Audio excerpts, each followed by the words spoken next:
Oh. Oh.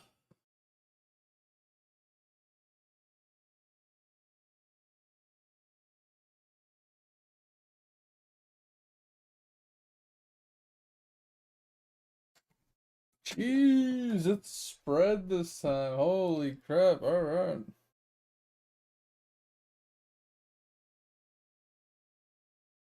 Alright, so the main question is,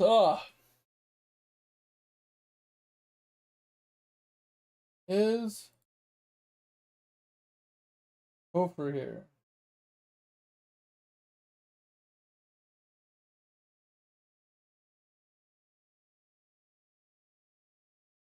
So we gotta figure out which one of these games we are going to play tonight with the community.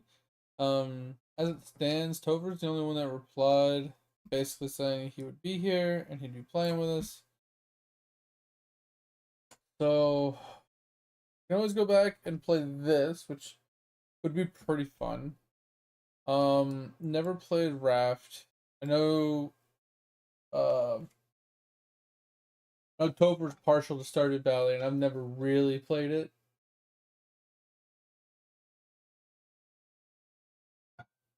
So that is up there. As I was saying, I know this you're partial to this for sure. And like I said, I've never really played it all that much.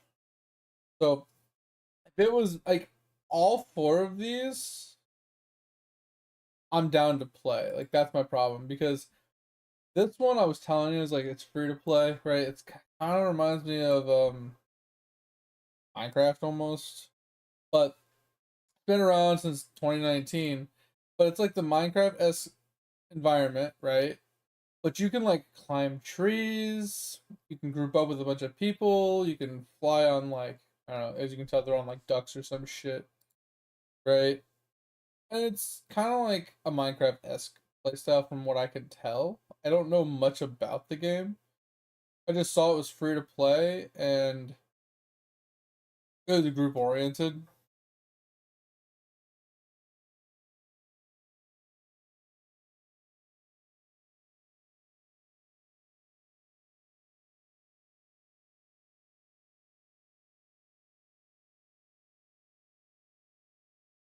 We're talking about Trove.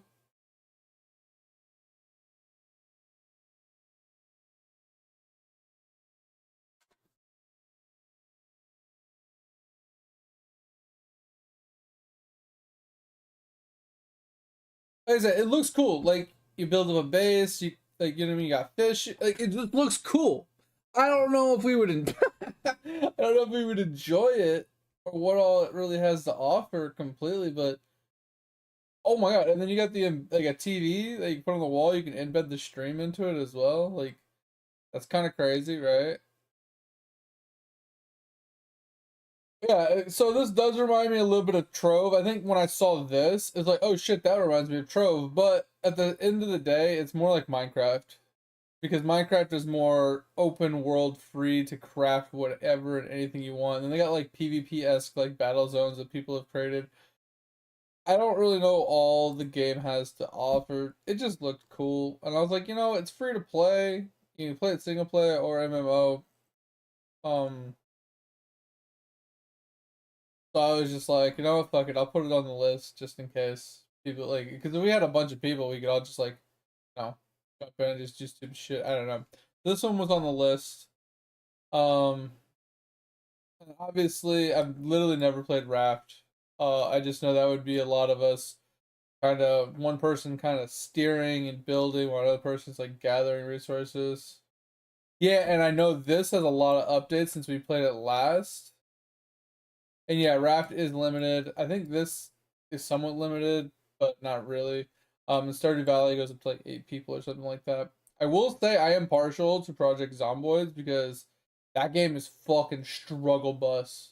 Like straight up struggle bus. And I think the more people we have, the more fun it can be. But this is straight struggle bus. So this would be like a more like serious playthrough, and I feel like Stardew, Raft, And like this, like I feel like I'd have to somewhat try in RuneScape. But I feel like the other three would be like more of a chill.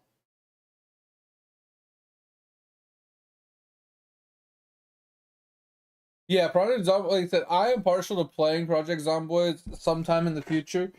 Um, it's just such a hard game. It hurts my soul to play it sometimes because of just how difficult it is and unforgiving. So I'd almost have to break my own rule and run like mods or something because it's such a difficult game sometimes. Anyway, yeah, I mean we could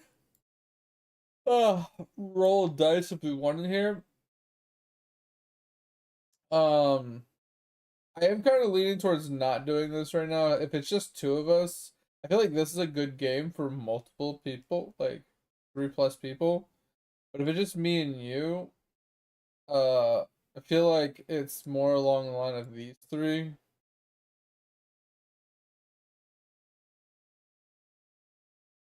Ugh.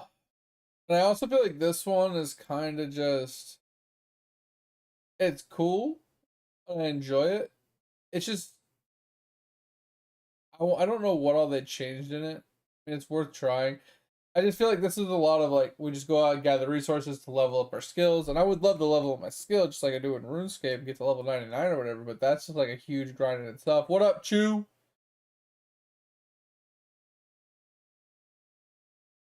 Yeah, the Islet game is definitely old for sure. But anyway, so this game is I don't know. I feel like this one's more focus based and like grind based. While this one's more like leisurely, just coasting along, picking up things, upgrading things, and kind of just hanging out and similar with this.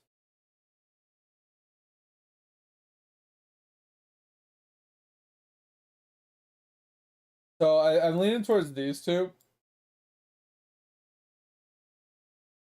Yeah, because don't you run into problems with Raft with like sharks eating your shit and whatnot? Like, yeah, I know that shit would scare the fuck out of me. Like the sharks having to swim with sharks and shit. Like that shit's I don't know. That shit freaks me out. But this is like a leisure game for sure. So I feel like these would. I'm really tired today, so I don't think I'm down for a uh like a super focused try hard game. So I'm leaning towards Raft and Stardew. Like I'm okay with learning some stuff and experiencing stuff for the first time or whatever, but I think I want something kind of just chill, you know. All right, so we've narrowed it down. Your actions started. So now I just need to figure out which one. They don't have Wrapped installed. Um, so it would take a little while. I don't know about Stardew. I might have Stardew installed.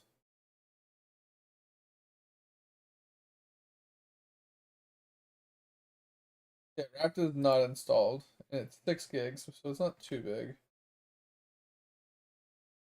And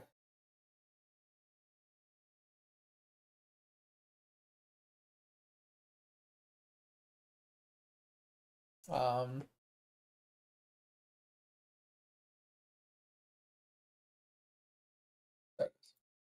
yeah, and this is smaller. So I mean, this wouldn't take nearly this long. Hmm. Leaning towards Stardew Valley.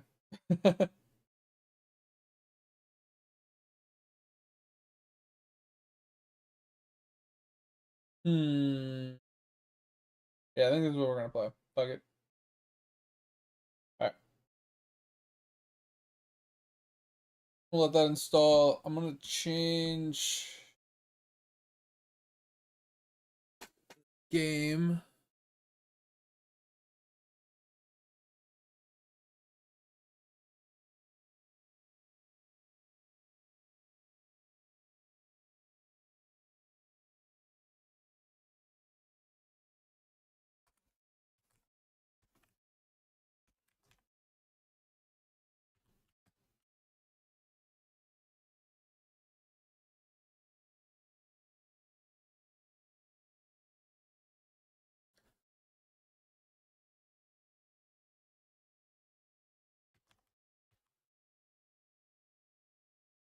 Alright.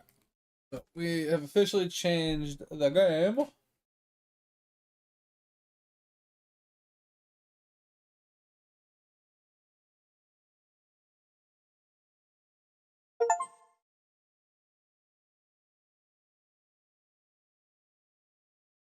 $400. Let's go. Let's break that 400 hours over. Over. How long are you gonna be here tonight? Because I know with you being back at work and stuff. Kind of curious how long we plan on playing tonight. I don't want to keep you up if you got to work tomorrow. So just let me know like now, the kind of 3 4 a.m. Okay, so we got like 3 4 hours. Okay, I'm down. Yeah, just curious because like what I'll end up doing is I'll play Stardew Valley with you until you got to get off, and then I'll just go play Path of Exile. So don't try to like.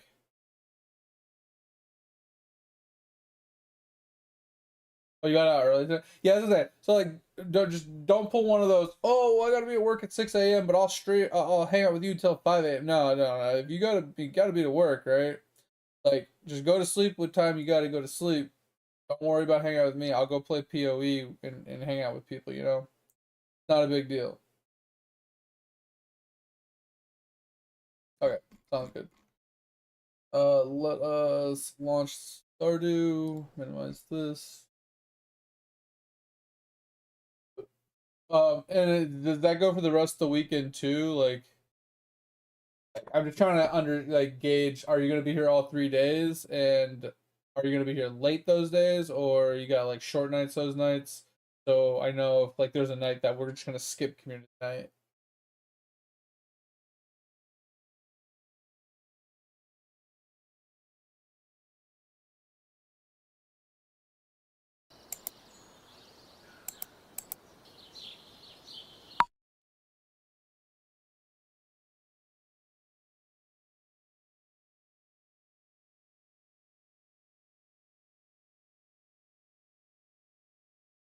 Yeah, that's fine. I'm just trying to gauge if. So are we gonna be playing till about 3 4 a.m. all weekend then? All right, I'll jump in voice in just a second.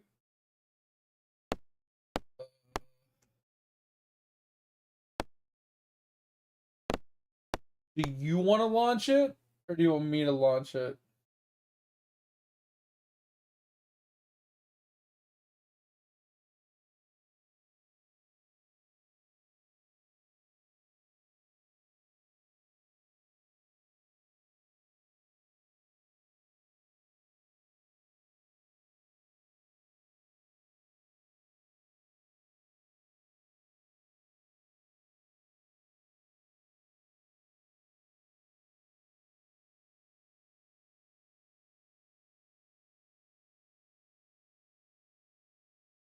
Okay, so Saturday, Sunday. Okay, fine.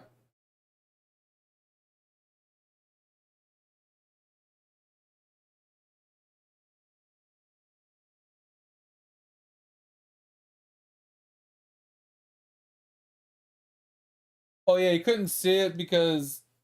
Oh wait, that is weird. Okay, I have to fix that. When I. Where's the settings?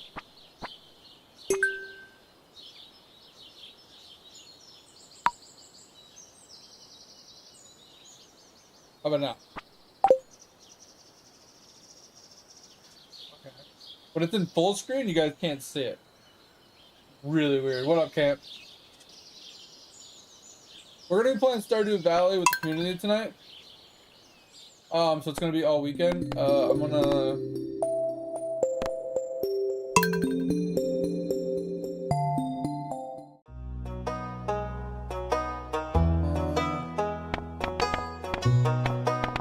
But how you doing, Camp? Welcome in. Appreciate you for being here. You missed the poll? Yeah, Chew. So the poll. I can't wait to get to the actual volume, so I can turn this shit down. But it basically was Raft, Dragon Wildlands. Yeah, I'll pull it up for you really quick. This was what was one. Chew, if you're curious. So Islet, the one we were talking about, where it was like an older game. RuneScape, Dragon Wilds, kind of like Valheim and stuff, right? And then we got Raft, and then Stardew Valley. So those are the 4 that we had, and that's all in the Discord. We put that up every month, so y'all can vote on it.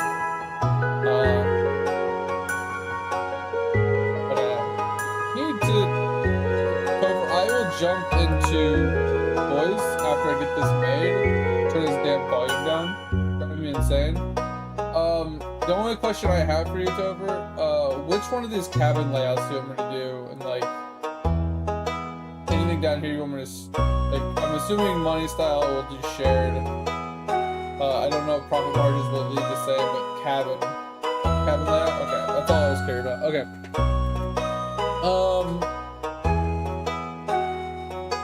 And should I change anything over here? Standard farm, rivered farm, or anything?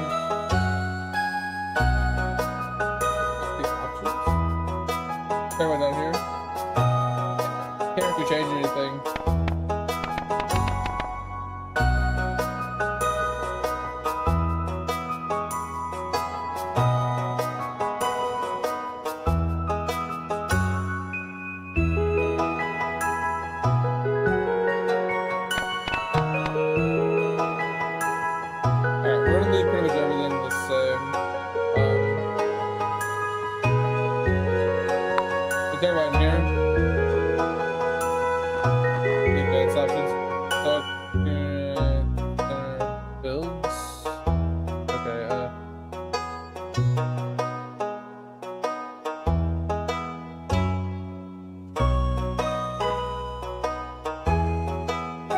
Oh, you want me to change the cabins to the 4 then?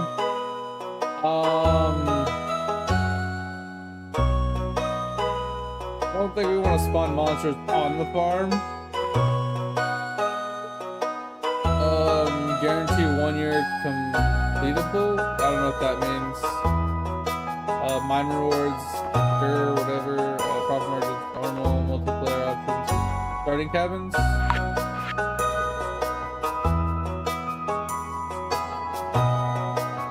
Oh, you want me to change this to 4?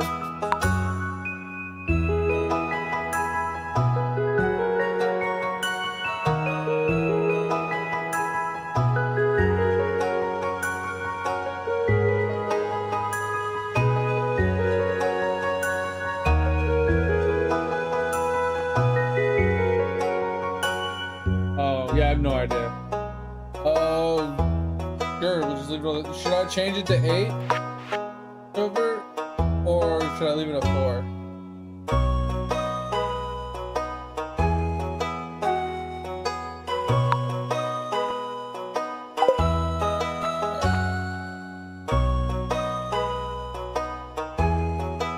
What would be 7?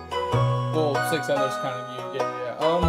Honestly, with how small our community night usually is, I would say I highly doubt many people would join any of our community nights, but that's fine, honestly. Like, y'all here hanging out and chat, I mean, that's really all that matters, right? Don't start really. I don't have that game, Chew. So most of our community night games have something to do with either y'all vote, or like either A, I have it, B, it's free, or C, it's like really cheap, because I want to make sure that if anybody does want to join or come hang out, they have the game as well, or they can afford to get it, or whatever. Yeah, okay, you just reminded me. I was gonna jump into chat, or into voice, after I figured out how to turn all this shit down. There we go.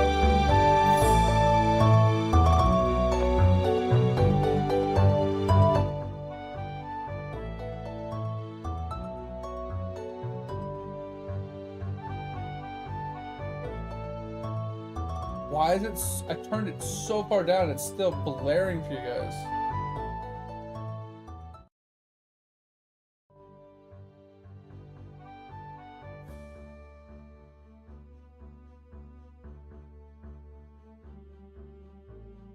Jesus Christ. That's crazy.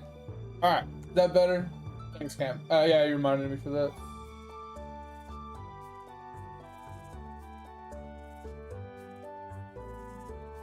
No, it's all good, Tover. Like I said, if people are around, people are around. People want to join, people can join. Like, I'm not gonna force people to join. It's just it's the option, right? Since we do have a handful of you guys that do enjoy playing games with me, or at least coming and watching me, I figured I'd, you know, that's why I put these together, so you guys have the ability to come and join and play games with me, so it's not just me, you know, playing a game solo and you guys not being able to come and join. So I wanted to do that. Alright, let me jump into Discord. Alright. Follow there. I'm fucking dead tired today. Another one of my, I went to sleep at 10, woke up at 3, which is 5 hours. And I'm just like, I can't go back to sleep. And then I tried taking a nap like a bunch of times. It wasn't happening.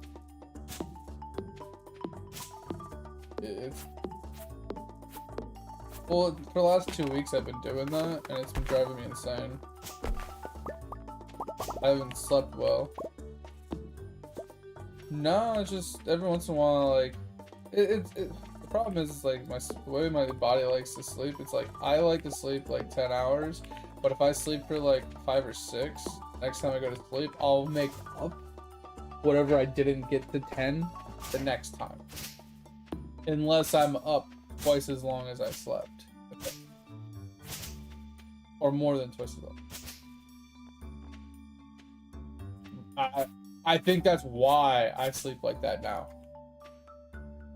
Because when I was in, like, I would sleep like 3 hours a day. I got out and I just slept all the time. Alright, so I know... Oh yeah, when I first got out, I literally, I slept 16 hours a day. And I said, I'm making up for all the sleep I missed. That was 3 years. Alright, so the only thing I do really know about this game is you have X amount of energy for the day, and in the beginning, you kind of burn through a lot of energy doing farming stuff and clearing out plots. That's really all I know. And you gotta go to sleep before you, like, certain time, and you don't want to, like, hit 0 or some shit. Okay. I have 15.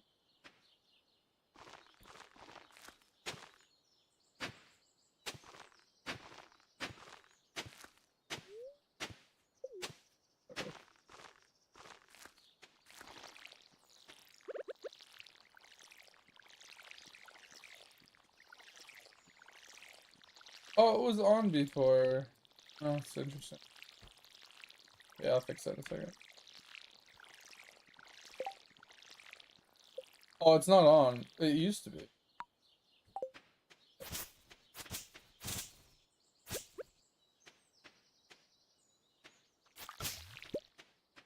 Yeah, I think on my other game it's on. I literally have no idea what I'm doing, so kind of follow you around.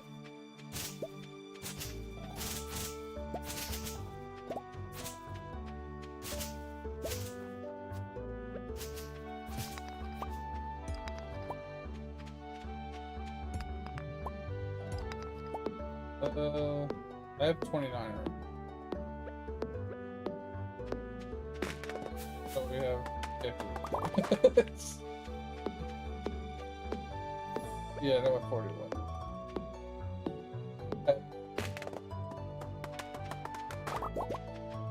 Is the what?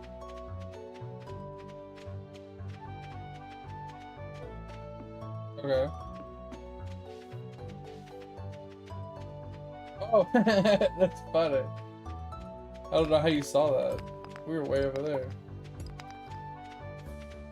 How do you zoom out?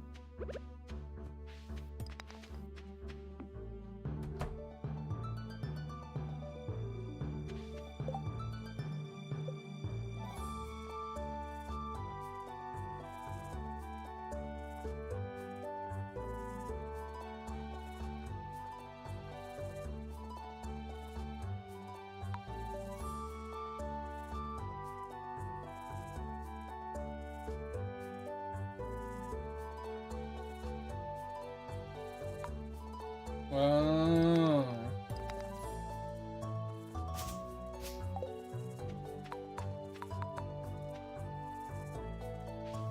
I mean, big or not, like being that close kind of just feels weird. Alright, sweet. Do they like it smaller?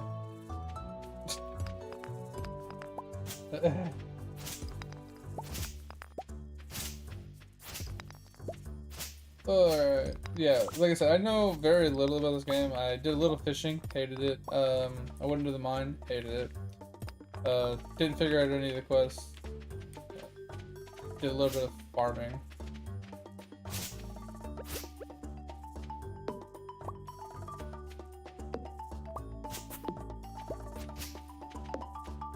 Yeah, well, it was more or less like, you know, talking to the people during the festival events or completing like the community center and those types of quests and stuff.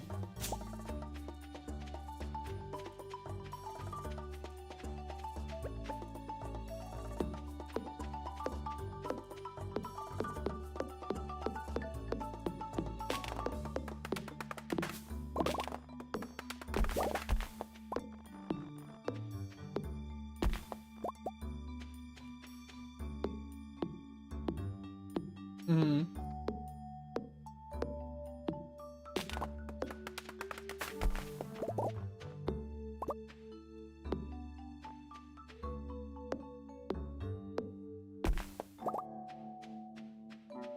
Alright, you want them just on the front porch right here?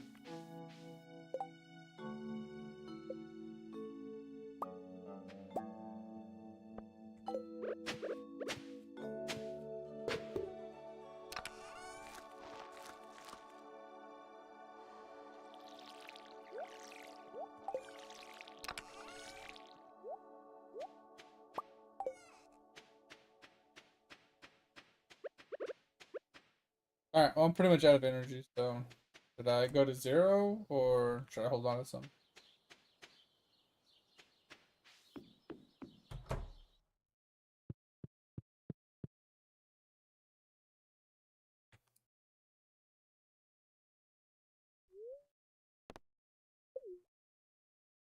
Oh shit.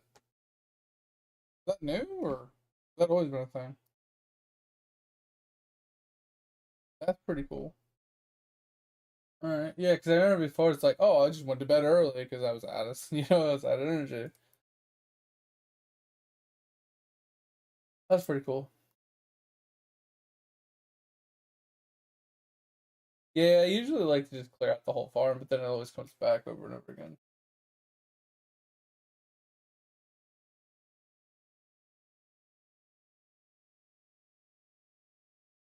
Mm-hmm.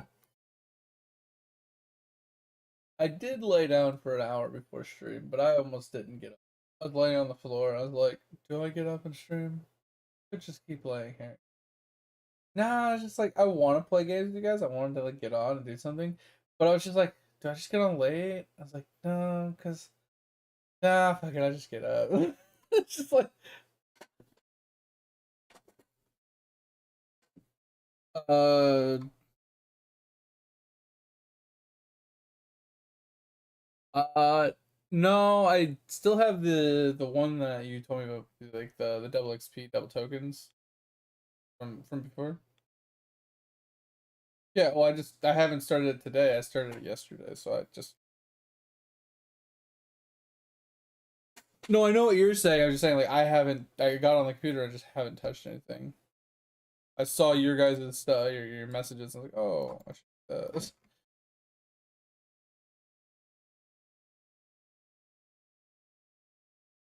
Yeah. I was just gonna probably do it tonight or in the morning. Well, because I'm just finishing up this potion. The potion has 8 hours left on it. I popped two potions or three potions for 36 hours, forgetting that there was an event.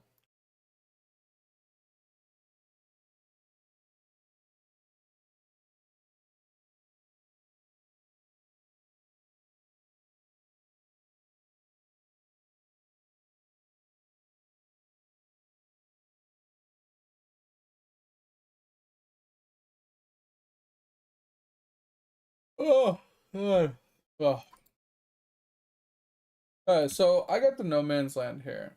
We get back to start in a second, but how does it work with this whole incursion thing now? Like the each level I get and like the different things give me like 2% play damage per level or something? Like how's it work?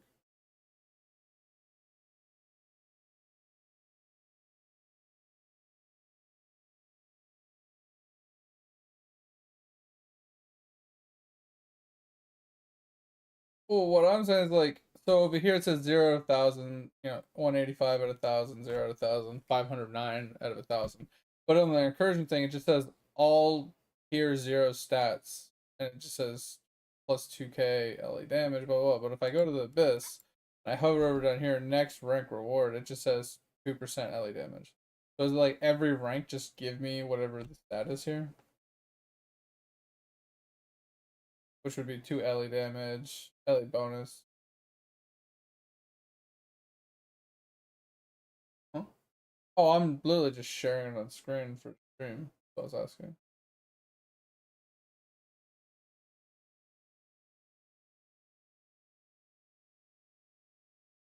Yeah, I'm already like, but you see, it just says 2k% for all tier 0 stats, and this stuff hasn't changed at all since I upgraded, even though I'm leveling up. Yeah, yeah, yeah. So my question was like, since this is 509, I'm getting for all 509 levels, I'm getting 2% melee damage.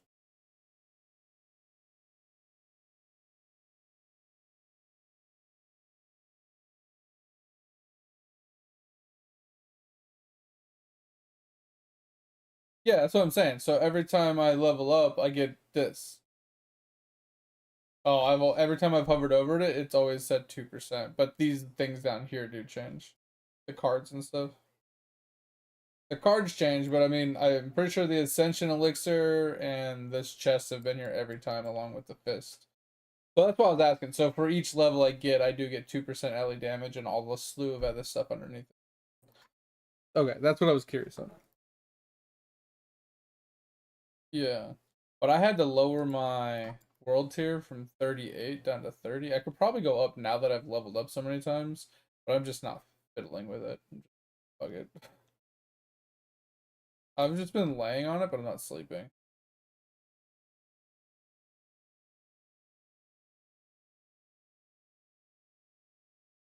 What do I do?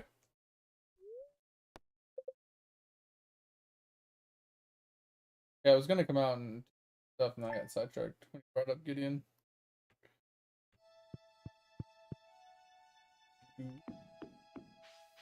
That's a man.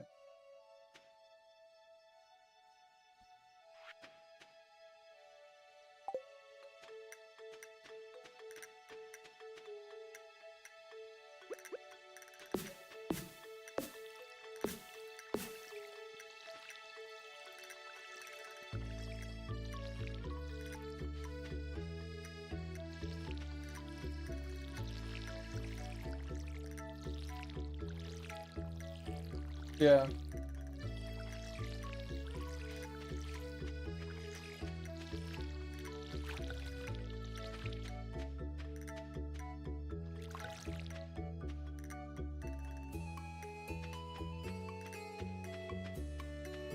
The gear upgrades.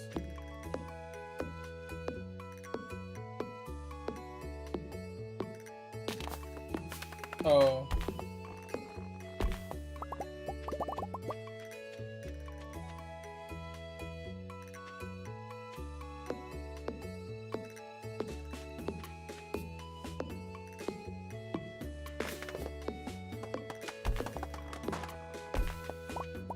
Mm.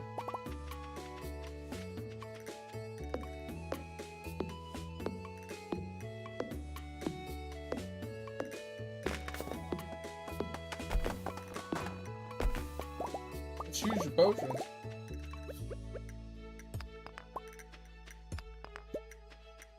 Yeah, I haven't used any of my potions.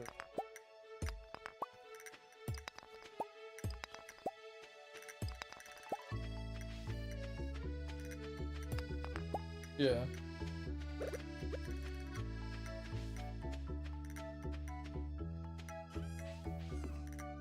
Mm.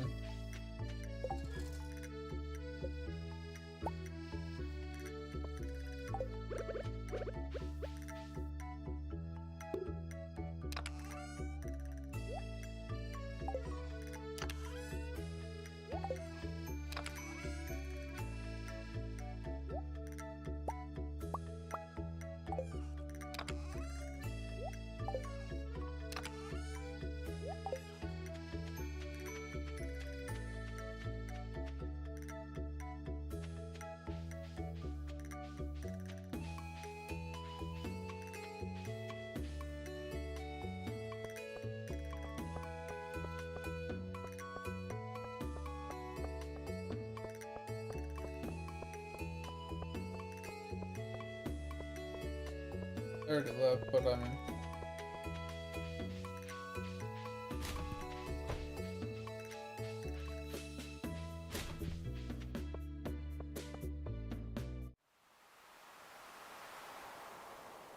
I hate fishing with passion. Did they make it better?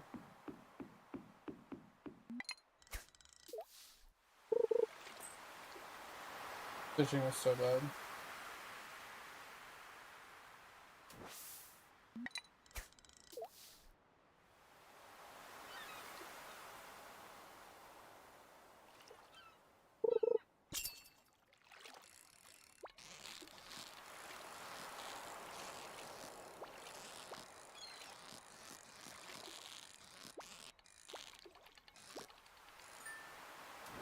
I caught my first fish. What are we gonna do with it?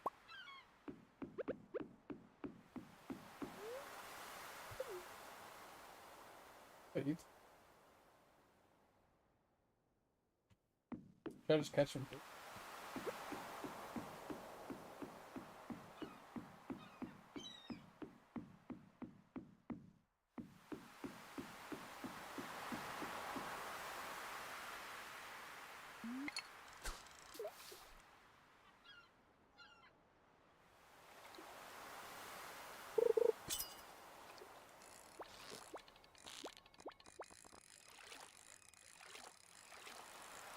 Uh-huh.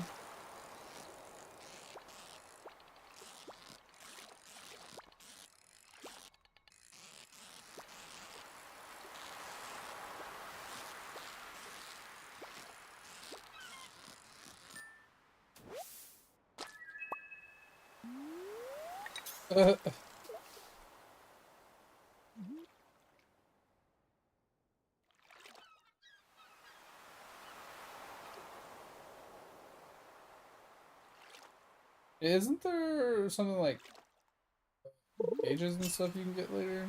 Crab cages and stuff?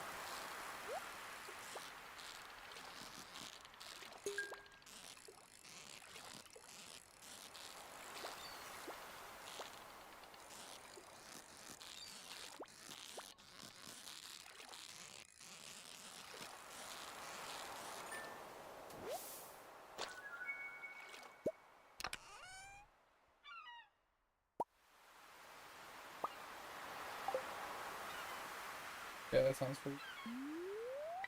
Yeah, I was just curious because, like, couldn't you just, like, line a bunch of cages and not have to worry about, like, fishing anymore? Cages. So they just, like, fish to level 5 so they don't have to do that anymore?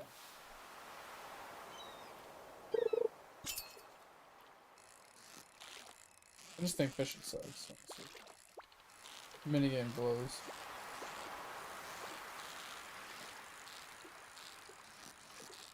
I'm gonna do the fucking Eidolon minigames.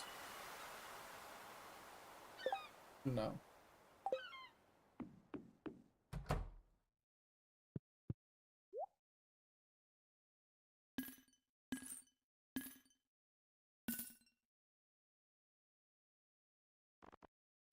Minigame.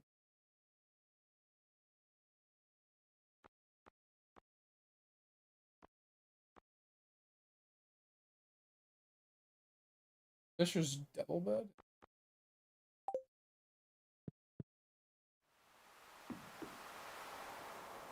I mean, I just made 3 just so I knew where stuff was. It's the same problem I have in like Minecraft. Like I'm looking for a specific resource to craft. I know where to go look for it. But I know it's like mining related. It's in one box. I know it's chopping related. It's in another.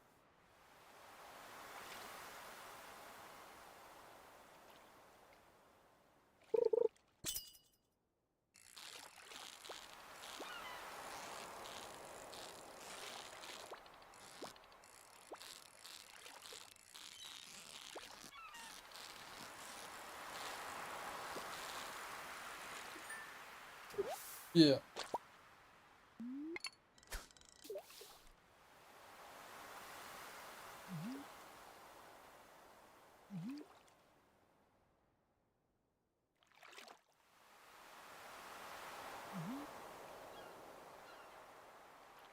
Yeah.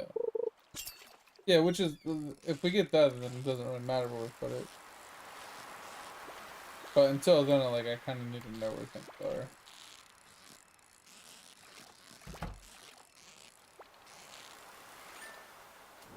Hey, he's out here fishing with us. Let's go.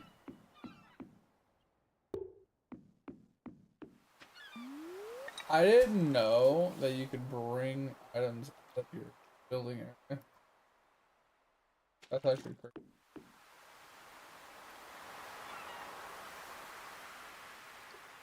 Yeah. Good do then. Yeah.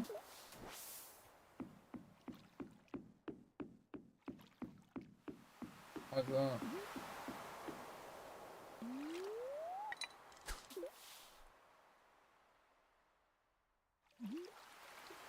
If I see like little like groups in the water, should I fish into that? Yeah. I saw one earlier and I didn't think anything of it. Yeah, I saw it and I was like, oh, that's kind of cool. And then I was like, oh, I'll go fish at it. Um. And then after I caught my first fish, it disappeared. I was like, oh, never mind.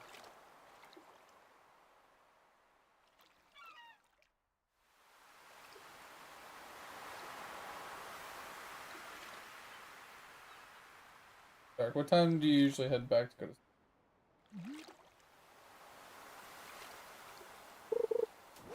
I got a stick.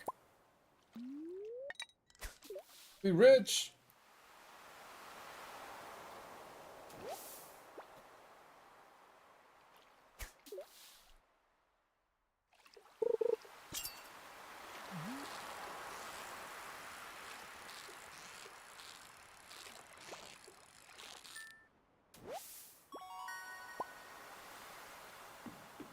Like no inventory space.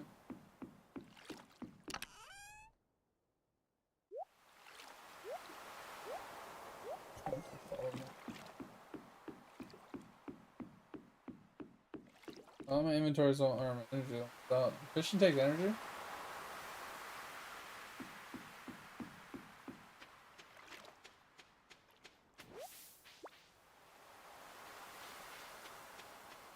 Okay.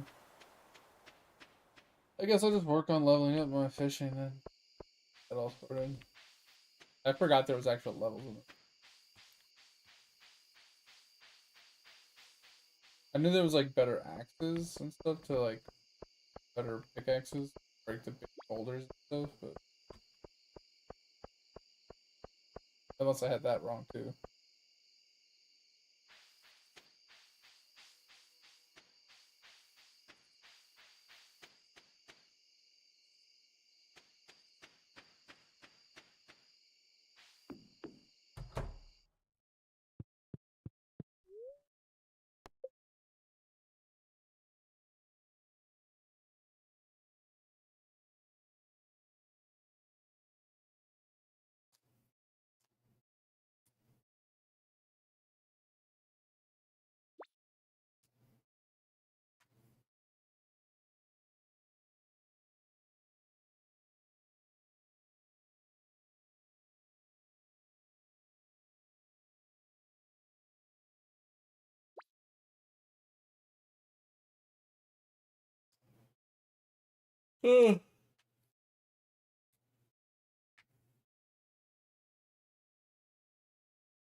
Why didn't the event start at like 10:30 at night?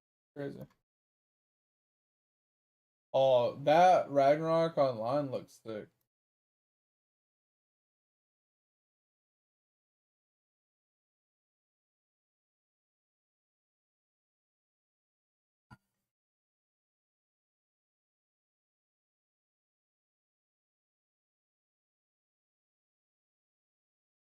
Interesting. Yeah, I never saw RO2. Didn't it like die?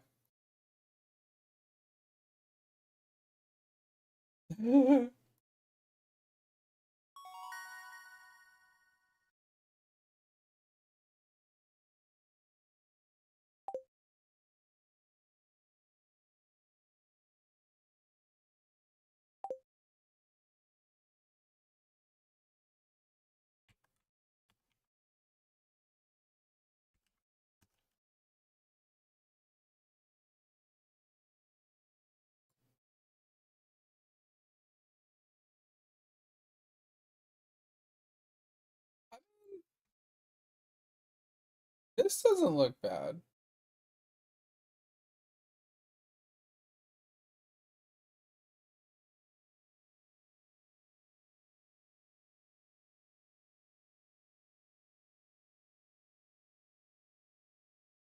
Is the game even still around? Welcome back to our yearly.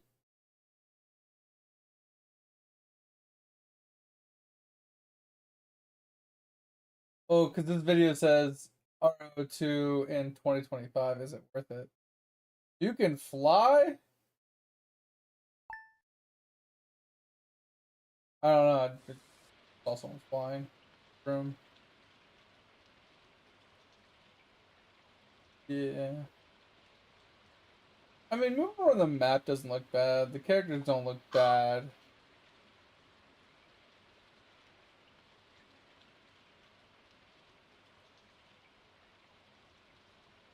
I'm just saying, like, graphically speaking and just, like, looking at it aesthetically, it doesn't look too bad. I just... combat yet.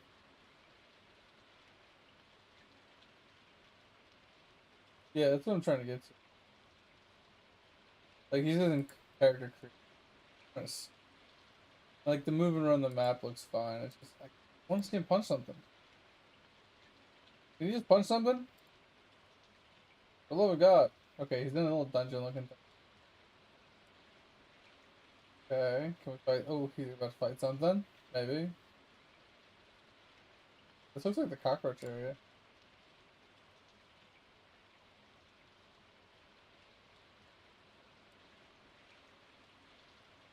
I mean, I don't know.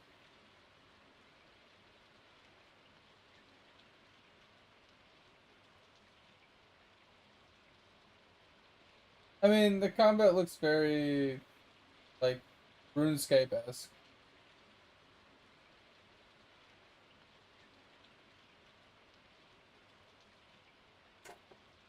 No, I played Maple Story, but not Maple Story.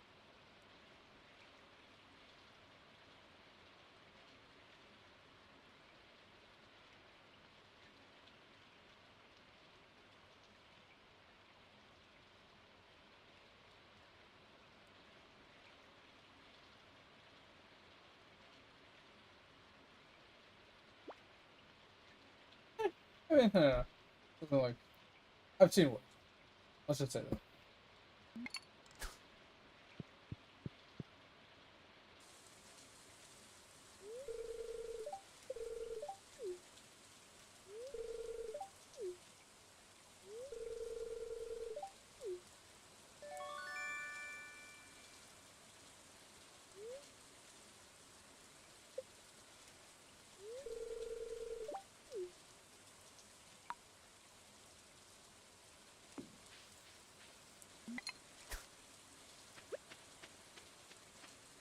Alright. Yeah, I'm outside finally talking to people. Or that dude was on my doorstep, I should say. Something ate one of our thingies.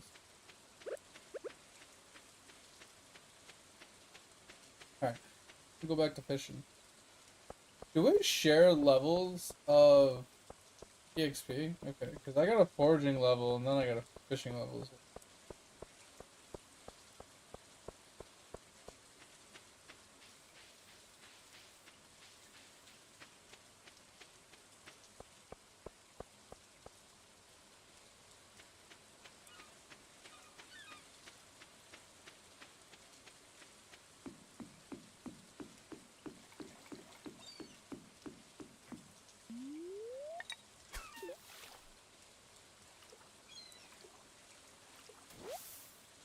To make money.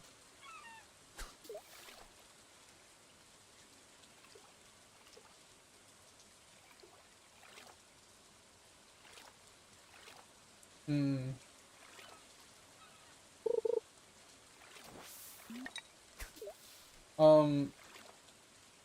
What's the difference for getting to level 10?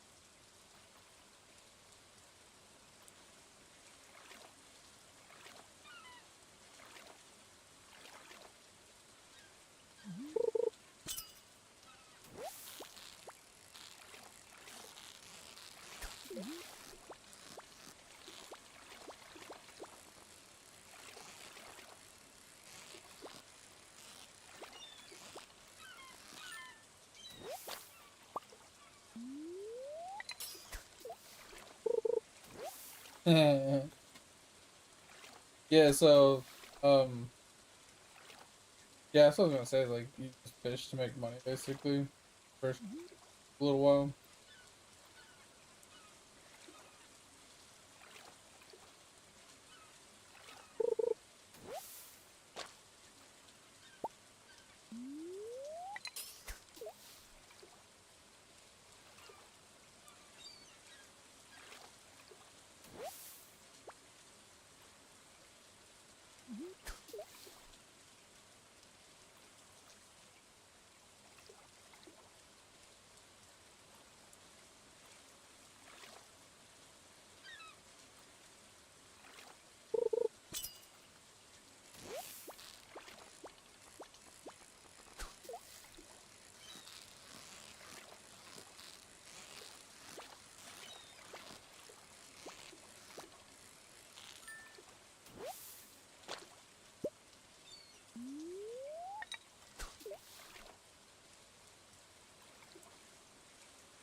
Yeah, it's too complicated.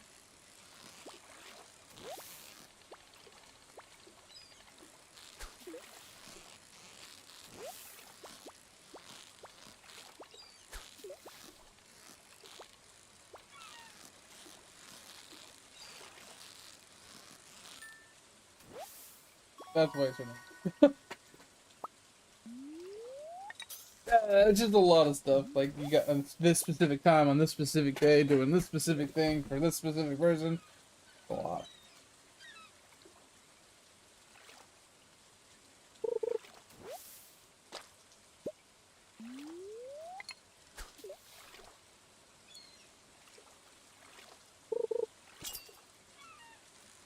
Fishing. I'm gonna go fishing. Ooh, ooh, ooh. What's chest?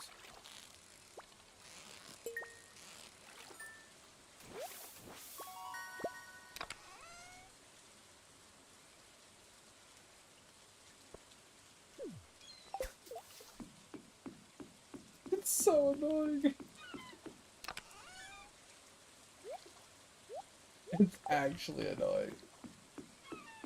I mean, it would be better if, like, so when you want it to go down, you had a way to, like, get it to go down easier.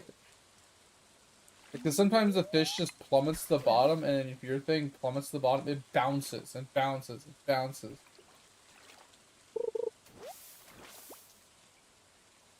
Yeah, it's just a stupid system. So stupid.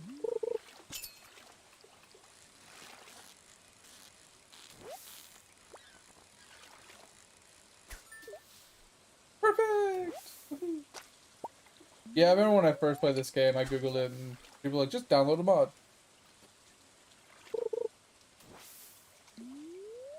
Yeah, that reminds me of fucking Minecraft, which is one of the reasons why I hated streaming it.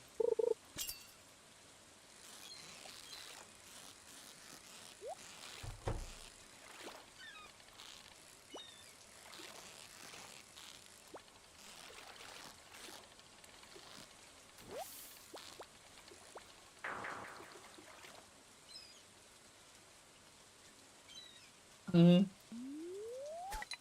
And I get it. At a certain point, like, if you've learned it, cool. And then this just speeds up the whole process and it makes things more linear and simple. But if you're playing the game, like, play the game. You know, if you don't want to play the game, don't play the game.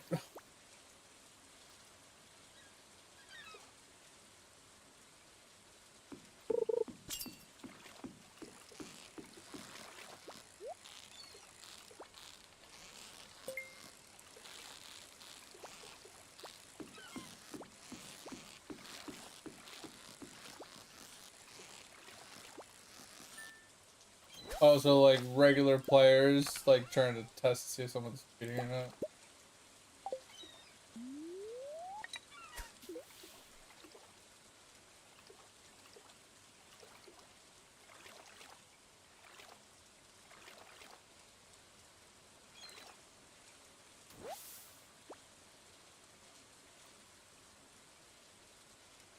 That's crazy.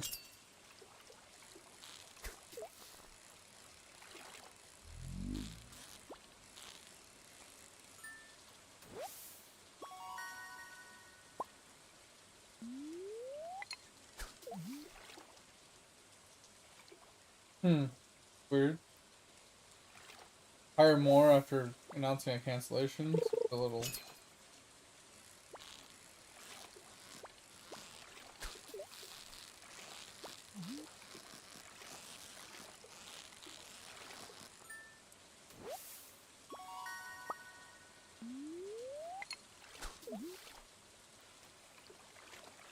I remember you saying something about that name a while back.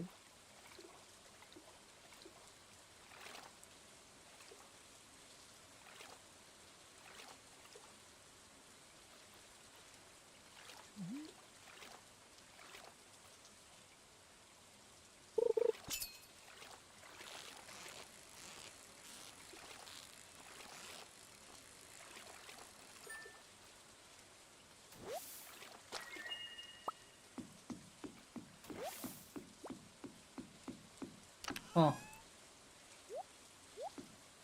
Weird.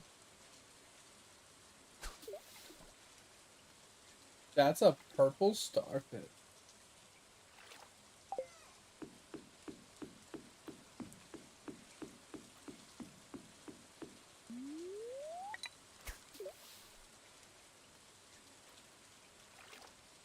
The boonies.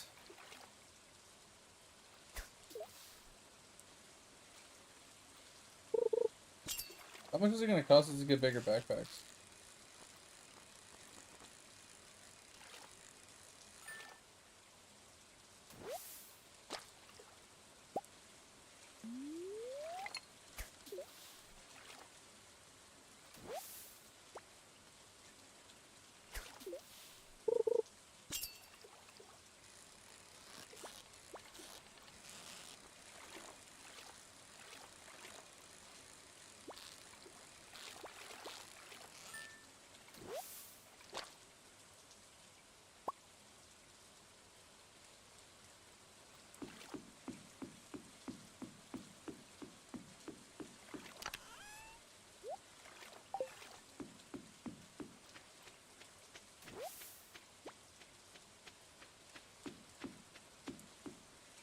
It's getting complicated.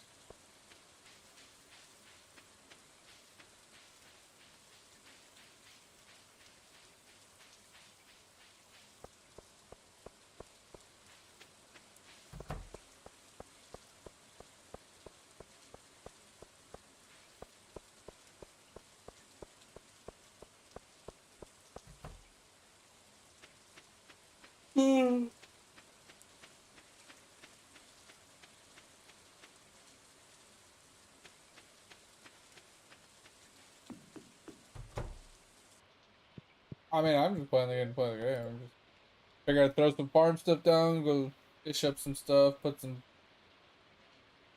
cages down.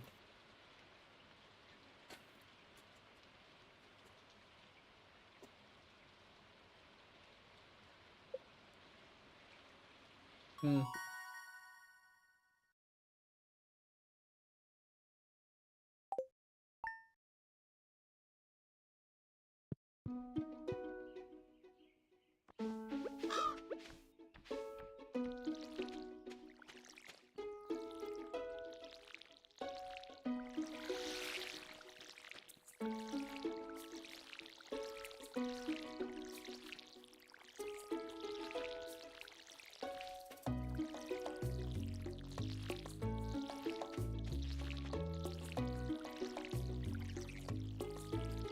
That's crazy.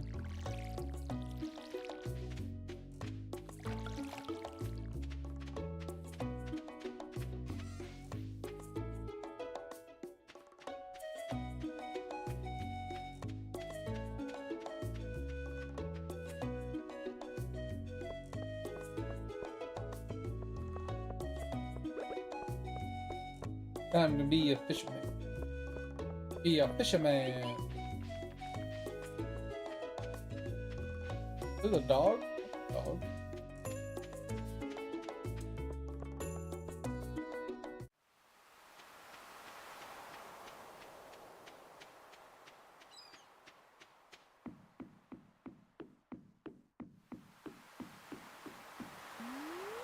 I think it's a cat.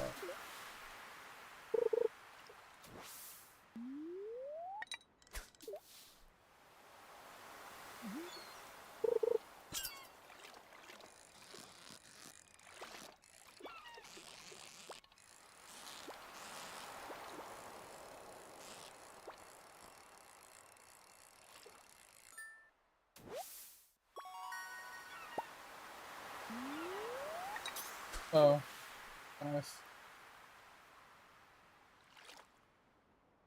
What up, Matt? Mate? Sounds familiar.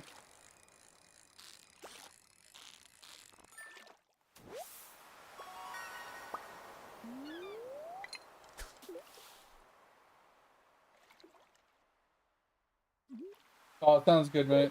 I appreciate you for being here. Thanks for stopping on in, and yeah, it's early, but I get it.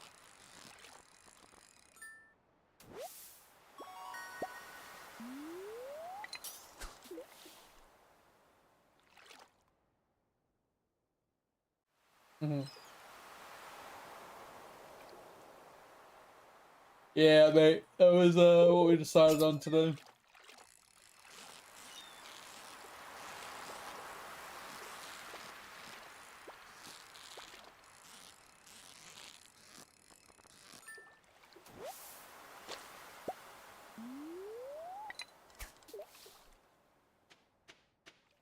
Hmm.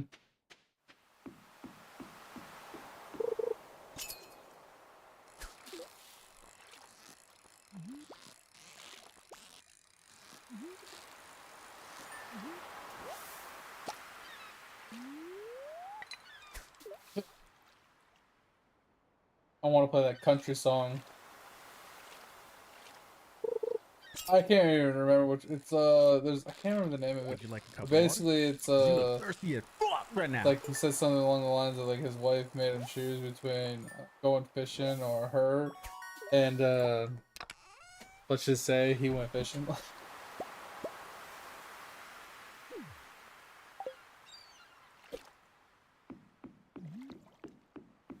What did that actually drop?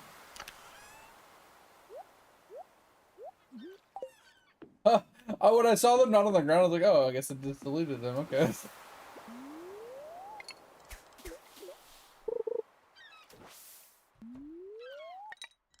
The trash can? Oh, on the. Oh, yeah, in the UI, I gotcha. I'm really tired today again, mate. I haven't been sleeping well the last couple weeks. Like, I'll sleep for like 4 or 5 hours, get up to like pee or something, and then like, my brain just. I have so much things I'm thinking about that I just can't go back to sleep. I'm just like thinking about like the different games that I'm playing and like the stream itself, right? YouTube videos. You know, I'm just thinking about all that stuff. So it's just I lay there and I'm like, oh no, I can't go back to sleep because now my brain is active. And then I'm up, and then I lay down to go back to sleep, and then I sleep for a few hours and I wake up and I'm like, oh.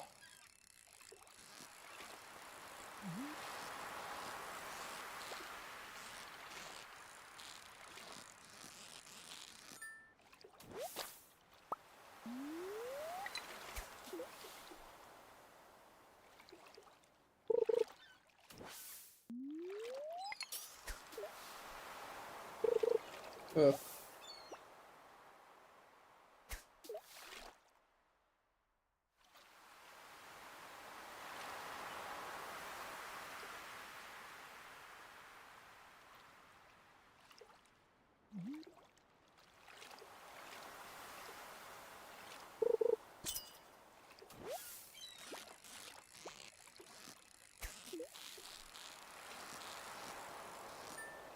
Oh, that sucks.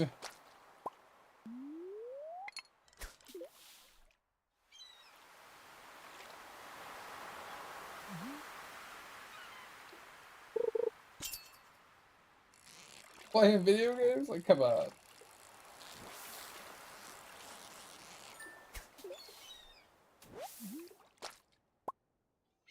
That game's old. Oof. I remember having that on the actual console.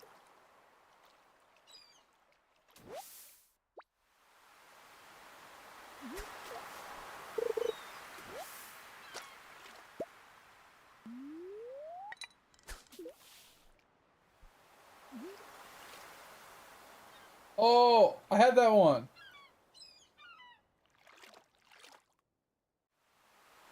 Oh.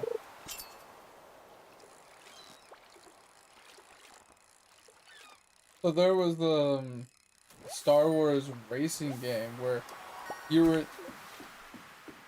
That was awesome. You could like turn your vehicle sideways to go through like certain like archways and stuff in the race. You could blow up one of your engines and shit. That shit was so cool. Yeah, that shit was so cool.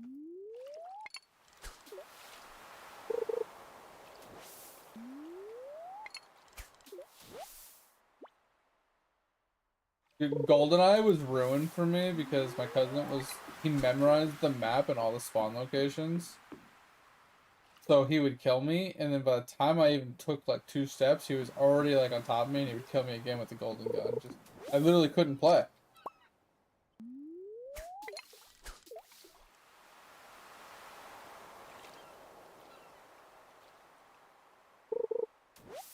That dog shit ass game.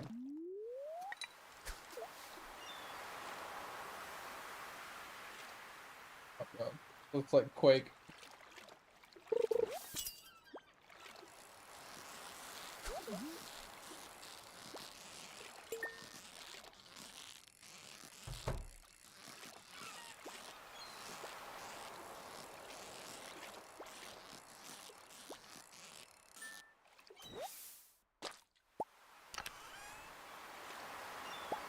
Oh, we got ring and a diamond. Let's go.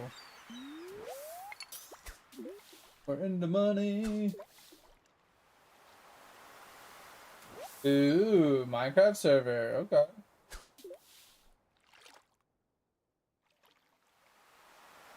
I like it. Nothing. But yeah, mate, I am tired. Like I said, sleep schedule has been like I've been normal sleep schedule. It's just for some reason I've been waking up early and I just can't go back to sleep. Like I said, my brain's just been on. And today was no exception. I woke up at 3:30, and I tried a few times to go back to sleep and take a nap, you know. And I finally got to sleep at like 9:30, and I woke up at 10:30, right before stream, just so I could stream. Uh, uh, uh, Bubbles by Willie.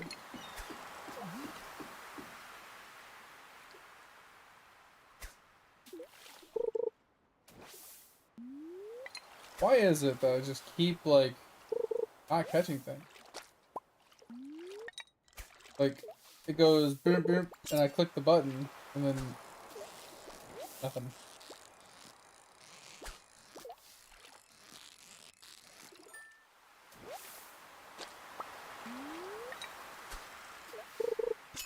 Yeah, that's how mine's like. That's the third time I've been like instant catch something.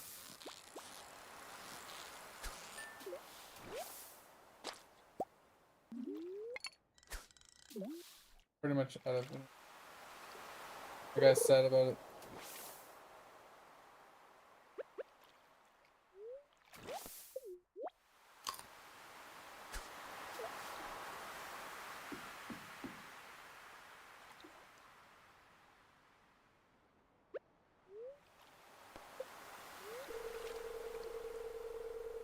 That's not what I want to do. I want to eat it. I'm exhausted now, I guess. Yeah.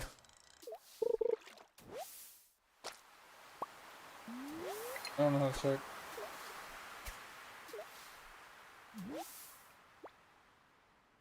No idea. I'm about to put us all.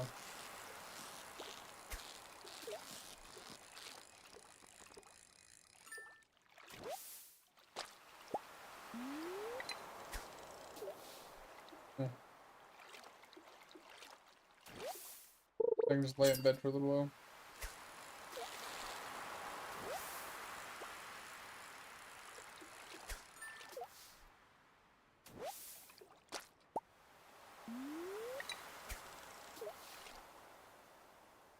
Are the bubbles still there?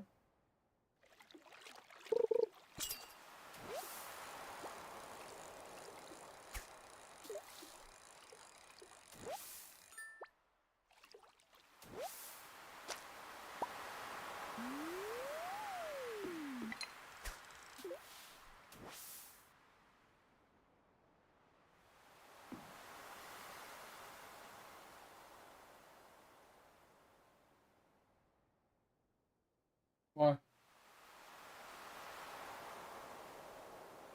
Put my stuff away.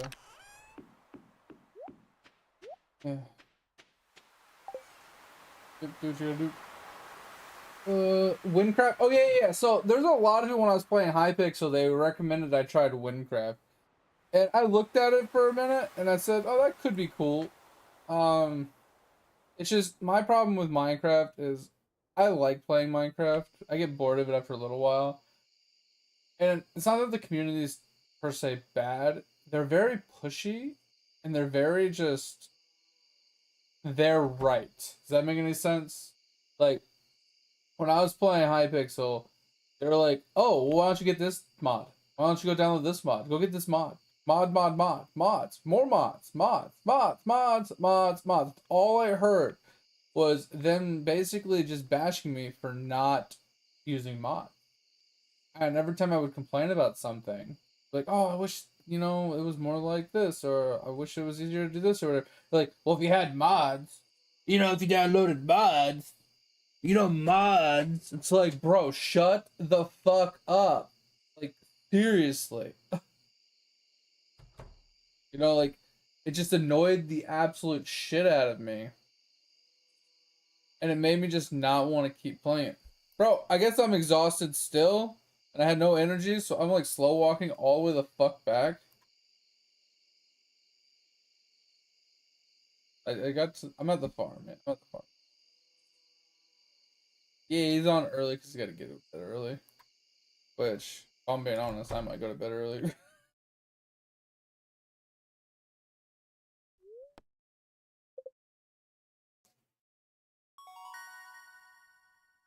Fishing 3. Ooh, I did get a level.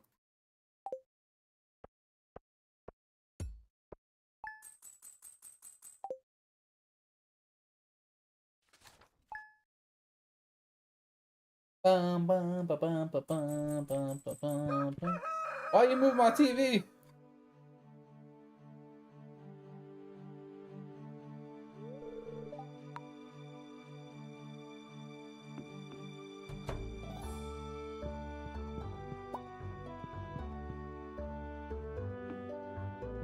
I got it.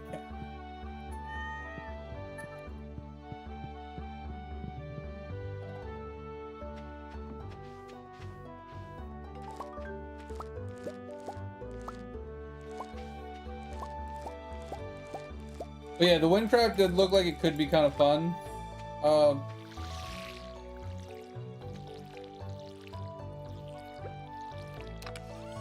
Mate, what do you want to do with them?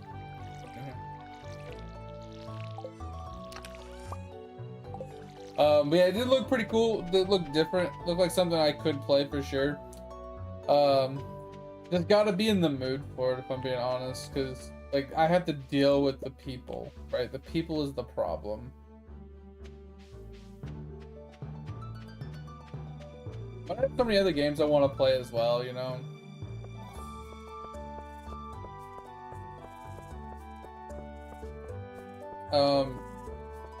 So you remember I was talking about before, mate, that I wanted to start playing Ragnarok online on stream. Well, I I still want to play Ragnarok Online, but I think I want to wait because I don't want to play Ragnarok Online like the original because the UI is so bad on the original that I have to play it in window mode, so it only takes up like 2/3 of my screen, and then the UI is just really small and the game is just really zoomed in, and I wasn't a huge fan of it. And I don't know when it'll ever happen, but brought up the fact that the Ragnarok Online 3 that is kind of like, you know, being announced in a way, and that looks sick.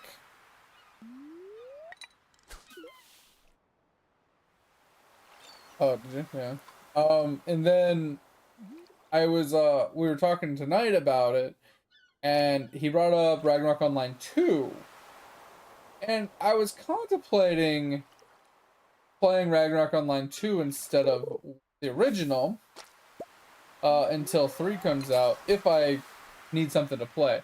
Because like you said, I could play Minecraft easily. I still have Lord of the Rings that I want to go back to. I have Grim Dawn playthrough I'm still trying to finish. You know, I have Path of Exiles still to play. I have lots of games still to play. So I feel like those are the types of games that, since I've never experienced them and they're new, that the only time I can sit down to like play a game that is brand new to me, that you know, get into the grind, is after I've already like completed a game, like, and I've burned myself out on my other normal games. And then I'm like, all right, now that I've burnt out, I need to, you know, go and re-energize. Let's go play something brand new, you know, blah, blah, blah. So that's why we'll probably hold off on like anything like that until later. But yeah, I think the Ragnarok Online 2 looked okay. Like, Topher doesn't like the way it looks, the graphics, the fighting style and stuff like that. I thought it didn't look bad. I thought, like, you know, it's an older game. It's still newer, but I mean, it looked, in my opinion, the fact that, like, the characters didn't look bad, the armors didn't look bad, the cosmetics, the aesthetics didn't look bad. The combat did look a little jank, like, low end quality, but I mean, I feel like that combat is on par with like Ragnarok Online 1 to a point. So I felt like it wasn't too bad. I don't know. But if it's the same game, basically, just reskinned, I mean, I think that's what RO3 is going to be as well. I'm not opposed to just playing it, just to experience the game and have fun. I don't know. Just trying to find stuff to play and stuff to keep us interested and stuff to do on stream with you guys and hang out. And I know you don't really care what we play. You're more or less just here just to hang out and chat. Oh, oh man. Oh.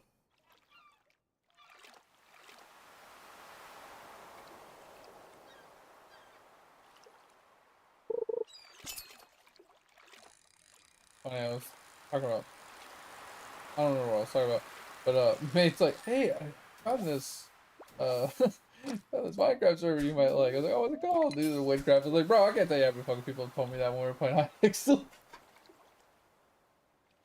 Windcraft?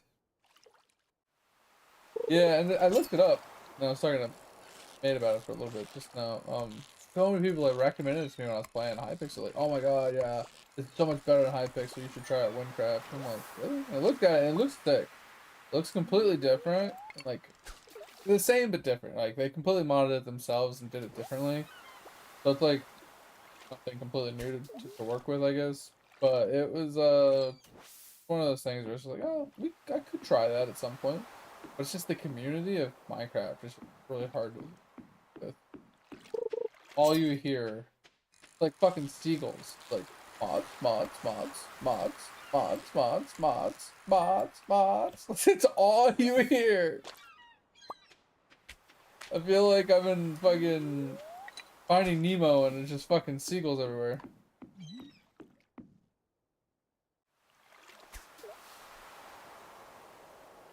Yeah.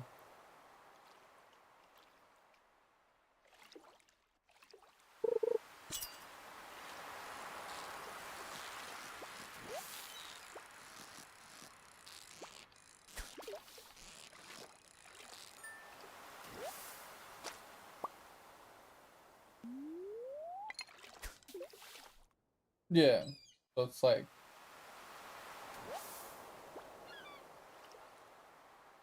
yeah, that reminds me of Pixelmon. Like, Pixelmon actually pissed me off.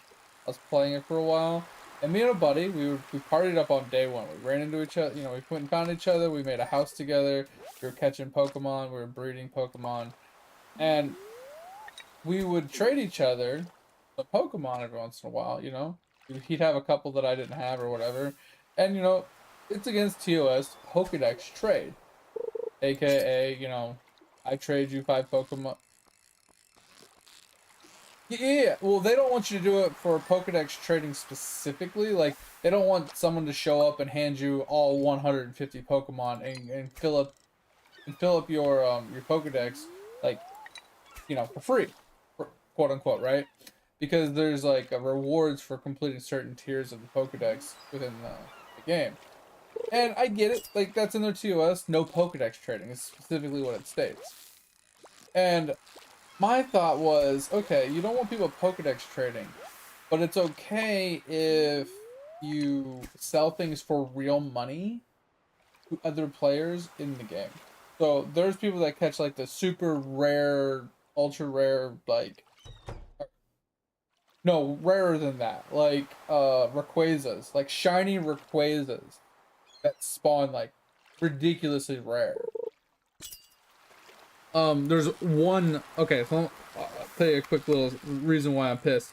We were making our base on this mountain, which is a Rayquaza spawn, and one randomly, like the message pops up in chat. Oh, Rayquaza spotted, and we walk outside, and this Rayquaza is just on top of our house.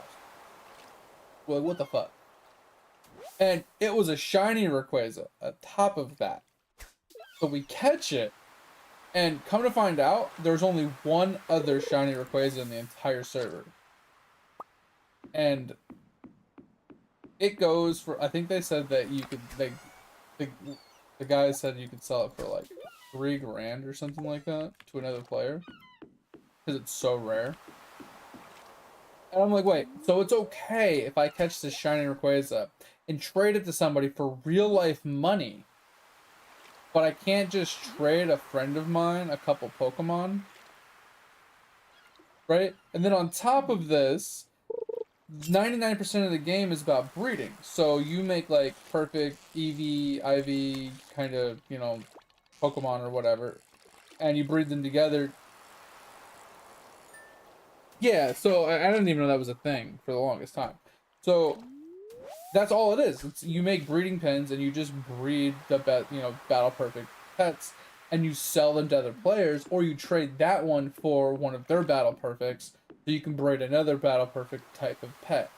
And like, what's the difference between me trading you a battle perfect Eevee for your battle perfect Pikachu?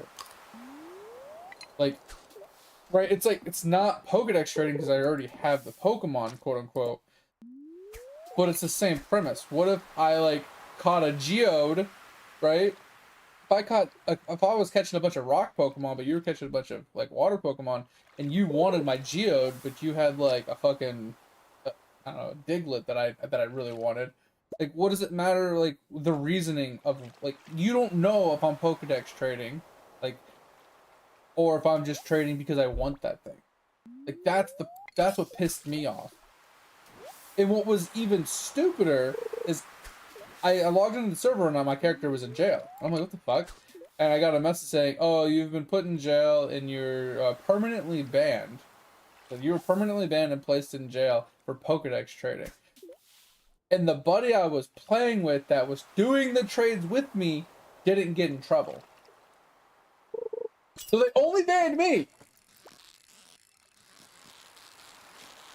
So whatever their criteria was for the Pokedex trading and whatever, obviously a flawed system. If all of my trades were with one person, and that one person was doing the same thing with me, trading back and forth, yet I get banned and they don't, there's something wrong with that.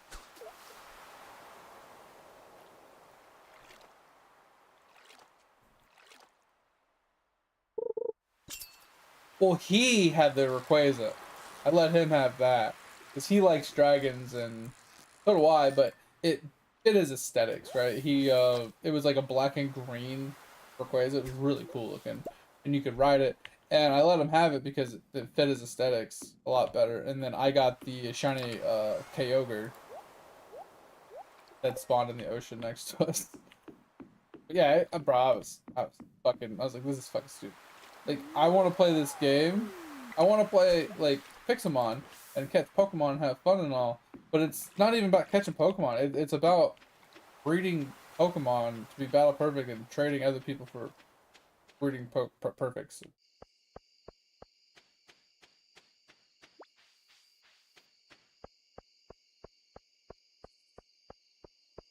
Exactly. Yeah. It was a cool little thing though. Like I said, I never really experienced Pokemon like that before, so it was kind of fun, but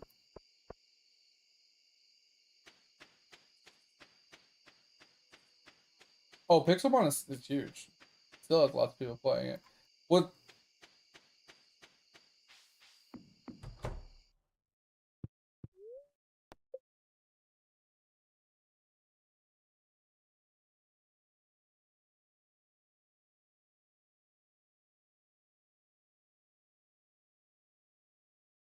copyright thing?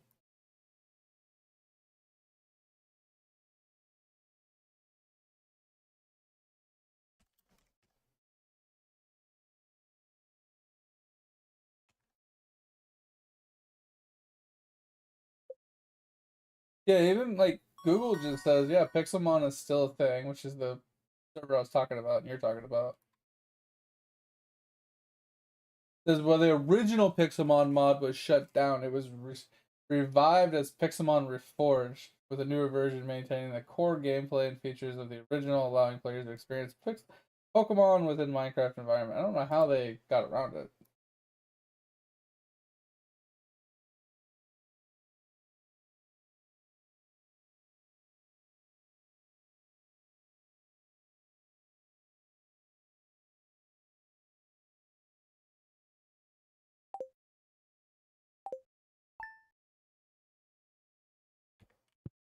Yeah.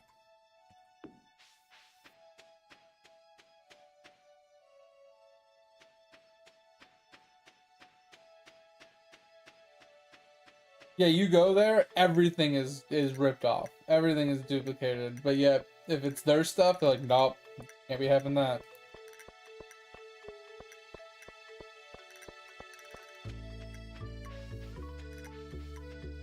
Yeah, that double standard bullshit.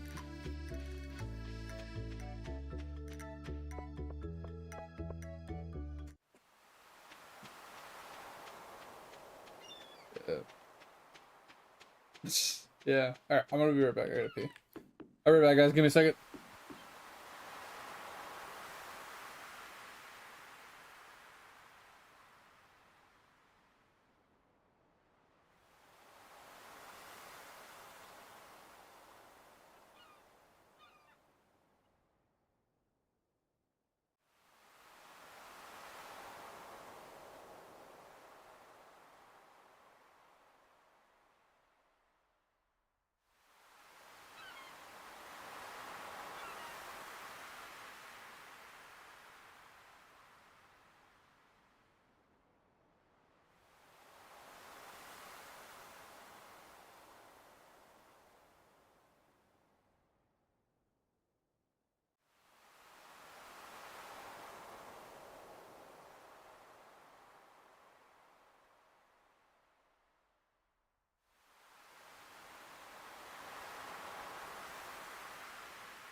Oh, alright, we're back. You're close to 100 million Gmush kills an hour? That's crazy. Let's go.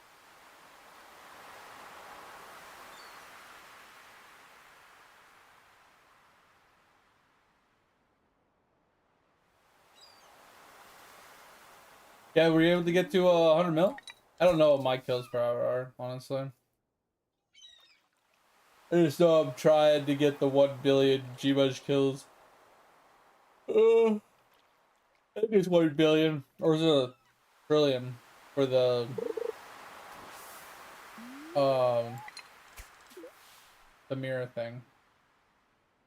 I don't know, the World 3 thing. Equinox. Trying to get that done.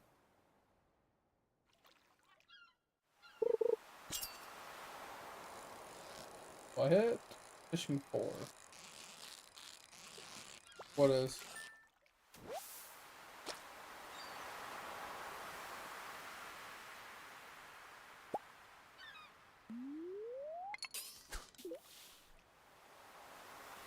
Oh, since we're co-op and I went too fast. Oh. Cool.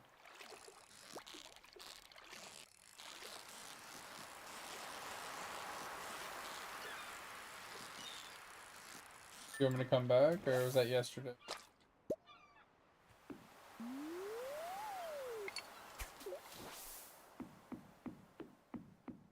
Yeah, I thought it was yesterday I needed to do it, but...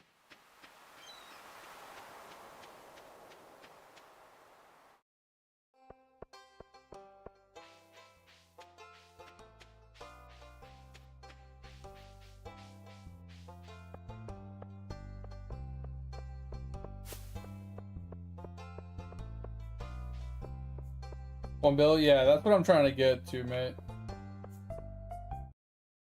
I'm at the bus stop, and I went inside.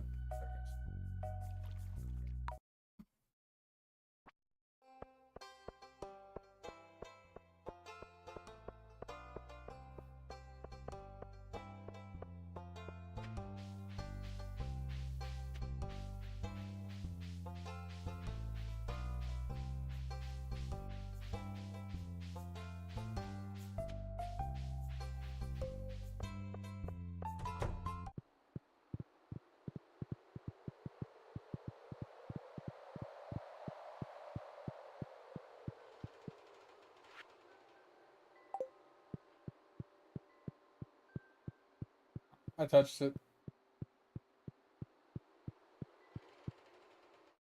Yep, I hit 4.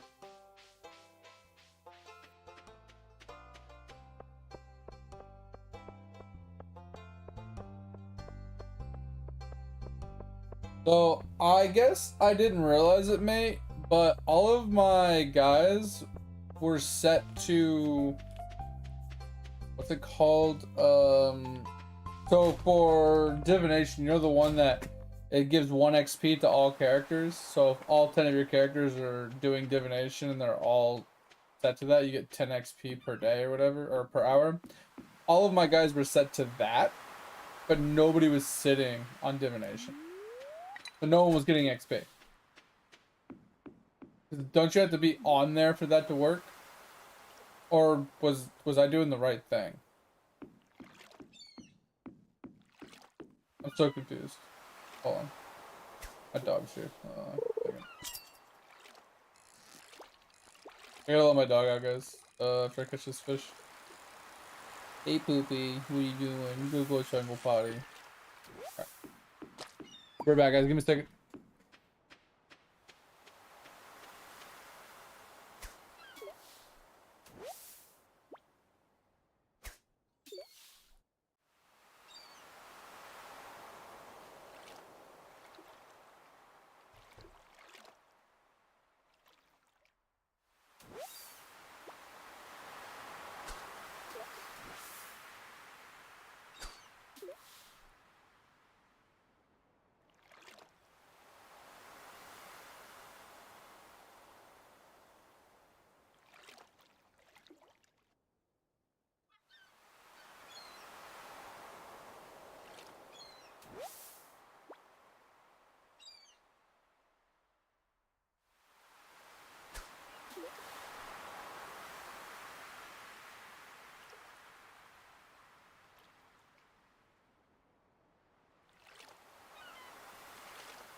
I'm back. I'm back from outer space. Okay, so I should leave them all on the 1 XP then, so they get 10 XP per day, right? Or per hour, per day, or whatever. You know what it is. So basically they get 24 XP per day per character, or whatever. Or 240, sorry. 240 XP per day.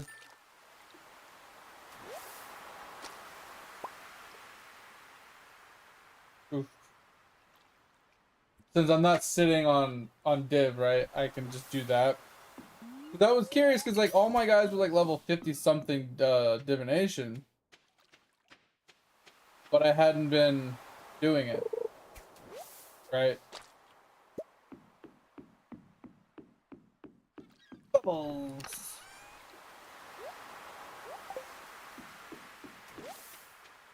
Yeah, I zoomed all the way out, and I don't see as far as you do. So.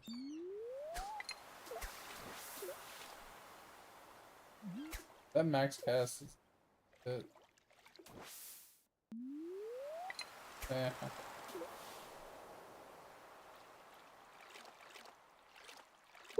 Well, I'll need points obviously at some point for sure. I have unlocked all of the gods.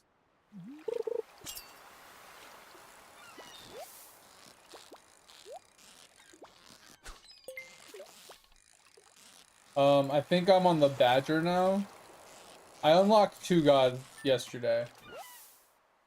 So I unlocked the kettle, the Croc one, and the one before that.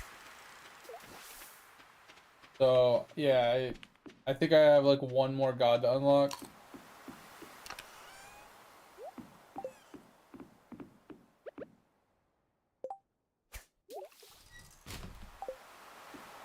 So I do need more points for sure. But not a big deal. I just need to level my stuff up. Cause like remember I was trying to level it up so my Arctis would give me full points. So I was trying to get those last 3 levels that I needed. That we were talking about. Wait, why did he just turn towards you?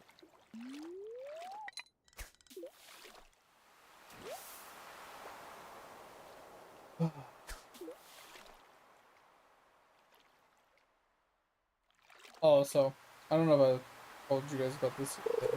I was looking at Twitch's like SOP for multi-streaming. It has to be the biggest load of rocket shit I've ever seen. Like, they say you can do it, but you can't, like, the quality of the Twitch has to be the same, if not better than the other ones. Okay, understandable. You cannot incorporate your other chats into the Twitch chat. The chat has to be by itself, and you can't overlay the other chat onto the stream that Twitch chat can, so Twitch can't see it, right? So people watching you on Twitch can't see the chat from the other streams. Okay, yeah, that's weird. Okay. And I'm like, okay, that's interesting. So you don't want me to. Oh, there. So you don't want me to. You don't want Twitch chat to be able to see the other chat. Interesting. Okay. Um. Yeah. Well, they say they don't want you to add the. Okay. So this is why like people are pissed about it and why it doesn't make any sense. So they don't want you to add the chats because they want Twitch community to kind of stay the Twitch community, and they prioritize the Twitch community as itself, own entity or whatever is like being prioritized, you know, not being left out, being included, blah blah blah. But here's the thing: if I don't show the chats, right, then they're being excluded from the other chat, and the people in that chat asking questions and you know whatever. So that leads due to the problem of if you reply to somebody in the, let's say, YouTube chat, for example, the Twitch chat's gonna have no idea what the hell you're talking about, or who you're talking to, or why you're talking to them. right? So now they're completely out of the loop and, you know, not being included. Ooh, sea jelly.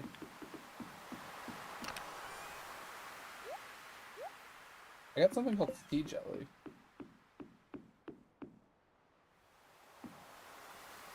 Okay.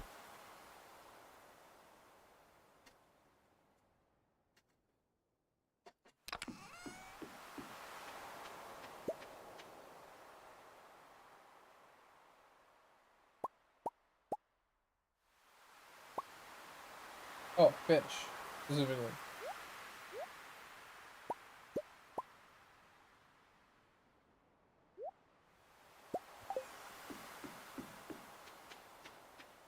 Anyway, so back to what I was saying. So they don't want Twitch chat to be left out. They want them to be prioritized. They, you know, whatever. So they don't want.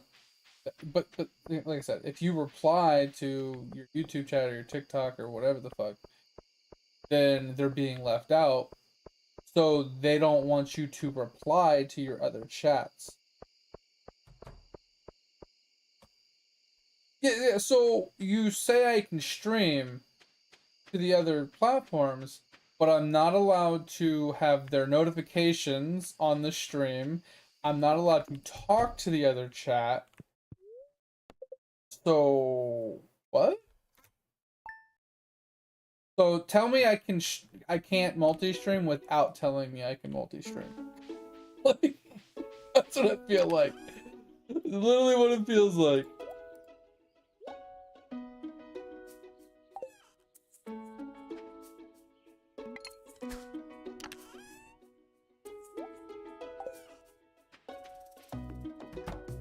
That means okay.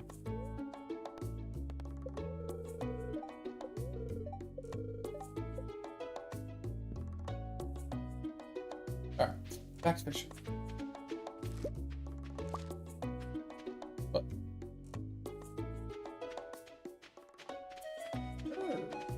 I'll follow you. But yeah, mate, like that's some weird shit, right? Like, I get it. Like, from a company standpoint, you want to make sure that you're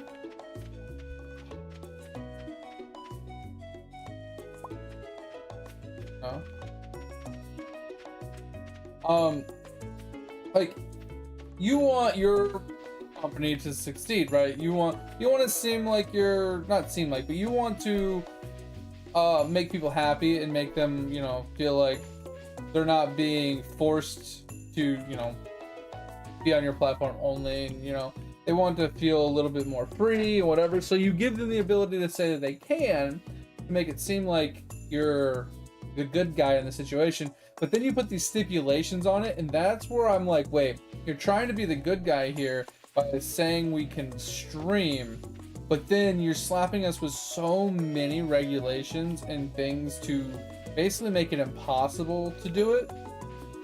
But you're like, hey, but we said you can do it. Just because you can't find a way to do it, I can't go in. It just says it's locked. You can hear someone inside though. Oh man. Red man. Yeah, when I first got there, I read a pizza man. I think, I don't know. I don't fucking know.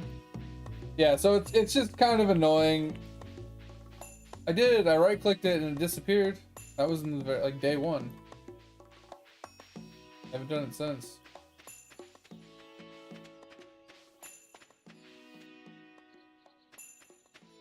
Yeah, and it's been there, but I haven't checked it after the first day.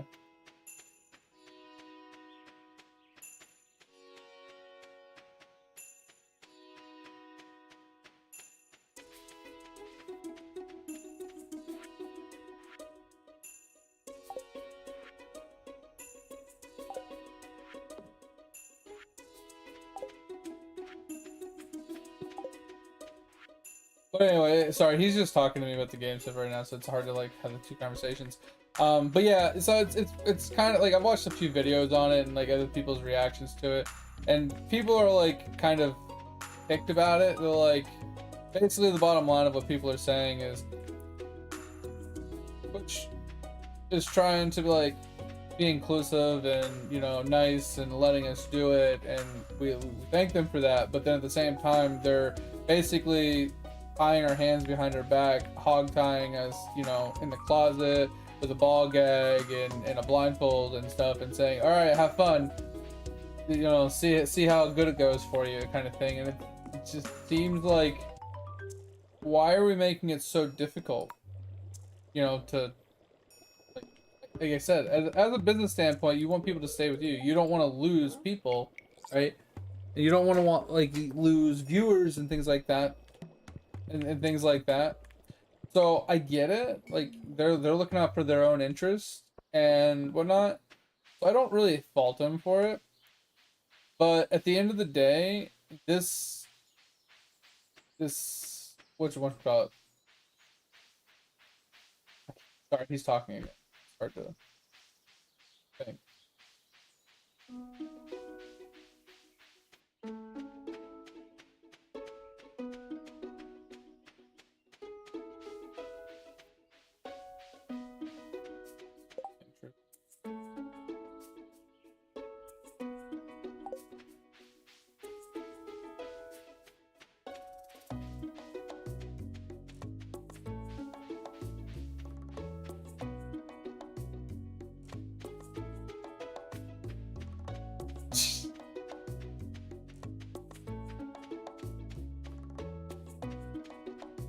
Oh, it gets even worse. Oh, I'm still talking in chat. Anyway, so I can get it from a business standpoint, right? Where they're trying to do it, but like I said, it's like a double-edged sword at this point. It's like you're saying we can do it, and people are like, all right, cool.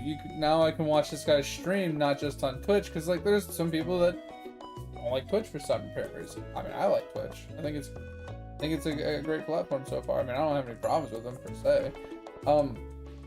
But some people like to be on YouTube. Some people like to be on Facebook. Some people like to be on whatever other streaming platforms there really are. And that's cool, you know, to each their own. Some people just, you know, they kind of like, once you find something you like, you kind of just stick to it kind of thing.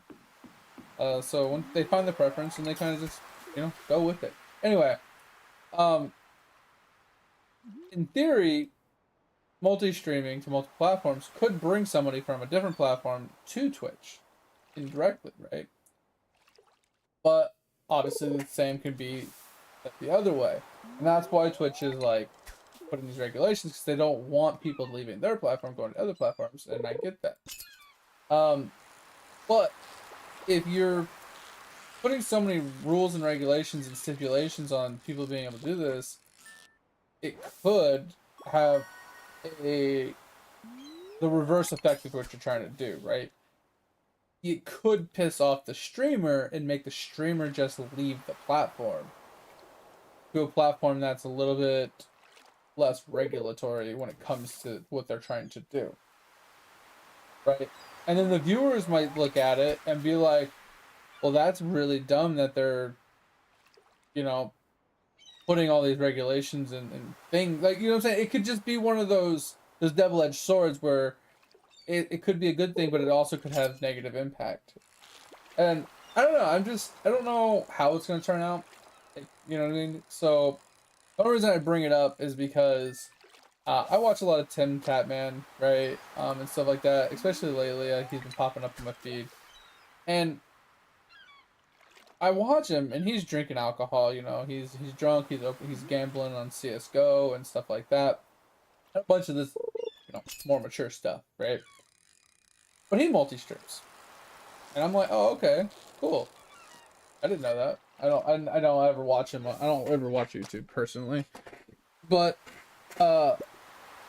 you know he is, because in his chat or in his live stream, he's like, hold on, Twitch chat, I need to talk to YouTube chat for a second. Give me a minute. And he's like, all right, YouTube chat. And he's just like has a conversation with them and stuff like that. And then every once in a while he pops off with, dang, I got 19,000 viewers on YouTube right now. What the hell? This has to be fake. And I'm just like, okay, so he is like straight up like just flaunting it, right? But yet people are getting Twitch banned, like streamers are getting Twitch banned for having their YouTube linked, or maybe not the YouTube specifically, but like Kick and stuff like that, and they're about me. People were actually having their Kick banners removed and their URLs removed from their Twitch about me's and stuff like that, and things like that, where they're trying to basically remove anything that points people to another platform. But in the TOS rules, it says you're not allowed to link your YouTube XYZ in your Twitch chat, but you can put it in your about you. And I'm just thinking to myself, okay, interesting. I can put it in my about me, but you don't want me to verbally say anything about, YouTube. You don't want me to verbally promote my YouTube. You don't want me verbally even stating that I'm multi-streaming to another platform. Right? It's all this hush hush, keep it hidden, don't let anybody know. If they find it, they find it kind of mentality. I just find that really weird. But yet, people that are blatantly on stream, just straight up talking to their chat like normal. Like, all right, YouTube, we're gonna talk about this. All right, YouTube, this. Oh yeah, on YouTube, oh, it's, you know what I mean. They could do that and not get in trouble because they're such a big streamer. But yet, a lot of other people are getting banned for not even saying anything, just having the link in their description or something.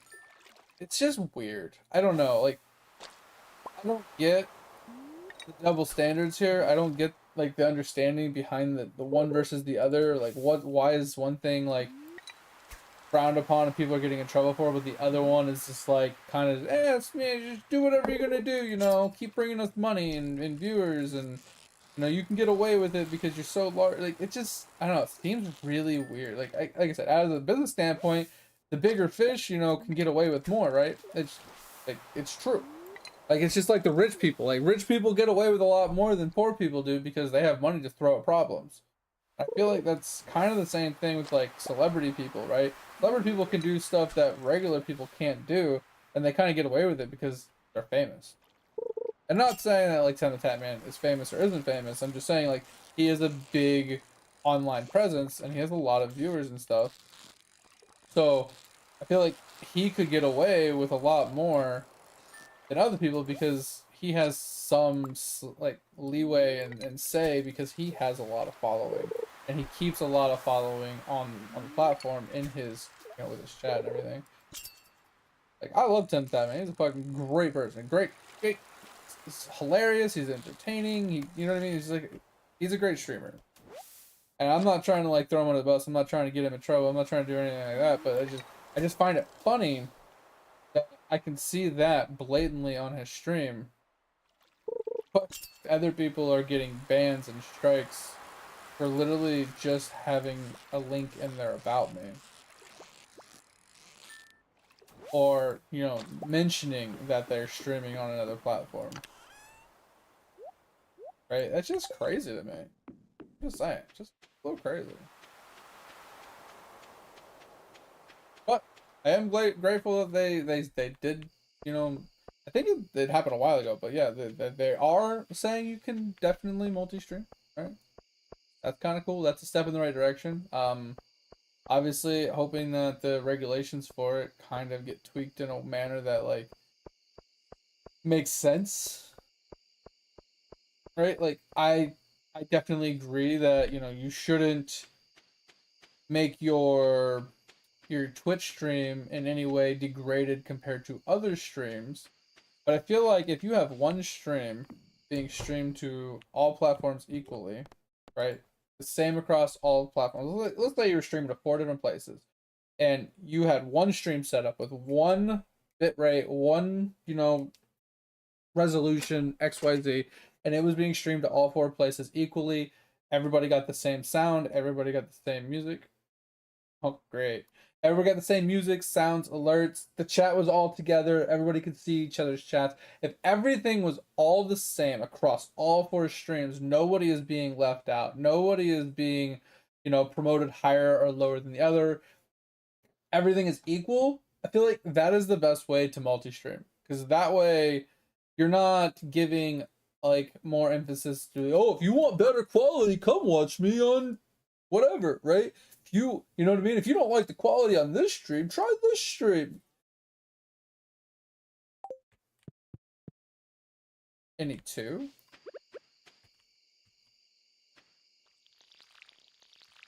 There you go. Yeah, they're the two closest ones. You know, that's what I'm thinking, right? Like that would, in my opinion, that would be better, because then all the chats are being included, right? So Twitch chat can see what YouTube's saying, YouTube can see what chat's saying, or Twitch is saying, or TikTok. You know, if you're throwing TikTok in there, or anybody, everybody can see what everybody's seeing and saying, and they can all interact with each other. And then when I'm answering somebody from one chat, the other chat knows who I'm answering and what the question was, and vice versa, right? It just makes sense because then everybody's included, everybody's involved, and no one's left out, and the quality is equal across the board, and you know we're not promoting one over the other. Right? Like, it's just one of those things. Like I'm not specifically gonna sit here and be like, hey guys, hey Twitch chat, you should go and watch me on this other platform. It's like I'm not gonna sit there and do that because that's scummy. But at the end of the day, like I should be allowed to state that you do stream on multiple platforms and or have other content, because most streamers have side content on YouTube.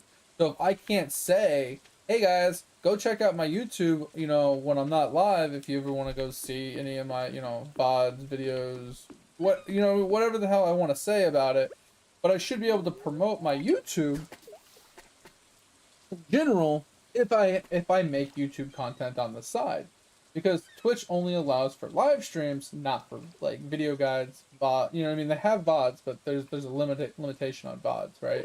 And things like that. So I feel like for as long as I can remember, almost every streamer has a YouTube account, right? Shroud, Summit, you know, Tim Tatman, everybody, they have YouTubes, and even though they don't live stream to it, they make YouTube content, right? Could you imagine if you're a live streamer and you're not allowed to tell your audience that you make YouTube content for them?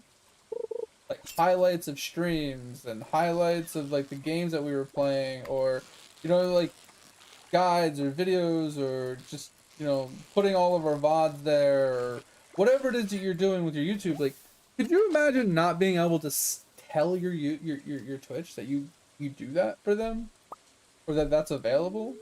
They have to randomly stumble upon it themselves by mistake and kind of be like, oh, I didn't know that they did this. Like, I don't understand the thought process there at all. Like, maybe I'm like reading the rules or regulations incorrectly here, but it seems like you're not allowed to make any type of reference or comment that you have a YouTube while you're on Twitch. It's kind of crazy, right? And, you know, Twitch might be mad that if they see this, you know, and whatever, they might be pissed. I might get banned for just voicing my opinion, you know, on Twitch about Twitch. And you know, it's fine. It is what it is. I'm just mind blown by it. Because, like, like I said, I watched some videos on it and some other people's, like, thoughts on it. And I guess there was a Q&A where they were talking to one of the Twitch guys about it, and they actually brought it up, and they were like, hey, you know, could you explain to us this rule? Like, it doesn't make a whole lot of sense to us. And their whole thought process was it felt kind of flawed, because they were basically saying that, like I said earlier, they didn't want Twitch chat to be left out. Like, they felt like incorporating the chats together would take away from the Twitch atmosphere and community and camaraderie and everything of Twitch if you added other chats in from other platforms. And they didn't want Twitch to be excluded, like the Twitch chat viewers to be excluded from anything from the other platforms. And that kind of feels kind of counterproductive, that if the chats aren't together, they're guaranteed to be excluded. It doesn't make a lot of sense. Like, their reasoning behind the rules just, it had holes in it. It had flaws. So I don't know. I was just confused about the whole situation, and I don't know how to really feel about it, honestly. So, it is what it is.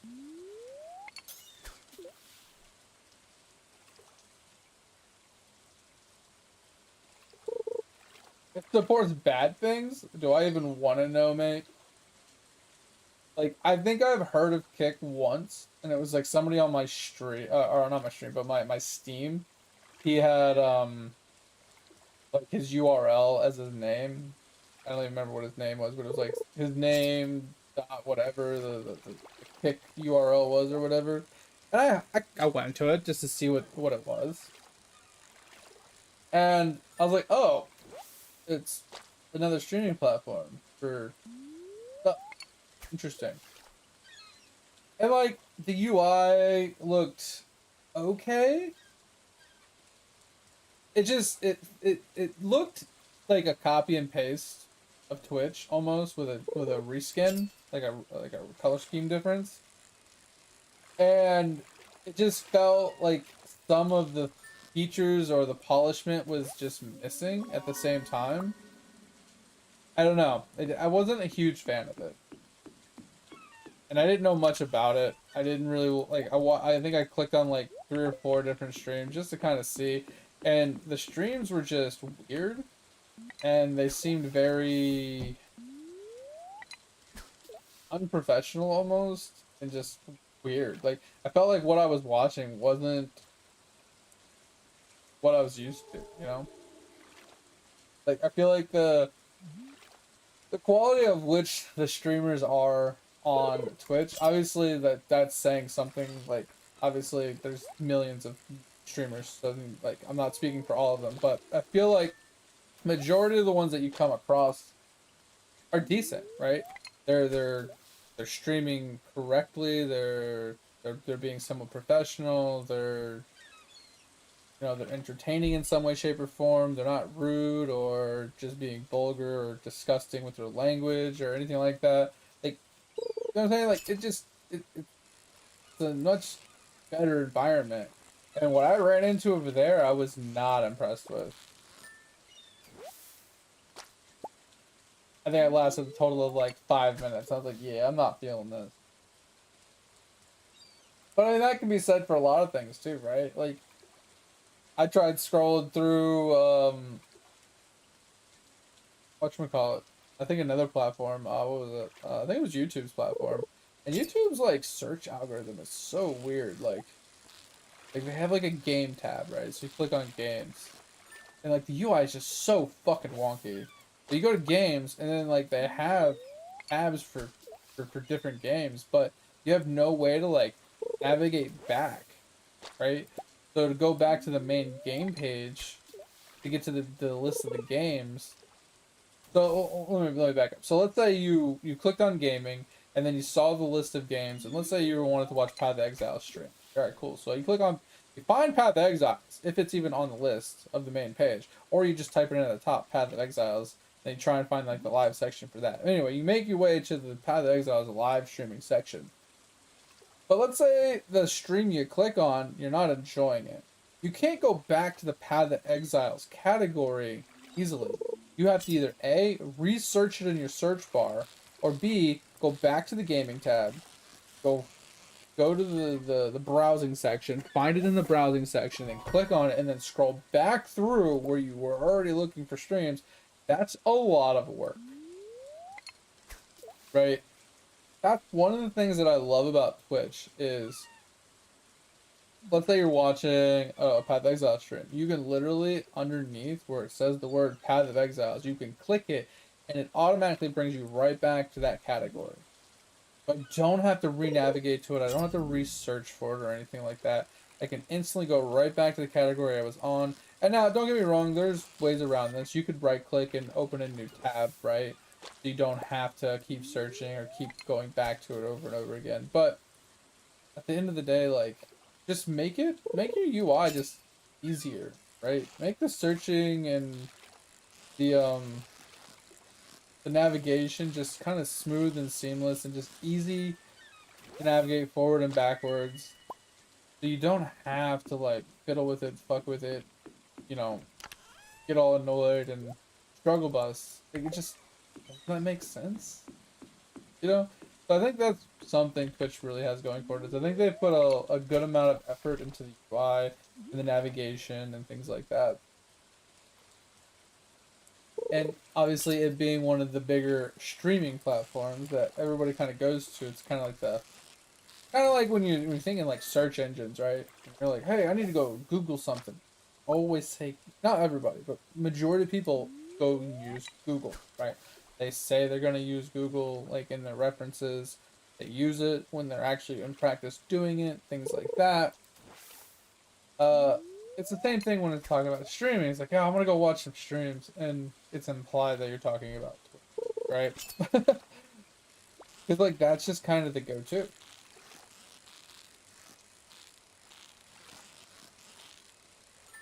Like, yeah, YouTube's been around forever, and YouTube's great. Nice, let's go. But YouTube's more or less known for its like video content, not its stream content. I think that's never gonna change. It's never gonna change. I have no idea how to tell.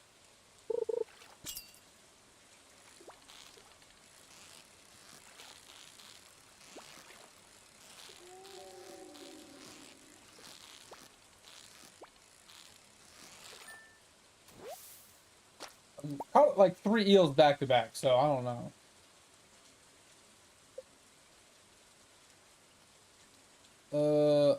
I think I'm 5? Yeah, it says 5.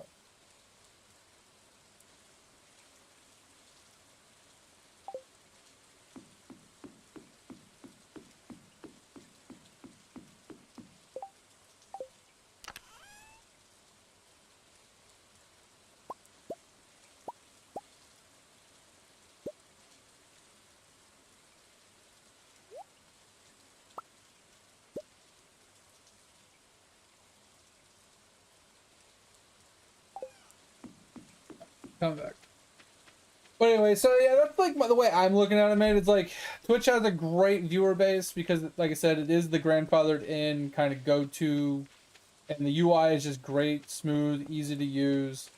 And I don't think they're gonna like they will lose viewers slowly but surely to other platforms, and it's not gonna be because they're not good or they're not the best. It's purely because they're going to randomly stumble upon some sort of content that they like, and that person's going to be exclusively streaming on another platform or whatever, and they're going to go there to watch that person.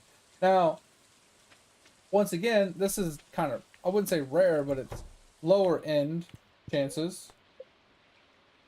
Yeah, I didn't even look.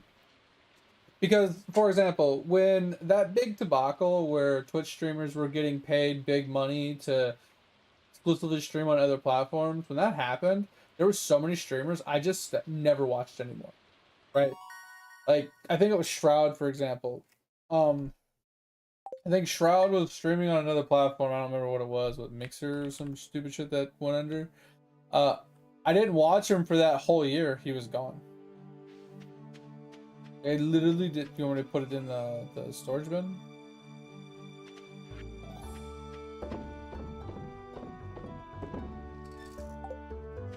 Yeah.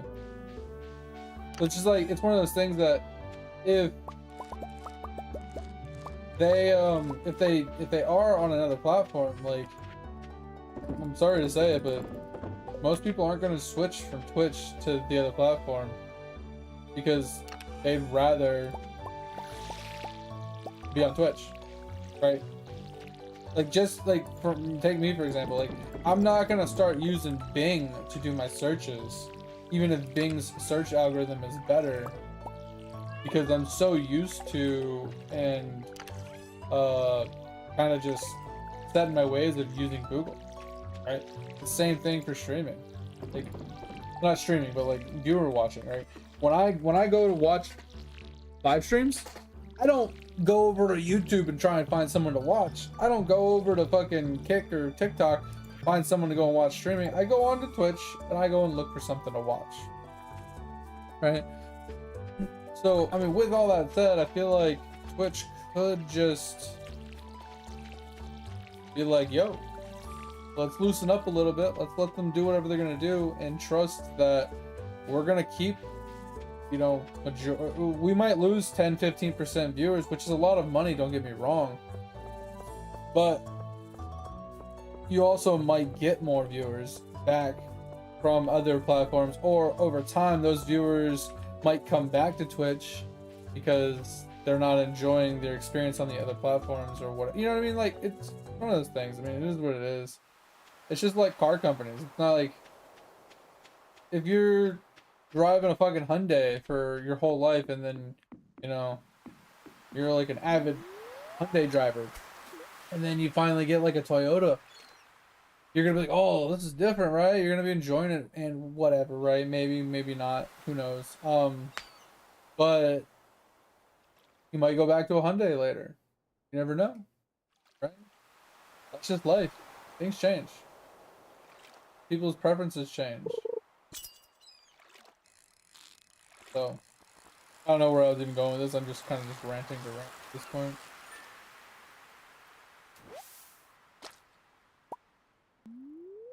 Oh, I'm hungry though. I think I am going to go and make something to eat really quick after this fish.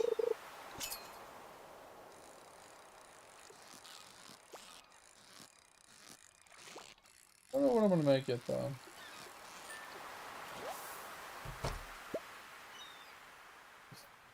I'll be right back. I'm gonna go find some to eat. I'll be right back, guys. Give me a few minutes.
Alright.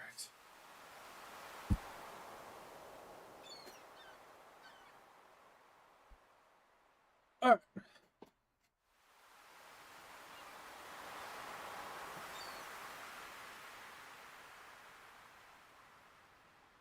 Woo! Hot. Sorry, I microwave my pizza. Back. Microwave my pizza and I think I microwaved it a few seconds too long. Well, at least the outside pieces are really hot. I think the middle piece is still cold, but whew, burned my tongue a little bit.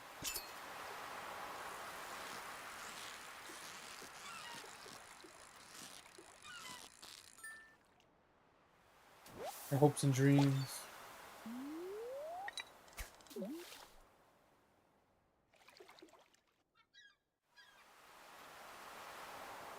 How's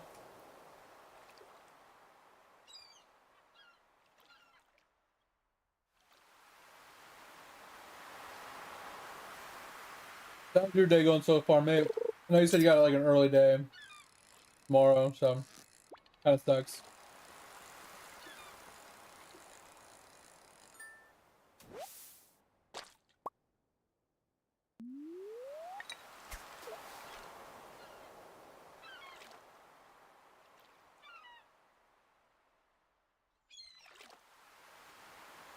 Also, how's that progress towards the 200 green stacks that you were talking about in chat or in Discord the other day?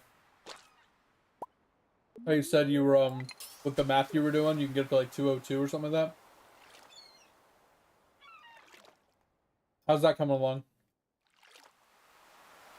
I need to take some time to start green stacking myself. We'll do that eventually.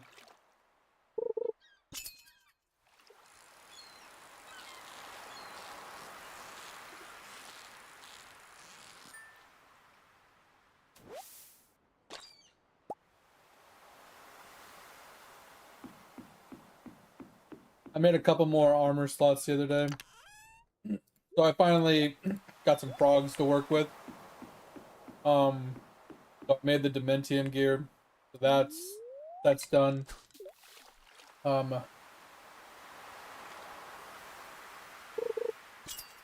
Oh, and then our next one is Void Set. And I think the Void Set I put on hold because I had to level up my fishing a little bit to be able to put the Void fishing pole on. Because I need two tools in order to complete it. So I left him fishing for the day. I gotta go and claim that so my fishing level's a little higher. And then should have everything I need for the Void Set. We'll make the Void Set and that'll be another armor out of the way. 165? Nice. I have no idea what my green stacks are. How do I check that? Obviously I can do it in game, but where is it in the toolbox?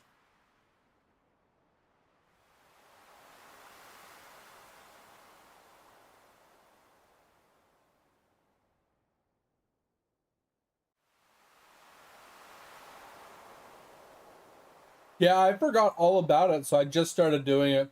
That's why I was asking. That's why I just started doing it while I'm talking about. Where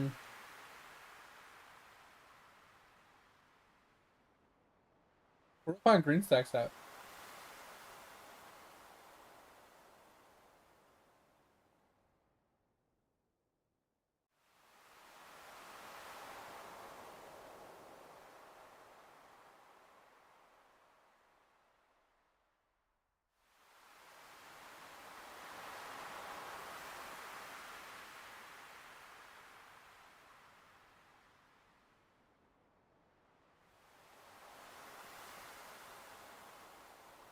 That's where I was. Miscellaneous. I see currencies, money, trophies. This is Coliseum, minigames, totals. Oh, maybe it's over here.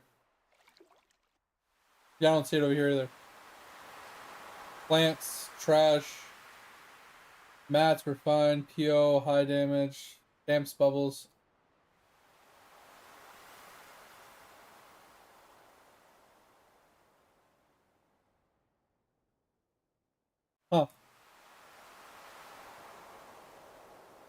Interesting.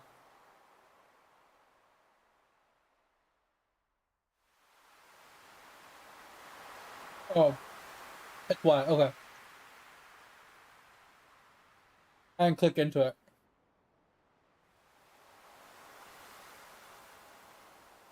Do I have to count them?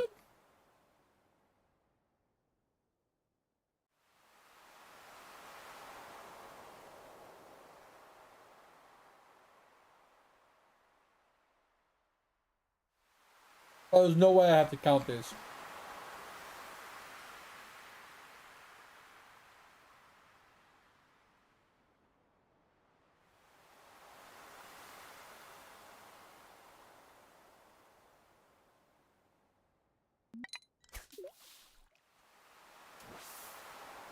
I forgot.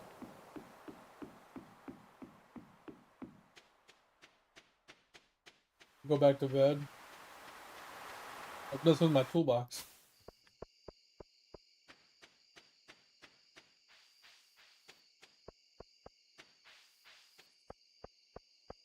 I forgot about that, man.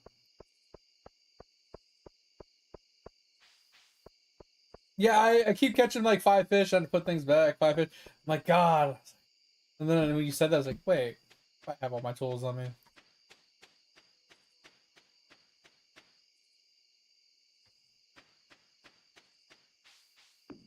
Yep, all good.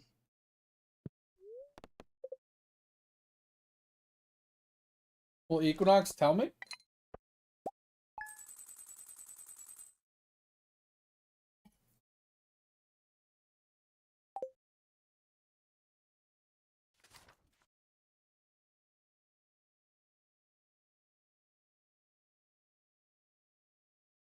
I'm just trying to find it because like I see all the green stacks, but I don't know how to count them. You know? All right. um.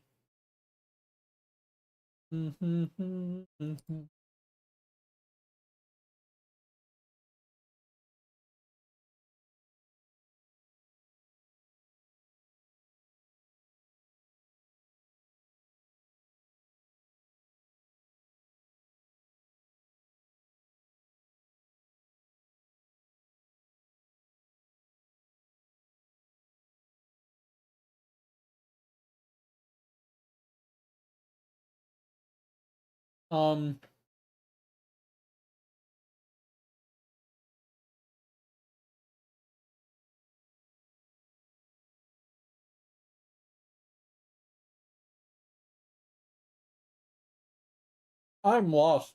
Why are you not telling me? It says 79 green stacks, but it's not.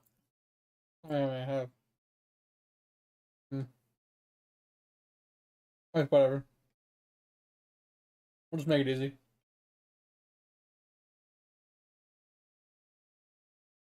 We're about to have an ad in a second here as well. A little bit.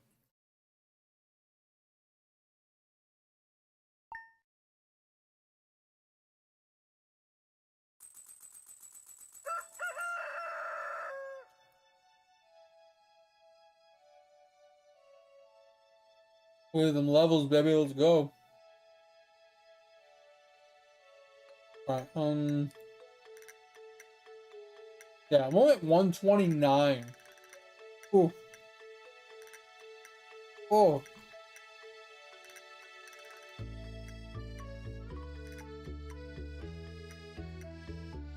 That's rough. We can work on that another day. They want to come.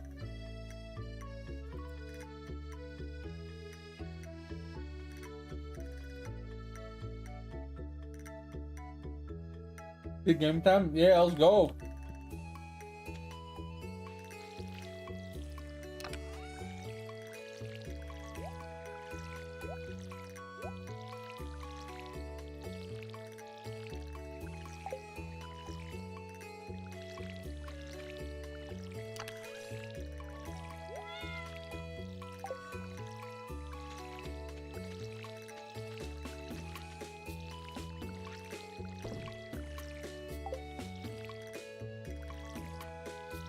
Try to max that shit out.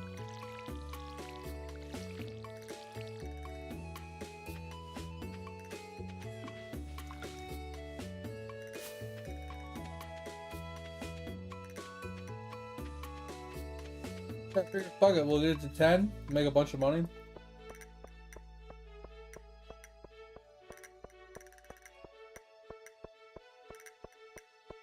So when I hit 10, you said I get another option. One is like no bait, the other one is like more money?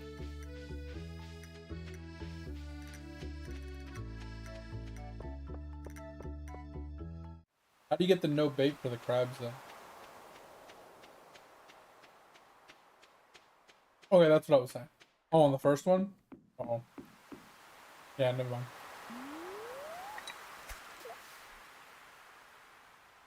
But here's my question. You can buy bait, right? You make a profit off of just buying the bait and then selling the fish or crab sorter, right?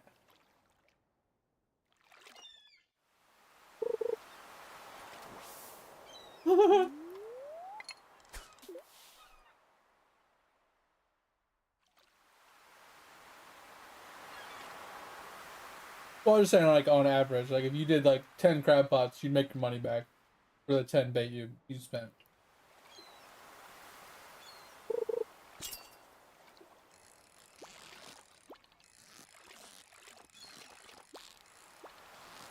That sounds pretty terrible if you can't, like, definitively say yes.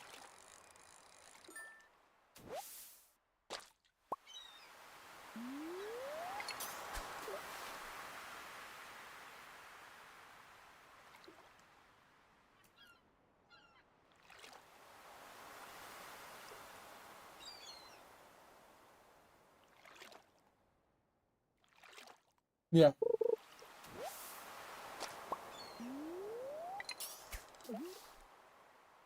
Yeah, but that's only one day. But I mean, like, on average, day to day to day.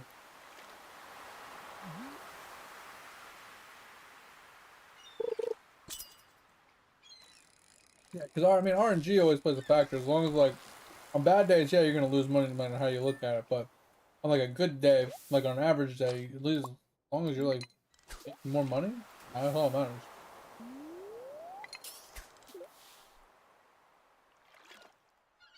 And so I was thinking, like, get to 10, get all the extra money we possibly can get from them, and then just put crab pots down and just, like, catch things for us. Hope we can sell them. Like, because at that point, it's passive income. Up here, set the traps, we check them, you know, the next day or whatever. Rinse and repeat. Just passive money every day. Hmm.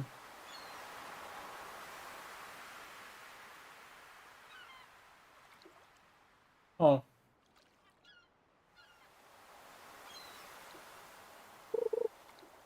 Oh, you're talking about the 200 green stack cloud that I didn't look at. That would make sense. I didn't realize there was a 200 green stack one. That sucks. I hate it when it's hot. But how you doing, Tom? Appreciate you for joining us today. Hope you're doing well.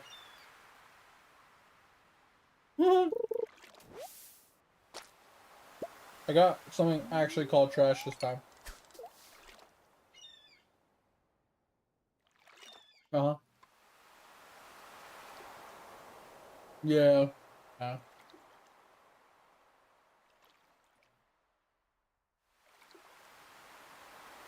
Yeah, we'll be like driving and I like look off to the side. I'm like, oh, it's a little hazy.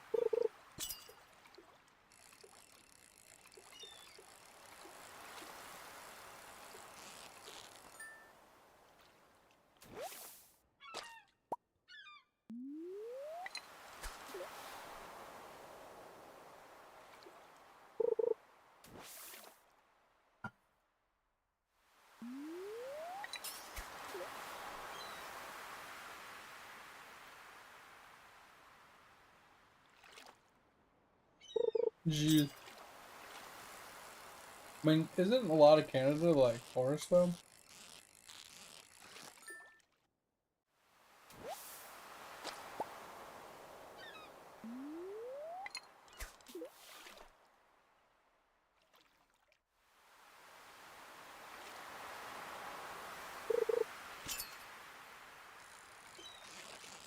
I mean, have you ever seen the Alaskan TV shows?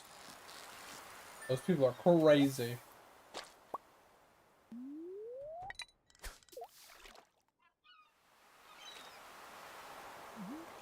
Yeah, that's what I was thinking, mate.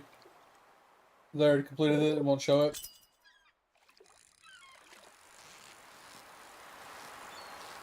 But obviously, once you complete the 200 one, right, that one won't show either.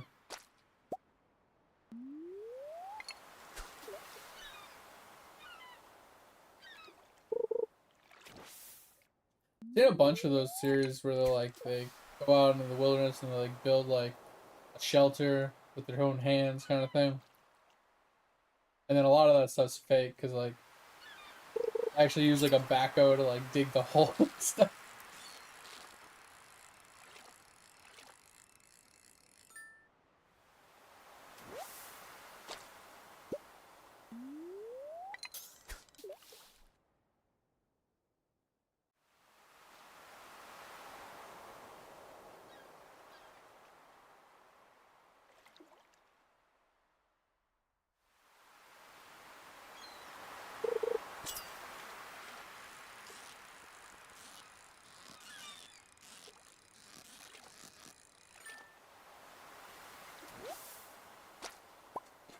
Yeah, some of those guys, like the things they build and the things that they like design or whatever, it's crazy.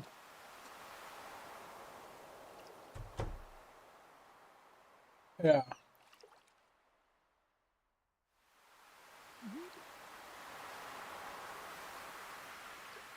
Yeah, and that's the problem is like when they're like, yeah, you know, I'm survivalist. I'm out here. I'm gonna make my own shelter by hand.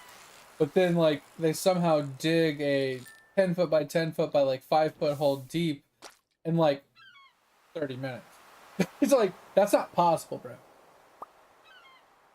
You can't dig a hole that big, that deep, with that little ass hand shovel you have in 30 minutes. You have a fucking big ass fucking crane or something over there.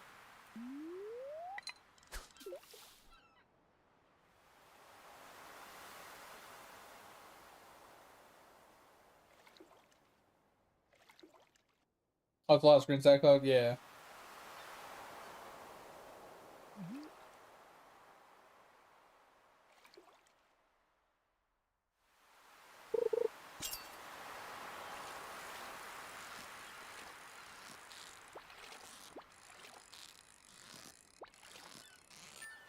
Just,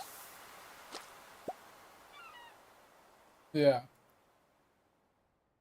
I mean, that's kind of like, I mean, it's kind of apples and oranges, but like, there's a YouTube like shorts guy. He makes a bunch of shorts. He does a bunch of like, um, Airbnbs and stuff. Like, people rent his place out for short periods of time. And he has a bunch of horror stories that he posts about. Like, there was a, so he has a bunch of ring cameras and stuff, but he doesn't really check them when someone's renting it because, you know, privacy or whatever.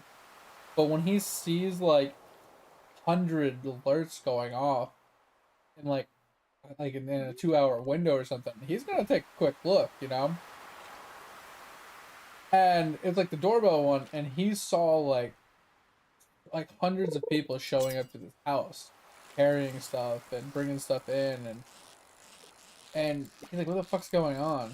You know, so he swings by, and they're having like a party, like a legit party. And so he calls the, you know, the people, whatever. It's like, hey, you rented this out for X reason, blah blah blah. I get a bunch of alerts, and I went and looked, and it seems like you guys are having like some sort of party or something. Like, what's this for? You know what I mean? It's like, that's not what you rented it for. So I'm kind of just trying to understand, like, blah blah blah. They're like, oh yeah, stupid people. we're we're letting our kid have their prom party there. He's like, yeah, that's not what this is for. So they're like, oh, okay, we're sorry, we'll pack it up and leave or whatever. So they were letting their high school kid drink alcohol and everything at this Airbnb, have all their friends over, and having like an after party for the prom at the Airbnb. And people think that that stuff's like acceptable. Like what? And then he has another property where these people rented it out for like, I don't know, like a month.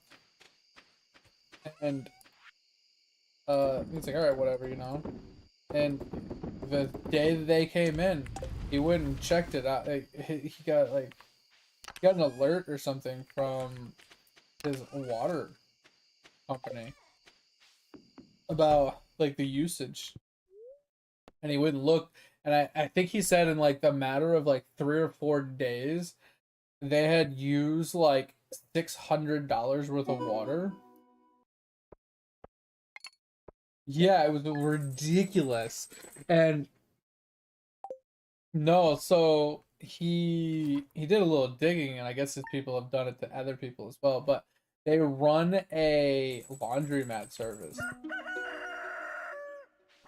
So they rent out the Airbnb for a cheap price, and then they use their facilities, you know, their washers, dryers, electricity, water, and everything like that to basically just come out ahead. They Oh no, he kicked him out. They had like 3 or 4 more weeks left on their lease, and he kicked him out. He said, "Yeah, that is not what an Airbnb is used for. You're against the terms of service. Blah blah blah. You gotta go." So yeah, I heard it. Oh, he probably charged him extra. Yeah. Like they already paid for it for the whole thing and everything, but like hypothetically speaking, I don't remember the exact numbers, but he's like, yeah, they already paid me, you know, let's say like $2,000 for the month or whatever. But if the trend of this water continues, they're gonna definitely, I'm gonna be in the black.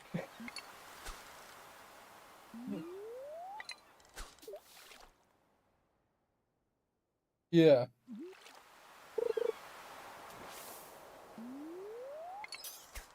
Yeah, even for that like week. Like I guess they never stopped running the laundry the whole time they were there or some shit. That's just crazy. And that's the things that people think that they can just get away with.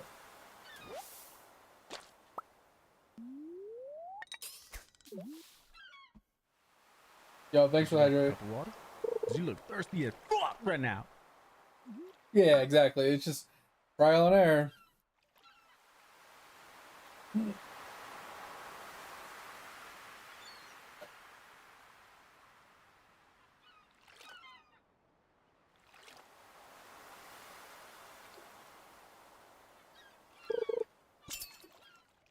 That's wild. Like, don't get me wrong. Like, I knew people that, you know, their parents would throw them a party and let them drink alcohol or whatever.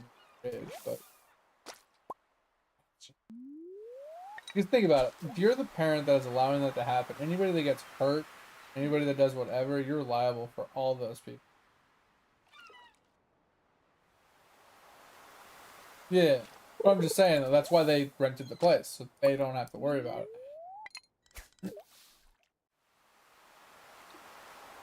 That's just fucking wild.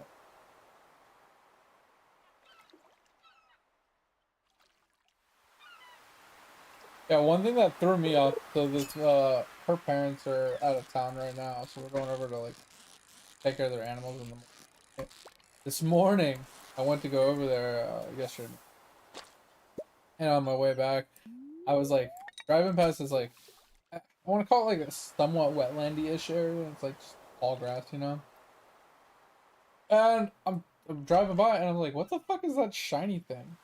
I look, and there's a car. Look down, like, stuck in this wetland. Like, how the fuck did they get all the way out there? We came back by later and we saw it, and it looked like there was like a small skid mark in the middle of the intersection that turned like 45 degrees and went right into the wetland. Like the car just whoop. I'm like, how the hell do you just do that? But deers don't typically stand in the middle of an intersection. Like in the middle of the road, yes, but not in a like a four-way intersection with a big ass light where it's like 2 lanes all directions. They don't just stand in the middle of the intersection.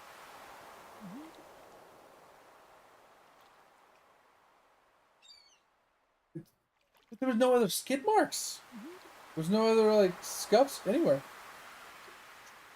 Well, what I was thinking is since it's the middle of the night when it happened, because obviously if it happened like later in the day, people would have noticed it. Tow truck would have came like sooner and they would have took care of it. Because the cops showed up this morning when after I saw it. I saw it at like 6 o'clock in the morning.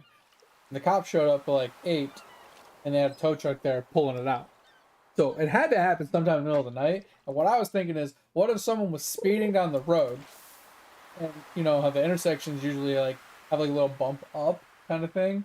I'm wondering if he like hit it so hard he like kind of lost a little control and just yeeted off the road. And he probably was drunk. That's what I'm thinking. I'm thinking he was probably drunk, driving too fast, hit the little like bump part. Yeah, that's what I was thinking. Because the only other thing that makes sense is yes, he might have swerved to like not hit something. There wasn't a lot of breakage.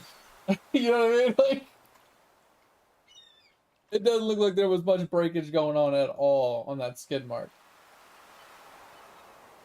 And it was like it's such a weird like location of where he turned. Like, I don't know, just looked weird.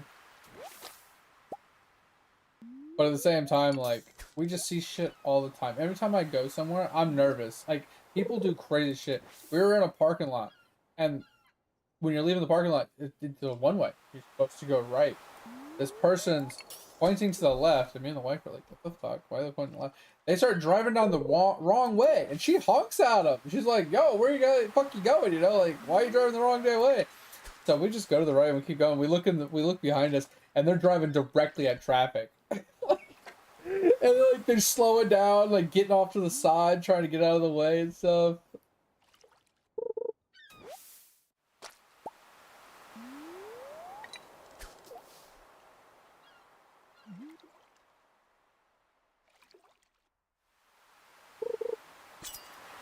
Mm.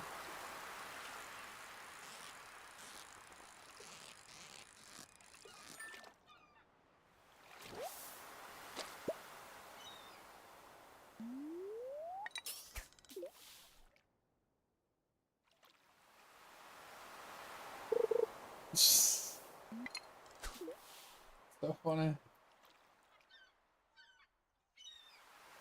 Oh god.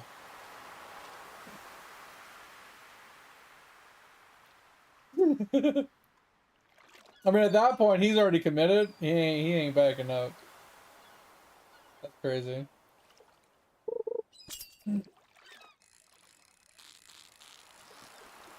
Yeah. Oh yeah, I was sitting at the roundabout. Oh my god. This person was treating a roundabout like a four-way stop. Like, I'm sitting there behind this person. Like, they pull up, like, right before I did.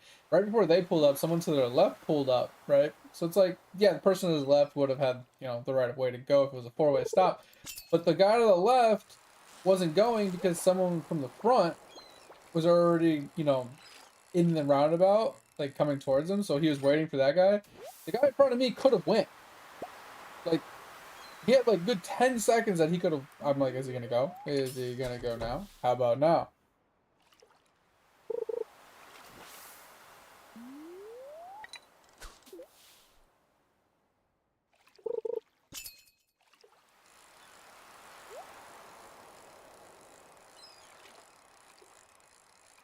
They don't.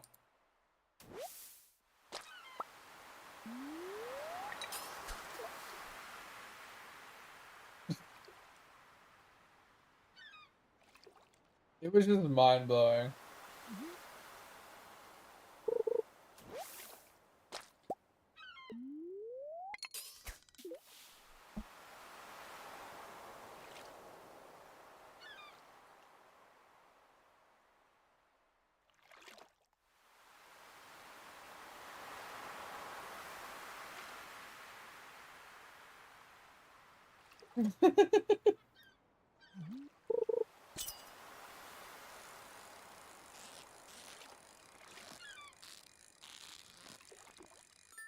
Yeah, people are freaking dumb. I remember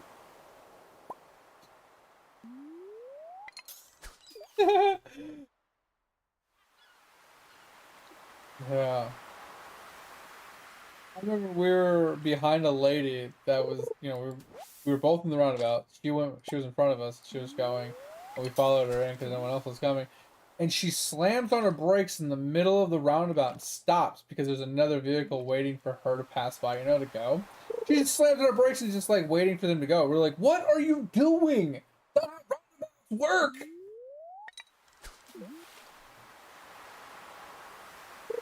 Oh, that sucks, Tom.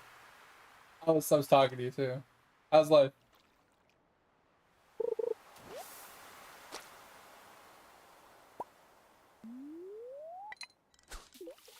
Yeah.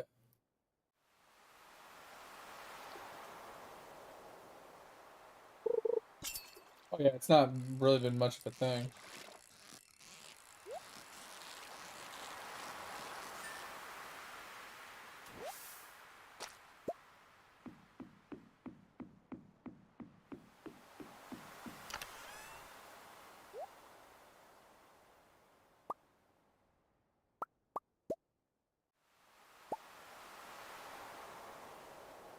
I can't tell you how many times I've seen people just go right over. Like there was a semi, he didn't even attempt the roundabout. He went right over top of it.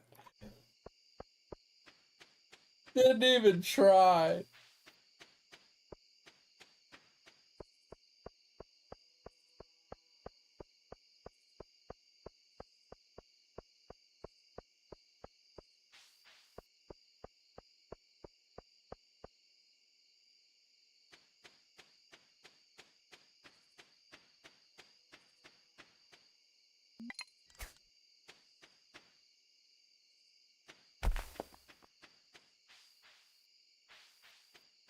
Just,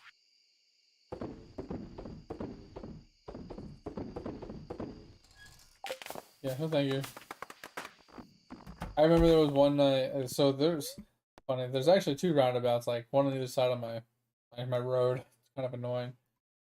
But I remember one day I was like walking out to the kitchen and I see a bunch of like flashing lights in the front window. I'm like, what the fuck? Go to look and there's cops.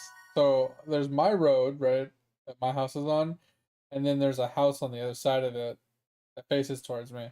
But behind them is the main road. Um, and the lights were in that main road. I'm like, okay, why is there a bunch of lights in the main road? I'm gonna find out some dumbass coming out of the roundabout floored it, lost control, and ended up in the tree in that, that front yard of that house. Like, what the fuck, people? Like, so annoying.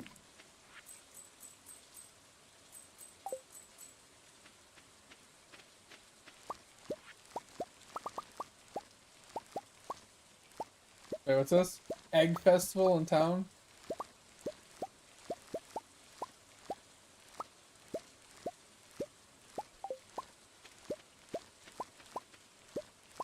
Over the farmer.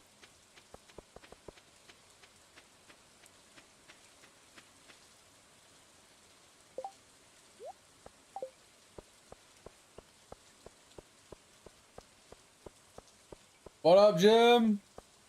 How is the PoE treating you? Do you need any help or anything?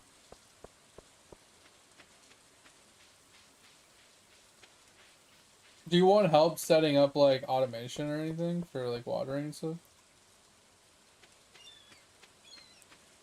I know we can't. That's what I'm saying. Did you want help? Like I can like help like do some mining and stuff so we can stuff.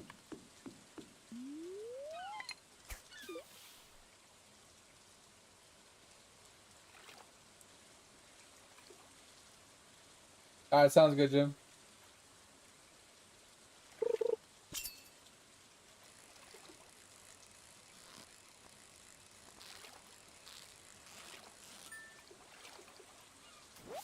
Okay.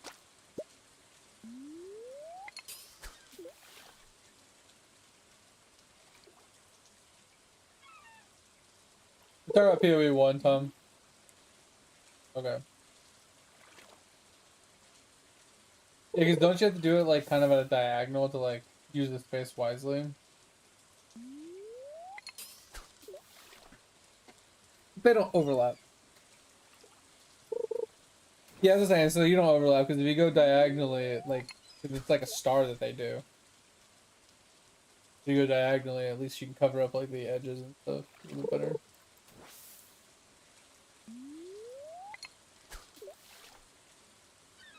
You don't gotta water it all. Yeah, I was glad I can help, Jim. Like I said, if you have any questions, feel free to ask. What'd you end up getting to so far? I know I left you off, like, middle of Act 1. Like, right before you had to fight Brutus. I figured Brutus would be your first challenge.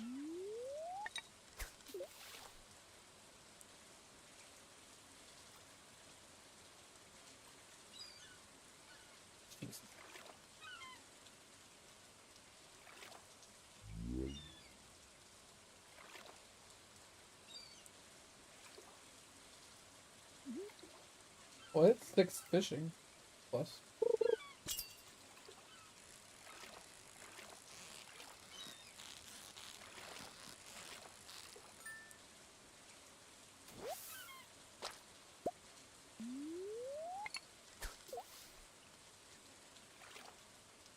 But yeah, Tom, to simplify everything for you, Jim came in the other night when we were playing Grim Dawn, which we're gonna go back to next week. We're doing community night this weekend.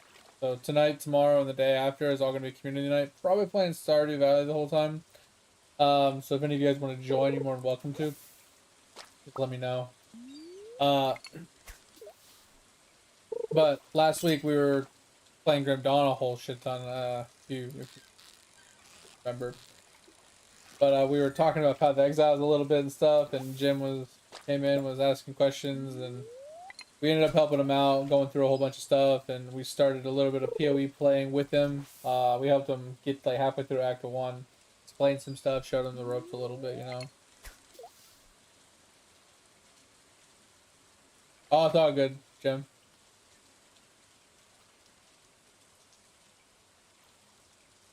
She started playing. It's all good, Tom. That happens. Start of Act 3? Nice! Making good progress. Yeah, the only thing I could say, Jim, when I was hanging out with you in Act 1, is everybody plays their own way. And there's no right or wrong way, right? The only thing I would say is you were going really slow by looting all the chests and the bodies and everything to try and get all the loot. I definitely say that is viable when you get to like the later maps. But early game, I feel like it's not as worth it because the odds of you getting anything worth value or anything is pretty slim early game. But once you get to maps, and specifically red tier maps, that's where it really becomes like more apparent and useful, right? Oh, it's because of lag, yeah. Yeah. But like I said, there's nothing wrong with opening the chest because that's where a lot of the currency comes from, a lot of the items come from. So you'll definitely make a ton of money opening up the chest. It just slows you down a lot. And the playstyle for Path of Exiles for the majority of the players is how fast can I go? Not how well can I efficiently loot everything in the map, but let's not loot anything and just speed kill everything. And whatever drops, drops. Right? That's kind of the mentality to the PoE1 community, you know?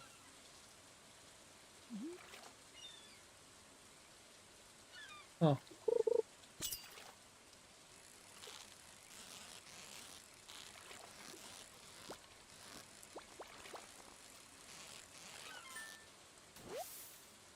Just... But yeah, there's nothing wrong with opening the chest though. Specifically, Jim. The reason I say that is because majority of like my high tier currency has come out of chests.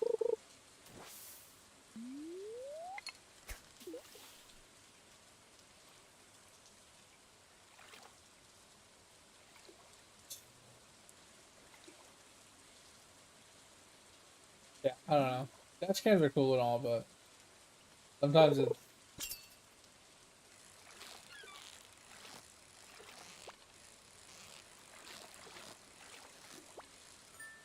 Yeah.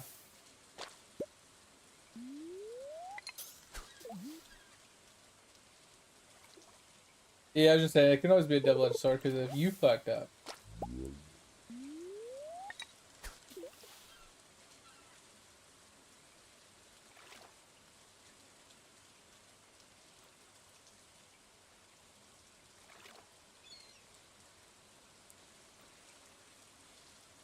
Oh, I think it's always been a problem.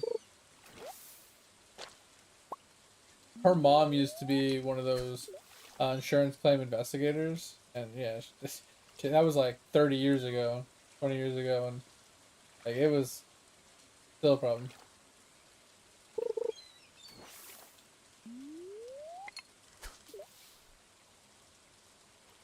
Oh yeah. Well, what's funny is like a lot of the new ones now have cameras already. They just don't have any way to record.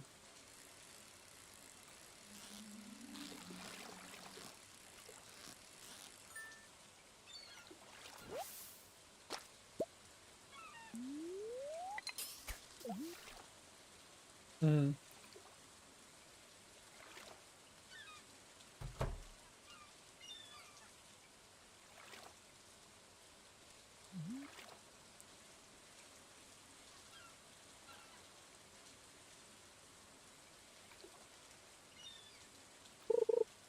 Yeah.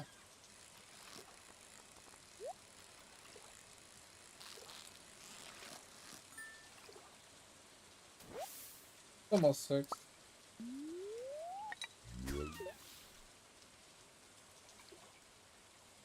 Yeah, I know the fish guy leaves his house at like 5.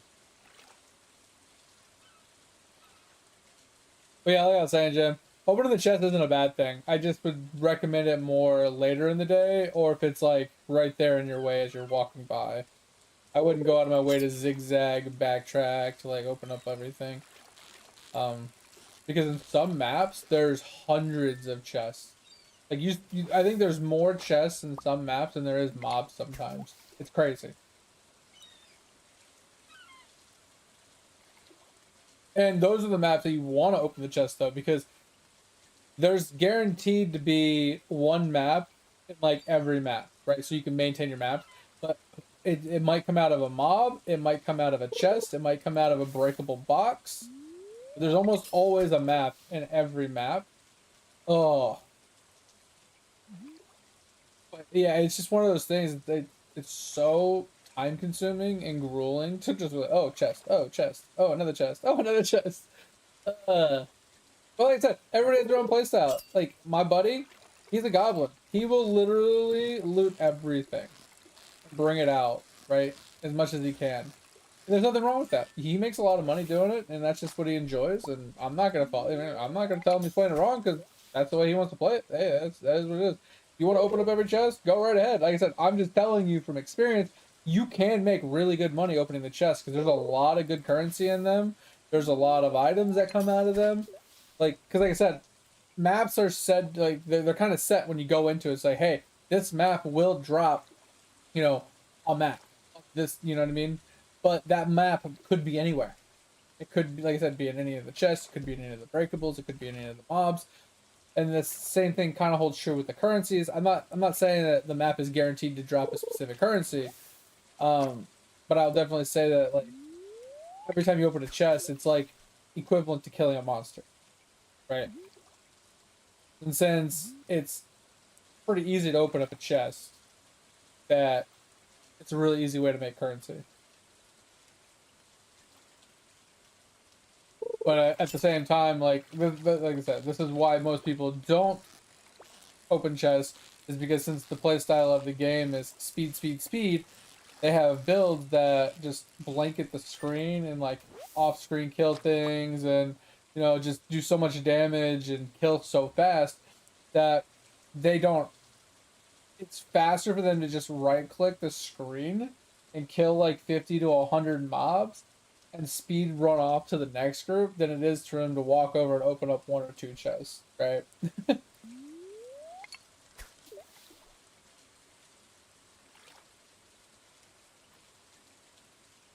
Yeah, I know, Tom. I'm kind of in the same boat, man. That memory game can suck it. It kicks my ass. I get pretty far into it though, but that's just because I have a bunch of things unlocked for it. And when I did the research in the research section, oh,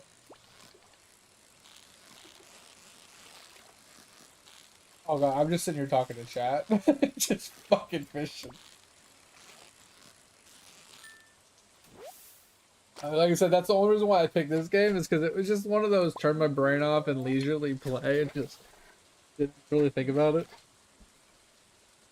But yeah, so in the research section, Tom, I researched the memory game specifically to give me more attempts.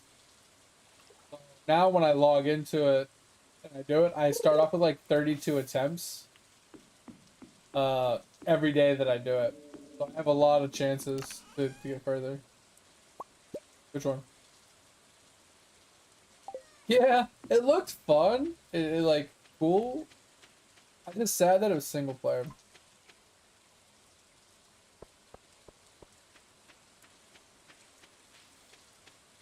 Well, they had something, Jim, but with the loop filter you put on, it hides it, right?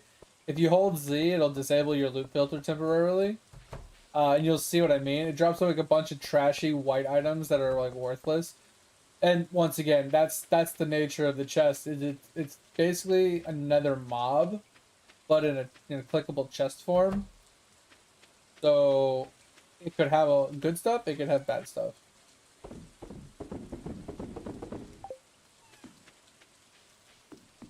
But we're gonna do one more in-game day of this, guys, of Stardew. Topher's gonna go to bed. And then we can jump on to another game if you guys want. We can either jump back onto Grim Dawn and continue that on, which I'm not really partial to, or we can get back on PoE and we can play some more PoE on the new character we've been putting together.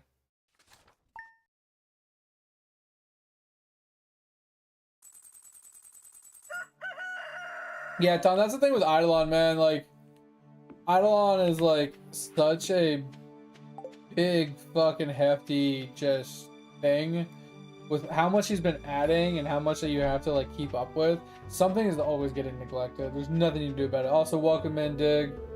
Today's festival is being set up. Come back later. I can't go fishing. I'm gonna go play in traffic.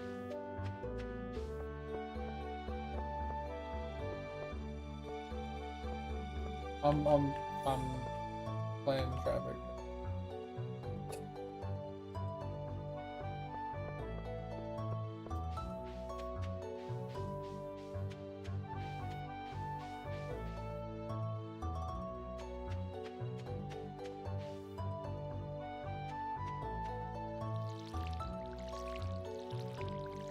I mean, whole, I will agree, whole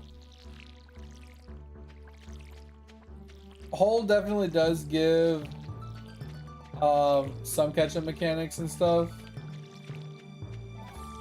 Yeah, that's what I'm saying. Like, after this day, we can call it, or we can call it now. It doesn't matter.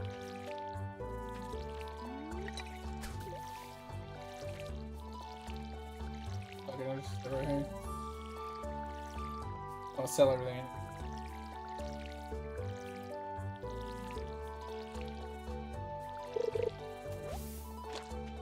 Glass. But there's so much they've added, man.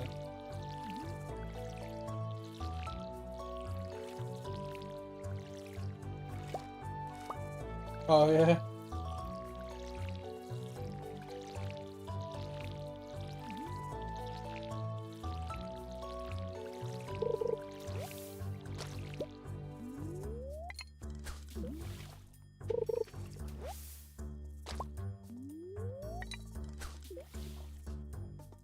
I didn't catch 3 glasses back to back. Can't stick.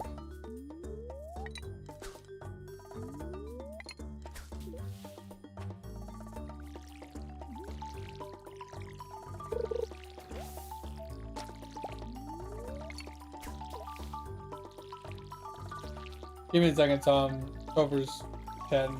My euro.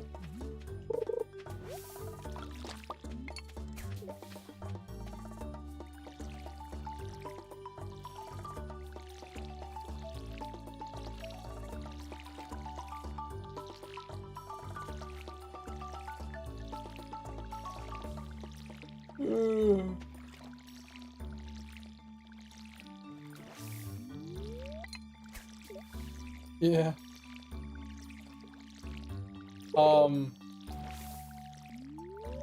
But yeah, Tom, it's just he's added so much things that give additives to like so many aspects of the game, and it's just there's too much now, man.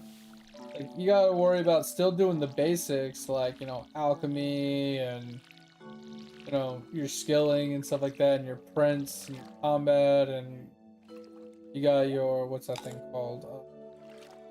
Like your death note to still worry about.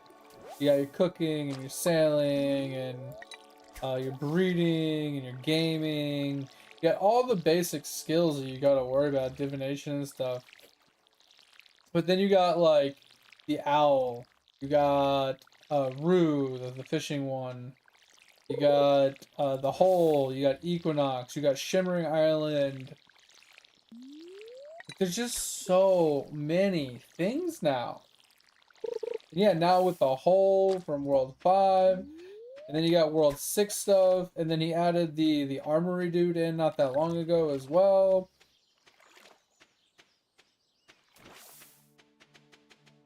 It's just, yeah, like I said, there's just way too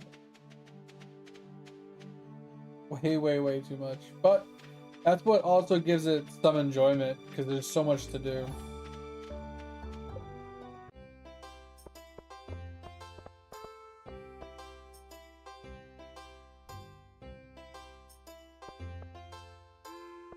What do we do?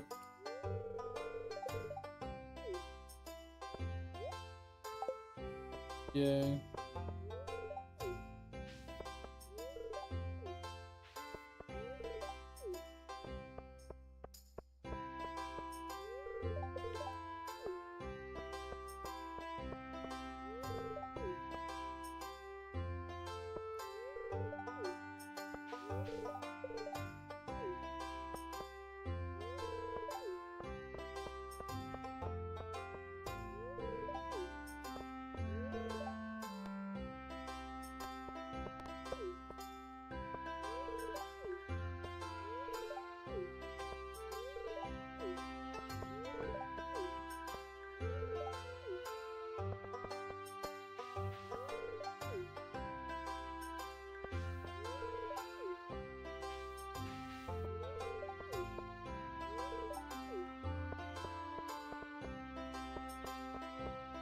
I was about to try to talk to you. Like, that guy's moving a little awkward.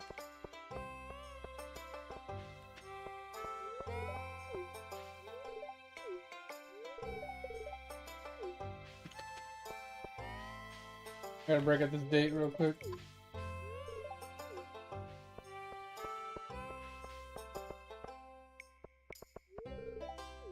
Interesting.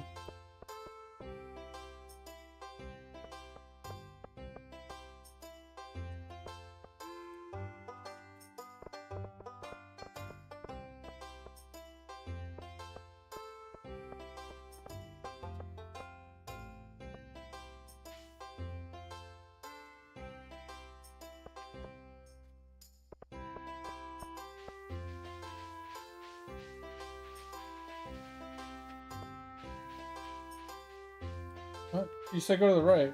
What we're doing?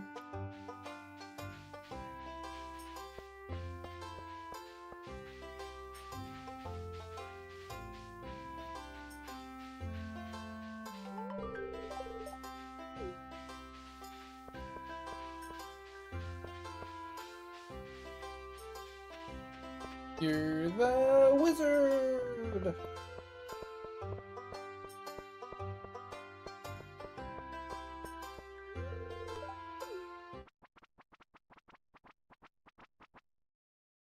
And yeah, Tom, with all the new elite classes and like the new classes that we've been getting, EXP has kind of started going through the roof. Like May was saying, like the medallions give a bunch, and like the Windwalker himself just gives a bunch of EXP. And then even like the Deathbringer doesn't really give per se XP, I don't think, but he gives a ton of other stats and bonuses to the account. Dude.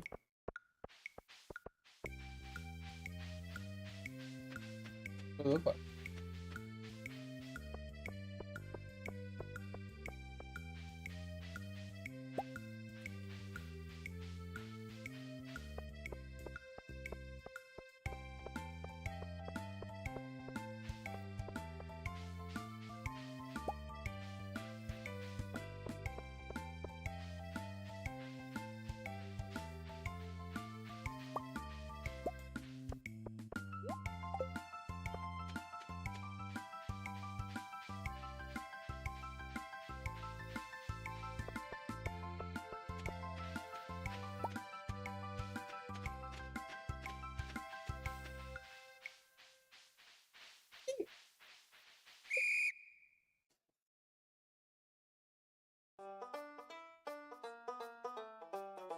I didn't even know what I was looking for, honestly.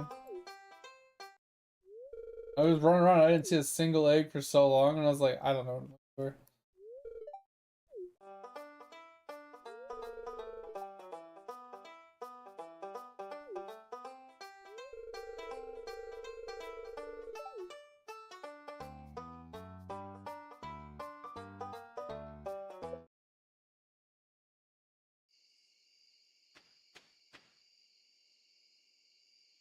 Yeah, Tom, you definitely need to get the world, the Windwalker 2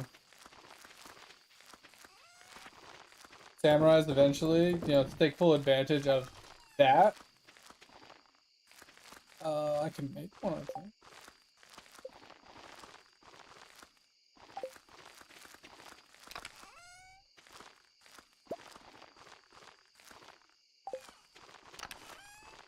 Where'd the sap go?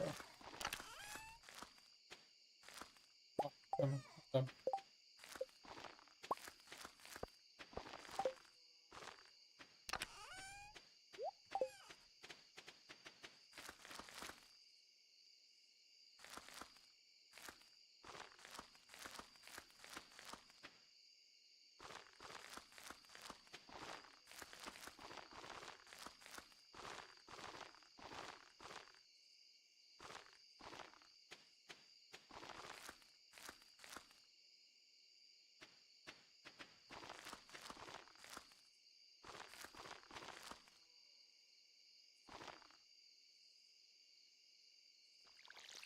But yeah, like I was saying, Tom, yeah, getting there is like the goal, which takes quite a lot, obviously. Of seeds? Yeah, there's like 3. Oh, maybe not. No, yeah, there's 2 actually. But yeah, like sorry, it's the hard part I have with community night, guys, is like I'm trying to talk to you guys and hang out or whatever, but like, you know, he's not knowing I'm talking to you guys, so he's talking about the game or there's like bringing up something while I'm trying to talk, and it kind of like throws off my feng shui.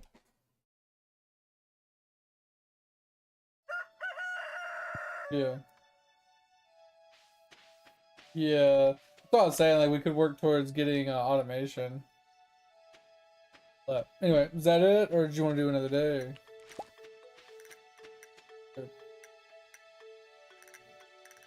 All right. I'm gonna switch games in. Yep. See. I'll see you tomorrow. Oh, lovely. That's it. Yep. Oh, all right. October's out. I'm out of Discord. I can actually focus now. But yeah, like I said, getting the Windwalker to Sunrise is a real struggle bus, right? So that like I said, in the end of the day, I don't see like that being the go-to like requirement to really juice, right? Because there's other things that could juice you just as well from him. Just the organic nature of the way the Windwalker works is like leveling up his Windwalker stuff with the dust. You can get increased XP, and then I'm pretty sure the medallion, like per medallion or something. Like there's a bunch of different things that give XP just for being the Windwalker and leveling him up and stuff. Um, but also with the new Arcanist or whatever, you can, if you get him obviously to the higher tier places as well, you can juice it even further, right? Because the Arcanist has the bubbles or whatever, or the whatchamacallit. Yeah, so this is what I was talking about. So it's like we have like this. So monsters now give blah blah blah class XP for all characters if you own their medallion. So this is obviously step 1, right? Um, and then thought he had another one. This is coins. So for every abomination kill, characters get more class XP, right? So you level this up, right? Get a bunch more points into this. kill a bunch of A-bombs, you get a bunch more XP. This is some miscellaneous stuff, but then that's all damage, readability.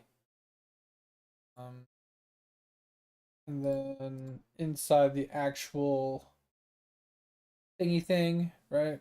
Okay, hold on. Yeah, Jim, I played a lot of this. What up, Black?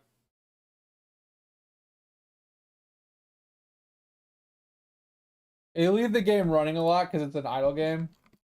So that's why it looks like I have a lot of XP or a lot of time in the game when I in reality don't really. But I'm pretty sure there's like EXP rates in here somewhere as well. Like I said, I don't pay that much attention to this stuff if I'm being honest.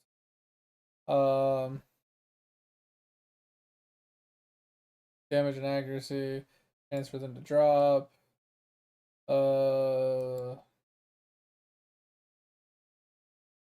I don't really feel like going through all this stuff, but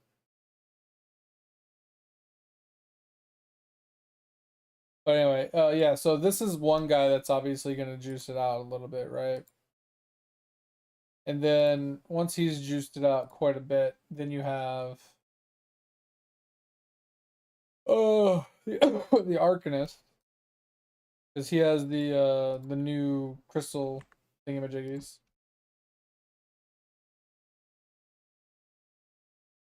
10 left and idle for 11,000. Sounds about right. Sorry, I'm gonna check my Eidolon stuff really quick, and then we're gonna jump into PoE. Did I not do a full day yet?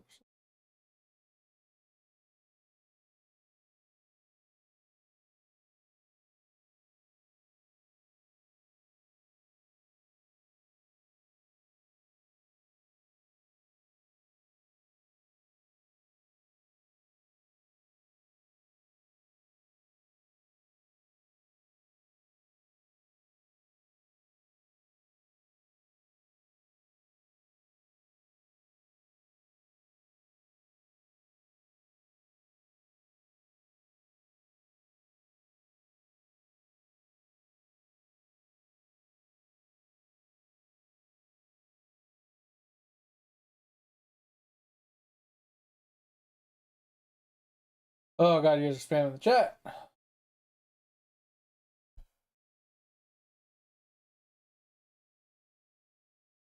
can only use one AFK at a time with the whirlwind. That kind of sucks.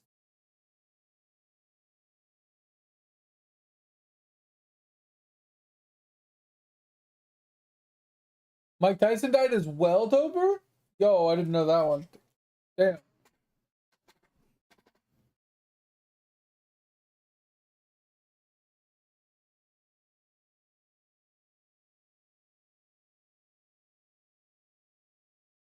Hulk Hogan.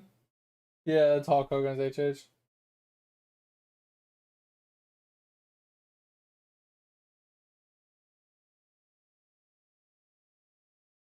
Yeah, Tom, to post pictures, you gotta go to the screenshot tab to post things in Discord.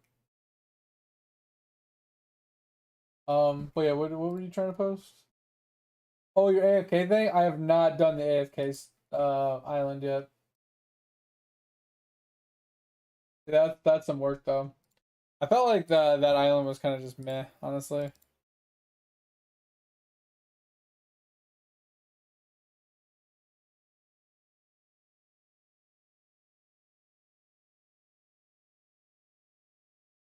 Got mutton.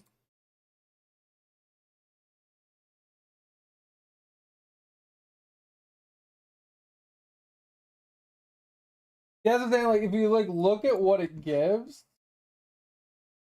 right? Like, 1 in 100,000 chance for an AFK trophy, not happening. Basically 25% more dungeon credits and flow rolls. That's kind of negligible. Kitchen upgrade cost, kind of meh. I mean, it's helpful. Chance to find sailing artifact, something better than nothing. Dirt shovels give 25% more gold nuggets. That's pretty helpful. I think that's the most helpful one. 100 star talents, pretty helpful. Could be useful. And then plus 2% stealth per sneaking level. It's not a lot, but it's additive at least. to the rest of the stuff that you're already getting, so it's kind of nice.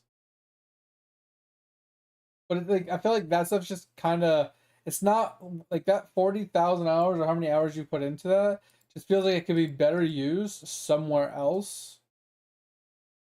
Not getting those benefits, right? I feel like other benefits are much stronger other places. All right, we finally got our next room. So we're currently sitting at 19, 25, 36. Yeah, I think the next one's gonna really cuck us.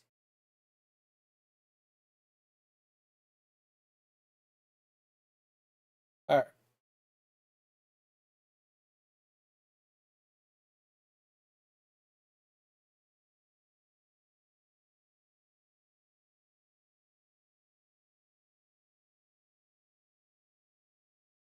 We're getting like 80 to 100 triple Q coins down here.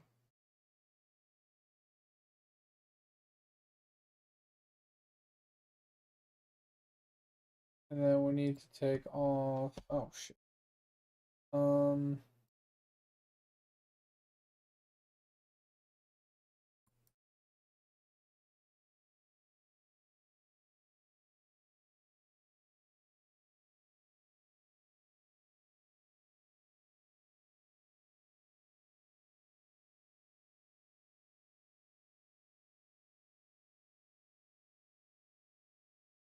Alright. There's that. And what are we looking at? Yeah, 200 triple Q. We basically doubled our money. But they have like 50 to 60, 70% chance to be caught. I don't know. So we're gonna start spending our money trying to get this up. Anyway, so that's that. All right, Tover, have a good night. I appreciate you. Thanks for being here.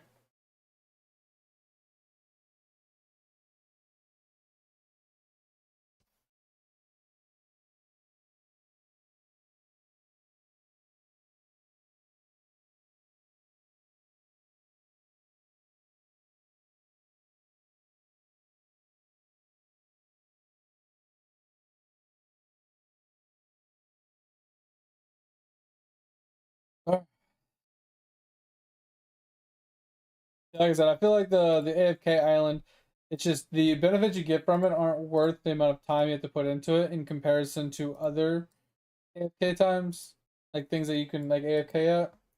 So it's like that's like last thing you do, honestly, in my opinion. It's just not worth it otherwise.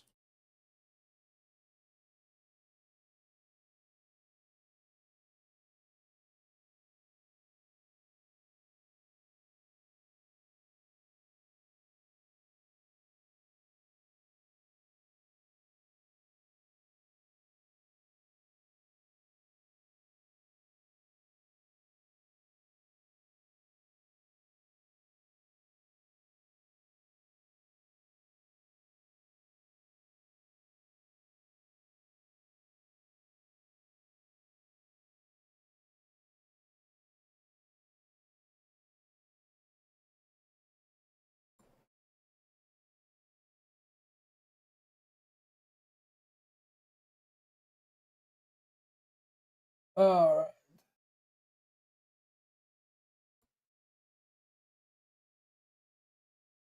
What are we looking like? Alright, 400.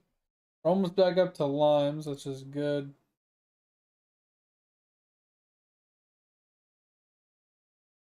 Yeah, because like if we look at this, right? Get into 25,000 hours here is much better use of your time. 25,000 hours, 24,000 hours here, much better use of your time. Same thing here, 24,000 hours here, much better use of your time. So like spending your AFK hours in whole, in my opinion, is just a much better use of your time than anything else you would be able to do, in my opinion. All right.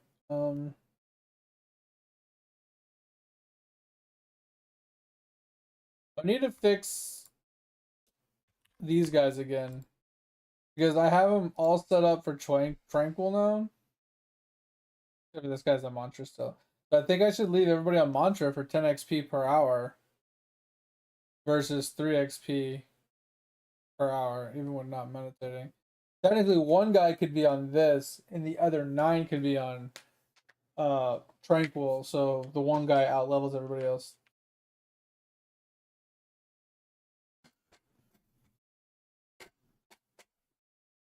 Yeah, you probably reset yours a lot more than mine. Alright, so that's that. So let's just claim our stuff real quick. So sailing and refinery, that's fine. We're gonna go and change these guys all back to. I didn't realize mantra would work. Because I forgot about having suit.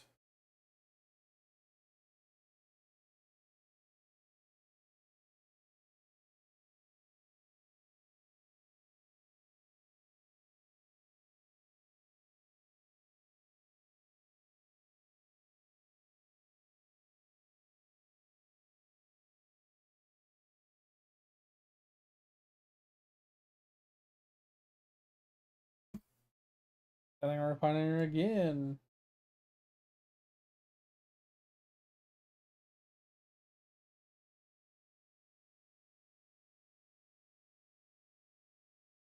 Oh.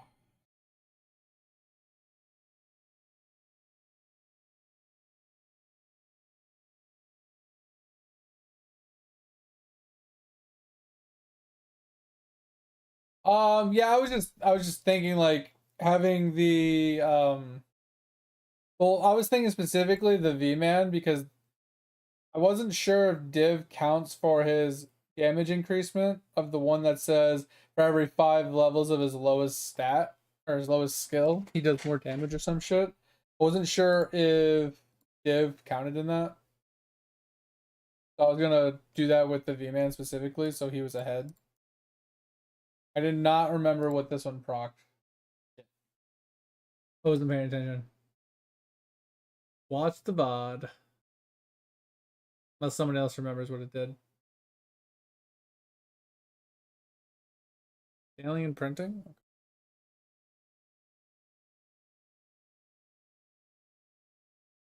Okay. Isn't it like worlds 1 through 3 or something like that?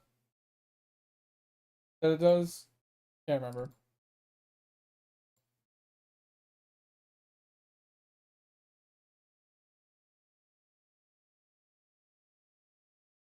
Yeah, 1 through 3. Okay, that's what I thought. I just wasn't sure. Yeah, I just put everybody on mantra then.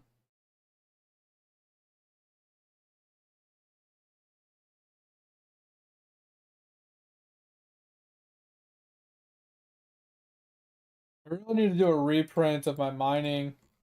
Do we know when the next good mining or reprint ballot's gonna be? I don't pay attention to ballots, so.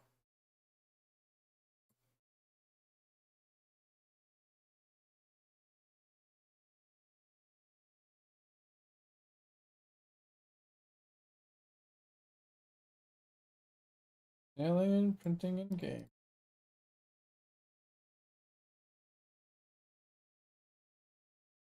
Trying to get the 10% chance to fail. Funny thing is, I was already at 23, just organically clicking, spam clicking, and I got to 23. And then I failed going to 24, and now I'm taking my sweet time getting back to 23.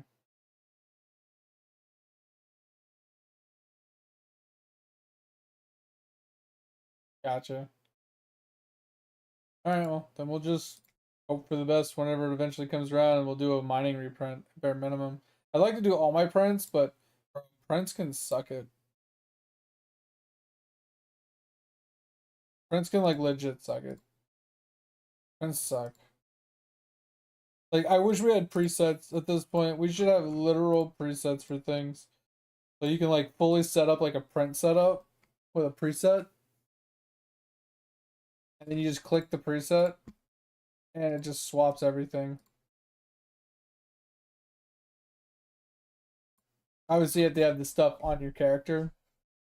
But, like, I think that would be sick.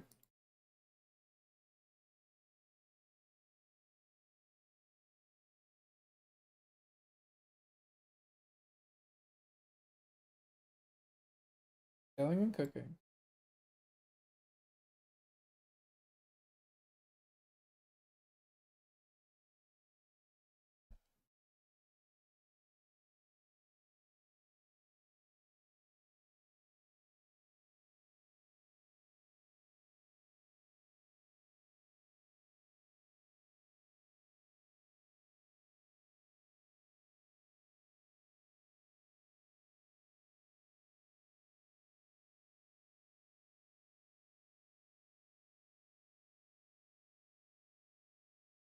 It was sailing and something else.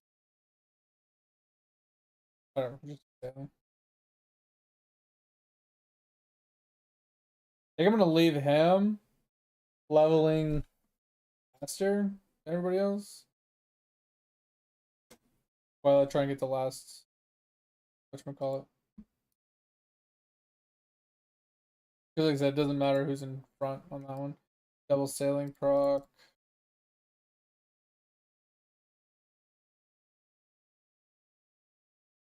Did I take the one guy over here to do mantra?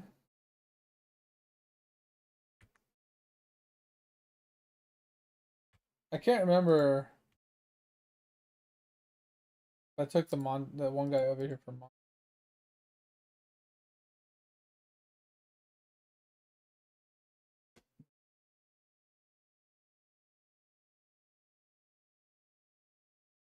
This guy. Did I take this guy over here to do mantra? He's on tranquils.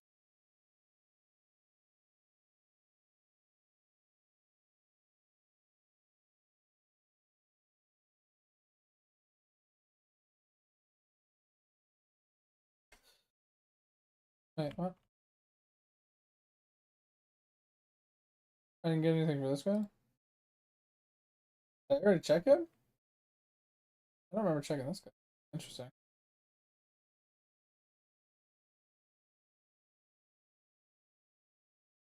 Huh.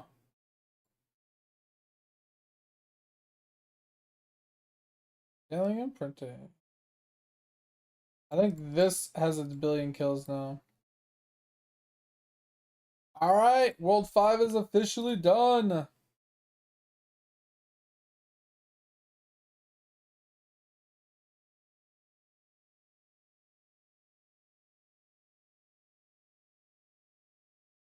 Oh, look.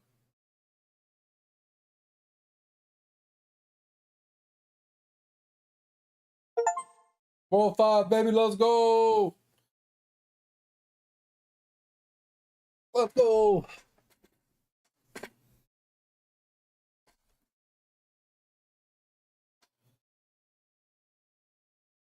Huge. Alright.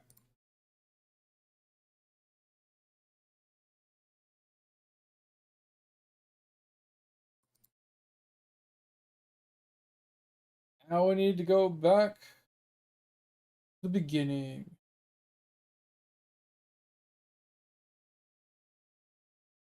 I did not pay attention to what this guy's was.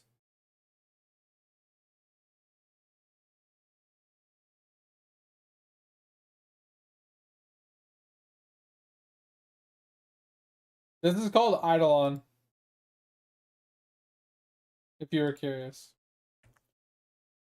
So at the top of the screen right here, it's on Steam. It's called Eidolon. It's an idle game, basically. Nothing crazy. Alright, so I have 300 million. Okay. So, start here. Kick some stuff's ass. Yeah, so basically, Black, it's an idle game, but there's so many things to do in the game. And so many... I'm not paying attention to my procs at all. There's a lot of active stuff you can do.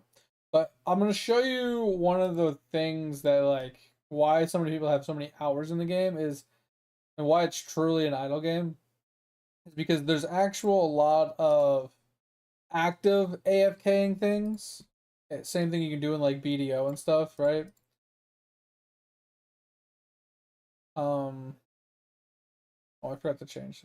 Bro, my mind is in 100 other places. Go left.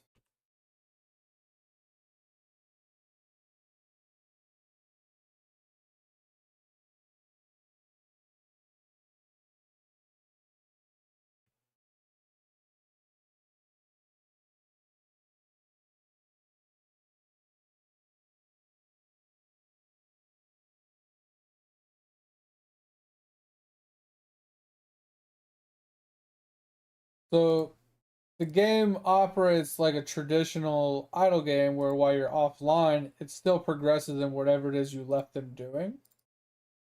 So that's why one reason why it's an idle game. Another reason why it's an auto game is you get the auto button, and when you press auto, he automatically fights, right? So he combats, he kills things, does whatever he's gonna do. Now, the reason why this game, why people have so many hours in the game is because a lot of the stuff to, um, like progress or to grow things or to do certain things, you have to actively kill things on the screen like I am now. You can't do it while the game is closed, right? And what I mean by that is, this guy right now, right? He's farming kills and stuff like that. Now, if I had to switch forms to show you, so I'll do it on another character. Um, so this is a prime example. So this guy is called a Windwalker, right? He goes into Windwalker form, right? In Windwalker form, he can go to he has to unlock the zones like basic game. But as he's killing people, right, he'll drop these little like piles of dust, these little dust piles right here, and then you use those piles of dust to upgrade like a different tree with the dust, right? But the dust only drops when you're actively killing things on the screen like this. So this is what people will do is they'll turn this on and then they just minimize it. Let it do its thing, right? For days, hours, months, like thousands and thousands. I have 11,000 hours, and I want to say 85-90% of it is this, right? But you have the Windwalker that does this, and then you also have the Blood Berserker, which is the one I showed you just a second ago. Um, and then you also have the Arcanist, which is the newest one. All three of them work the same way. Now, the one thing that he did add was the Windwalker and the Blood Berserker currently have a way to AFK it, technically. It's using so this thing right here, for example, this thing right here is, so I'll pull out one of each. So the bones are for the Blood Berserker. So basically, for every, I think, hour he's AFK doing something, he gets one bone. So I have 2,000 hours worth of of bones. So I can put this on my other character and I can use it one bone at a time and I can get an hour of progression on anything that I want to get the currency for that form. And then this one is the Windwalker one. It works the same way, but it's 2 hours instead. So every 2 hours worth of AFK time, I get one of these. So leaving him AFK doing something, I get this over time, and then I can use this when I'm active. Yeah, like what Mate said, 1 hour in combat anywhere. So that's what makes these two easier to deal with because you can leave them doing something. Grab coffee. All right, stop. Have a good day, Tom. I appreciate you. Have a good rest of your day. Talk to you later. We'll be back tomorrow with some more Stardew Valley. But I appreciate you. Take it easy. Have a good day. So you can AFK them anywhere doing anything as long as it's combat related. You can gather these and then use them to gain the material you need to upgrade the account later while he's farming and doing other miscellaneous things for the account for other reasons. The problem you run into is Arcanist doesn't currently have that available to him. So in order to grow that character's one specifically, you have to actually actively be farming on him, and that's a big pain in the dick. It's kind of annoying. He's kind of bottlenecked behind EXP and talent levels and a few other things. So I feel like he's a hard one to the Arcanist one's a little hard to do in comparison. But it is what it is. But there's so many things to do. Like I said, between just combating through the zones and doing things, and then um you have to unlock a bunch of stamps to get stamps to upgrade the account, right? So I don't even have them unlocked yet. That's something I'm behind on, but you have to level the stamps up. You have to unlock the stamps. Then you have all the trophies that you have to acquire, and then you have to upgrade the trophies to different tiers. There's a gotcha system in place to get pets, which give you more bonuses and benefits. There's a whatever you want to call this, a task system, which you need to complete like in-game achievements and stuff to be able to use the merit points to unlock even more stuff. And then you got like a post office box for even more stuff, for more upgrades for the account. Then you have alchemy, one of the biggest upgrades of the entire account, that you have to put effort into, and leveling bubbles to, like I said, it boils down to there's always something to be doing, and there's always too much to do at one time, so you have to neglect something to focus on something else. But each one of these bubbles require a specific resource, and then you go and farm it. Like these require like copper, right? So you have to farm copper to level those up, and then some of these require like green mush caps and platinum ore and stuff like that. So you have to farm a bunch of resources to level a bunch of things up in there, and then that's just world 1 and 2, and then world 3 you have the refinery thing, which you need the salts to craft, and that requires more green mush caps, more copper, mob materials, fishing materials, chopping materials, just a ton of materials. And then you have a thing called the printer, which is the thing I was just about to go to anyway, because I need to print logs. Um, and then this system in itself is fucking crazy, and there's so much to worry about with that. And then you have like the talent system that you have to work on for all your characters, and you have like Salt Lick, and then you get to World 4, and it has even more stuff. You got breeding, you got lab, you got cooking.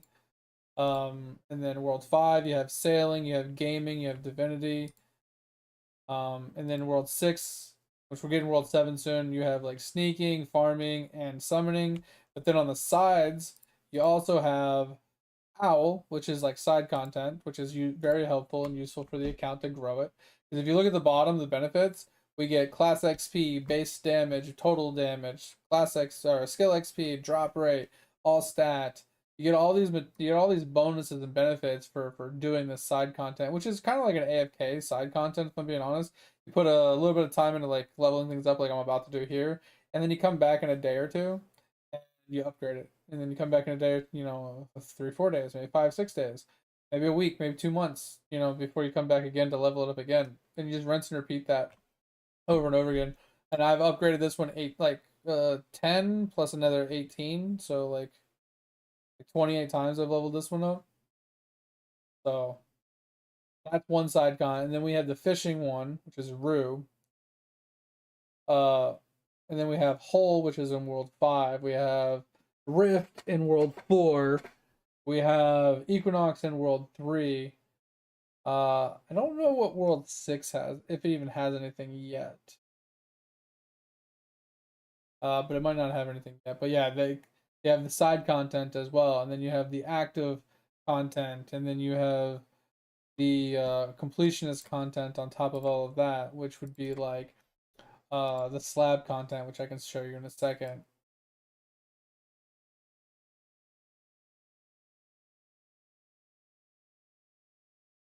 What up, Thor? Welcome, welcome. I appreciate you, man. Take it easy, or not easy, but I hope you've been taking it easy.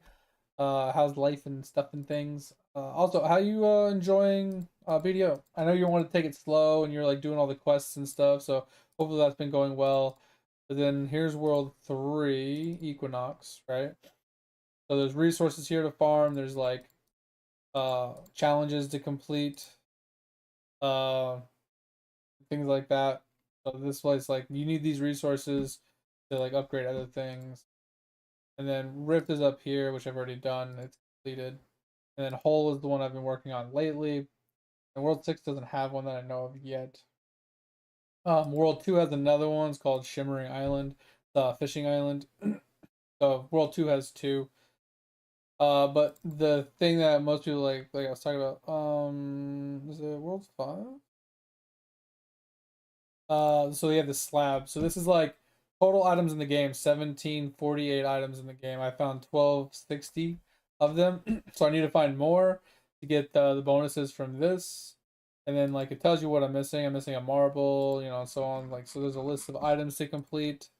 There's not only is there like that, but there's other things in the game, like World 6, for example. There's a scientist, right?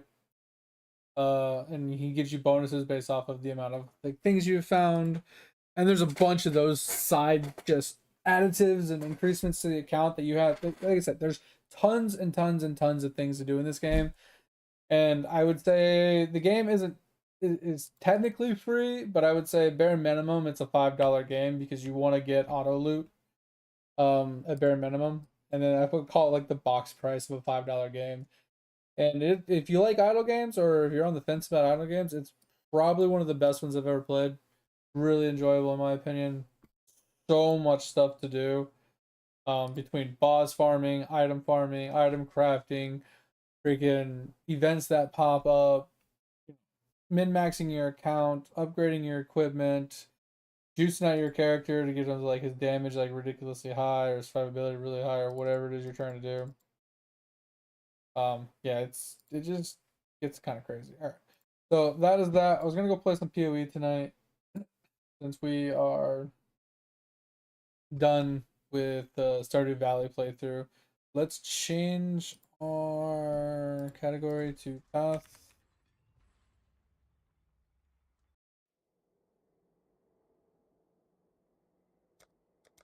So I've been playing this new character.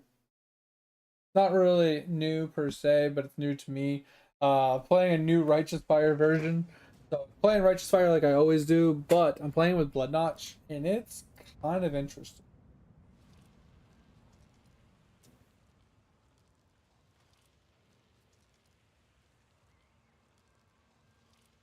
Yeah, so the thing with BDO Thor is there's very, very, very little to no hand holding.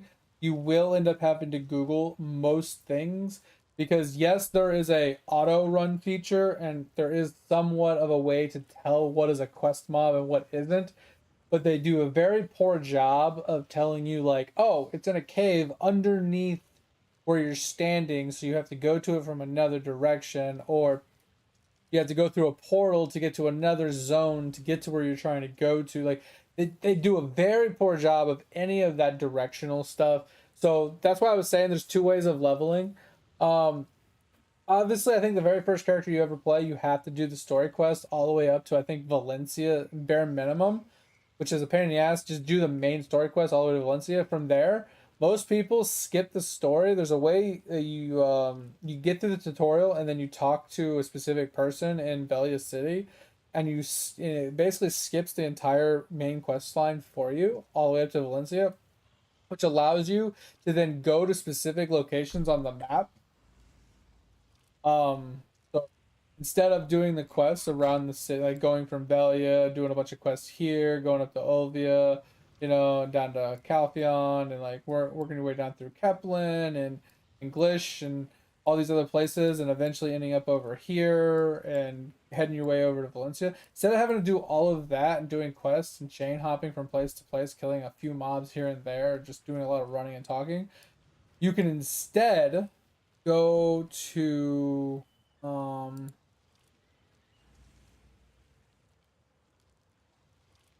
you can go to specific locations and just grind mobs.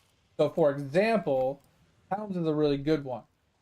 Even at very low, because the thing is your level doesn't particularly say what you can and can't kill. It's not like World of Warcraft and those other traditionals that at level 10 you can't kill a level 20 typically, right? This game is all based on your ability power and your ability defense. So, um, this character has 143 AP, which is ability power, and 24 DP, defensive power. And that's because I'm in pure skilling gear. Like I'm not meant for combat in this character. I don't have like high leveled up gear and stuff like that. But if I was to look at this person, um 269 AP and 332 DP, I can fight much harder mobs here. Level doesn't matter, it's the gear that matters, right? So when you're first starting out, even at like level 10, you out, mate. I appreciate you, man. Take it easy. Thanks for coming in tonight. Have a good day tomorrow. We'll catch you tomorrow after everything is over and done with, and we'll talk to you more later. No, Tom, this is Black Desert Online. So instead of doing the quest through, like I said, on your second character and your alts, you instead just grind mobs, right?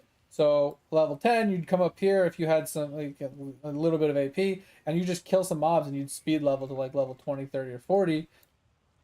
Um, and then you'd get some drops and some items, and you'd like get the new gear, and you'd upgrade it a little bit, and then you'd move. Once you get to like the next uh AP bracket, you could jump down here to maybe soldiers at 100, or you could head across and sorry, like you could head down here at 110, or you can head over here and fight things at like 180s and stuff like that when you get a little bit further. Like Adries are a really good one for 140 AP. And yeah, like you said, you just kind of jump from like Helms to here, maybe down to here or something. Um, and then from there, you go to another place. You know what I'm saying? So you jump from place to place and you level that way instead of doing the quest. But that's not your first character. First character, you pretty much have to do the quest chain all the way up to Valencia's quest chain. And then once you've done that, then you can do the skipping and the stuff like that.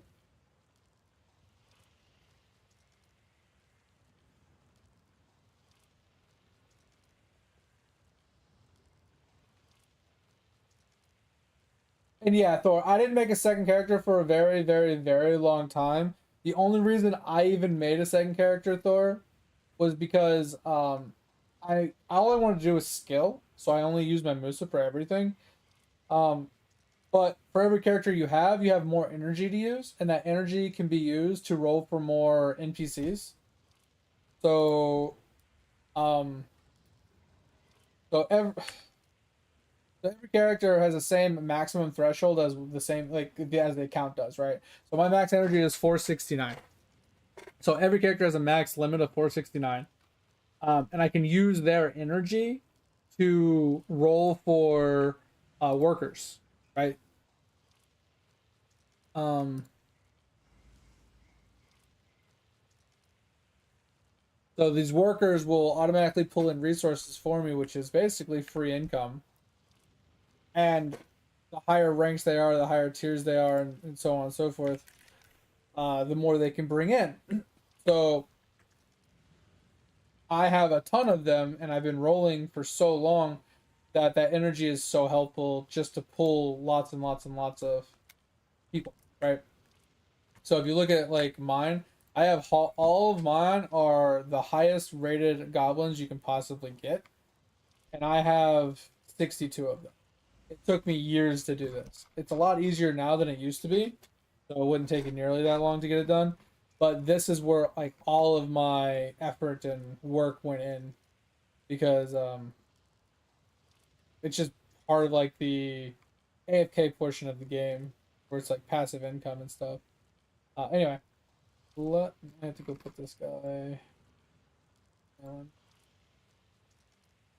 Yeah, so basically like this guy will work this node, right? And it'll take him a little less than 2 hours to do this, and he'll bring some fish back to the place. I have like 2,000, 5,000, 100, and another 5,000 fish just sitting over here that I can use to craft stuff with.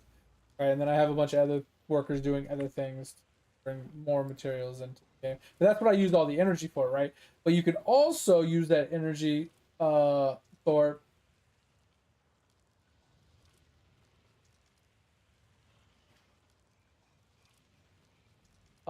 sorry, Thor. I saw that you guys were in an ad. Are you in an ad? I was just kind of rambling, I noticed.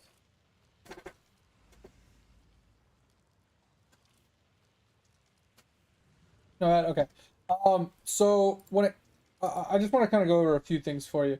So first thing, if you press O, this is the quest log. If you go to main, this is like the main way you can find the main quest lines for every zone. So let's say you're in Velia, right? Let's take Calpheon for example. These are all the quests that you can do for Calpheon, right? So if you're looking for quests, this is the best way to find them, right? You can go through here. I have obviously all mine are set to hide completed, but if I uncheck it, like at 56, there's like the Musa quests, and then at 56, there's the other Musa quests. But then we have like Serendia, we have Calpheon, we have the Witch story, we have the little 51 Dark Energy story. You have all these main storylines that you could work your way through, and I have not done most of them, as you can tell, right? This is Black Desert Online Gym. It's an absolute fucking bomb ass game. And then from there, Thor, you also have the suggested. Now, suggested is one of the really nice ones because it's side quests that you can see the benefits of them. So, for example, I'm gonna see if I can find one really quick for you. So let's take some of these like the Gathering one, right? You click on it. If you did this quest, you would get a 7-day sealed book. You'd get some EXP and you'd get a stone, right? Not very good. Guru Gathering, there's a whole lot here, right? But like you can get sharps for these, which are really nice for crafting purposes. But some of them ones I've already done, which you can't really see because I've already done them. But some of them give like items like a book. The Adventure Tome comes from one of them, right? The upgraded version of this, the Chenga book, comes from another one. But there's some that give pets. There's some that give inventory slots, things like that. So you kind of go through the suggested one and you look for specific things that could help you if you want to do some of the side content. Yeah, that's what I'm saying. So the inventory slots are great. The pet ones are really good. There might be some weight ones in there too. I'm not 100%. But those are really good. But it's the main stories that's more or less what you're shooting for. And then the new quests pop up every once in a while. This is good to check out. This is what I'm trying to work on. Because I'm working towards my infinite HP potion and my infinite mana potion. That's what's currently in the new section, is getting quests for those. But basically what I was trying to explain, Thor, is the energy is really good to like make a character, even if you don't play the character, Thor. I'm like not exaggerating here. Fill up your character slots full of characters that are like level 1 or 2. Bring them right over here into Valley. Here, I'll just show you. Hold on. You bring them right into Velia. Like you start here in Velia, right? Depending on which one you pick. You can also delete this character later. But I recommend doing it because even if you only play one character, having the alts for their energy consumption. Can you just jump over the wall, please? Thank you. So the main, so when you first come into the game, you come in like over here, right? And then you work your way through the quest chain, you end up in Velia eventually, which is usually you come in from over here. And this guy right here, right at the corner when you come in, right? Like there's the one entrance and the other entrance is right there. He's like right between them. He's right here by the boat. You can turn your energy in. You can exchange 200 energy for an extra large energy potion. Now, the reason why this is so powerful is because energy bottlenecks any type of profession or life skill specifically, and you can use energy for combat buffs and stuff like that as well. But you can also sell this to other players. So one of these is worth 5 million coins, right? And I have 69 of them now, right? So since characters not being played or that are not online gain 1 energy per hour, that's 24 energy a day. So in 10 days, each character can make you 50 energy potion. So if you have 8 characters, you're making 8 potions every 10 days, which is roughly 400 extra energy that when you're stockpiling them and you actually sit down to go do some gathering or some hunting or whatever, and you need that energy, you start running out of energy, you can pop these potions to get your energy back up faster, so you can do the content for longer and stuff like that. So that's why I was saying it's like best to actually just fill up your character slots, and then once you, let's say you did want to play, you make a new character to try a new character out, you either A, try one of the ones you already have, or B, you delete one to make the one you want to try. And that's what I do all the time. I make a bunch of characters. Like this is my combat character.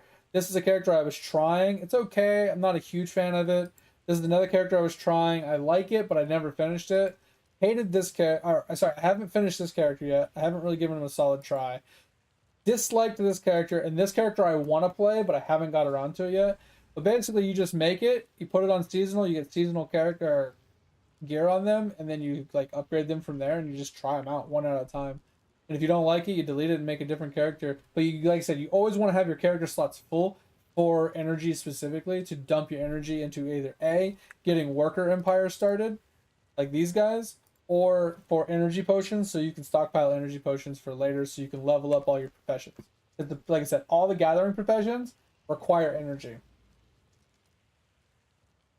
You lost an Albion Online. You know, Albion Online is one of the games that I was gonna give a shot to, but I kind of got turned off by the, which is gonna sound counterintuitive. I got turned off by the open world PvP, even though BDO has the same thing.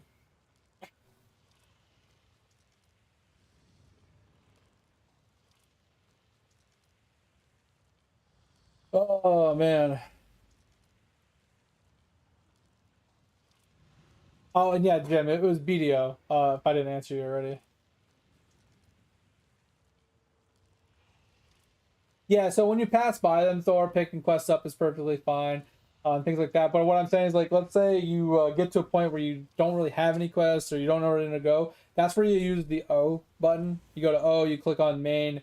You go, maybe go back to Caltheon because you missed some quests, and you push through some of the quest chains and stuff like that. If you're interested in doing the quest, I never finished all the quests because that's part of the game if you want to, if you want to go that route. But most of the game is just about grinding, killing things, leveling things up, getting better gear, making currency and stuff like that.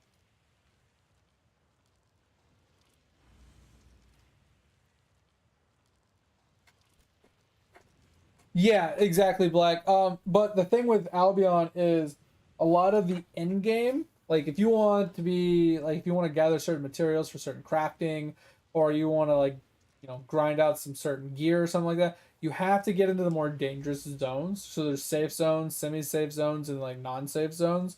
You have to go into those like PvP heavy zones that usually get camped by guilds and like certain groups of people to prevent people from farming resources so they can put a bottleneck on them.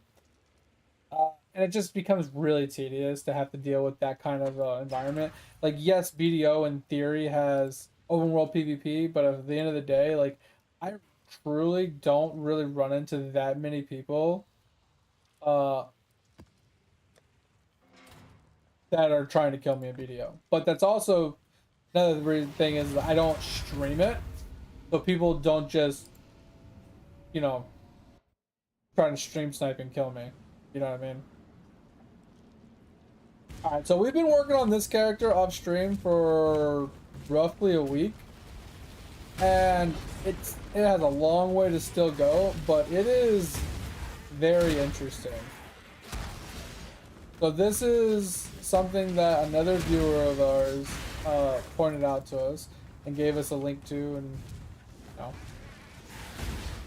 it's pretty interesting. It's basically an AFK build, right? So it relies heavily on getting to 100% ignite chance, which I'm not there yet. I have a lot of currency to dump into to get to 100% ignite chance. And it relies upon my explosions to apply ignites to spread to all their mobs to blow them all up.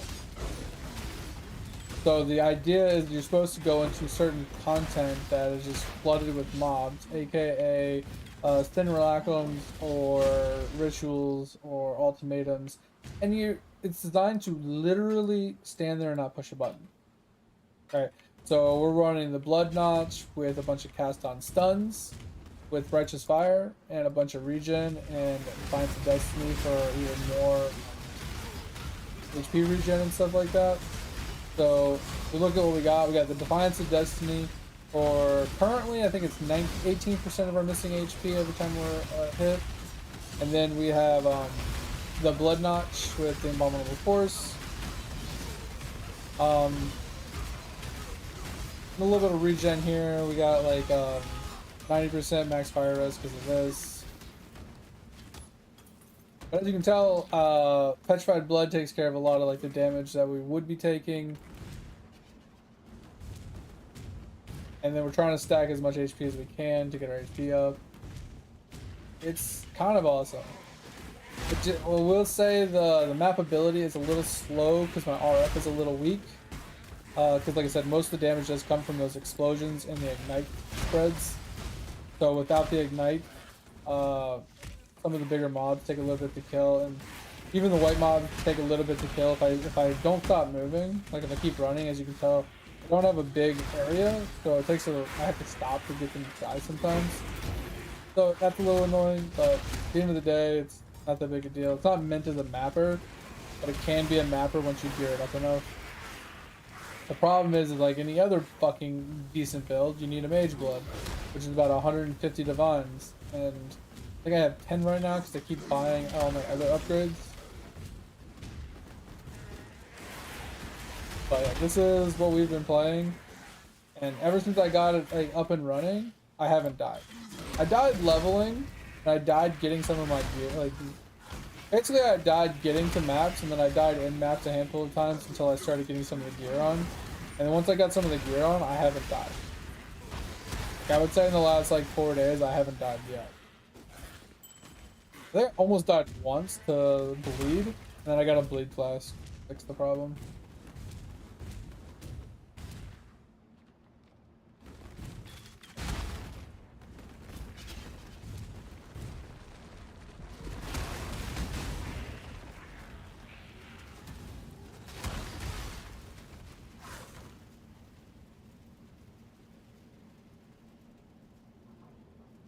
Yeah, never run what you can't afford to lose. Exactly. Like, I actually really love EVE Online.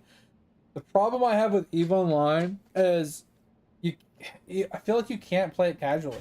That's my problem. That's why I quit Lost Ark. Because you can't really play it casually. It's kind of like a real fucking bummer.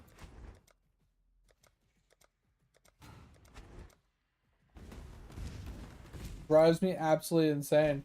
I love EVE Online. Like, I love the leveling like premise. I love the idea of the different methods of like progression, like industry, combat, exploration, you know, transport. Like, I love all that stuff.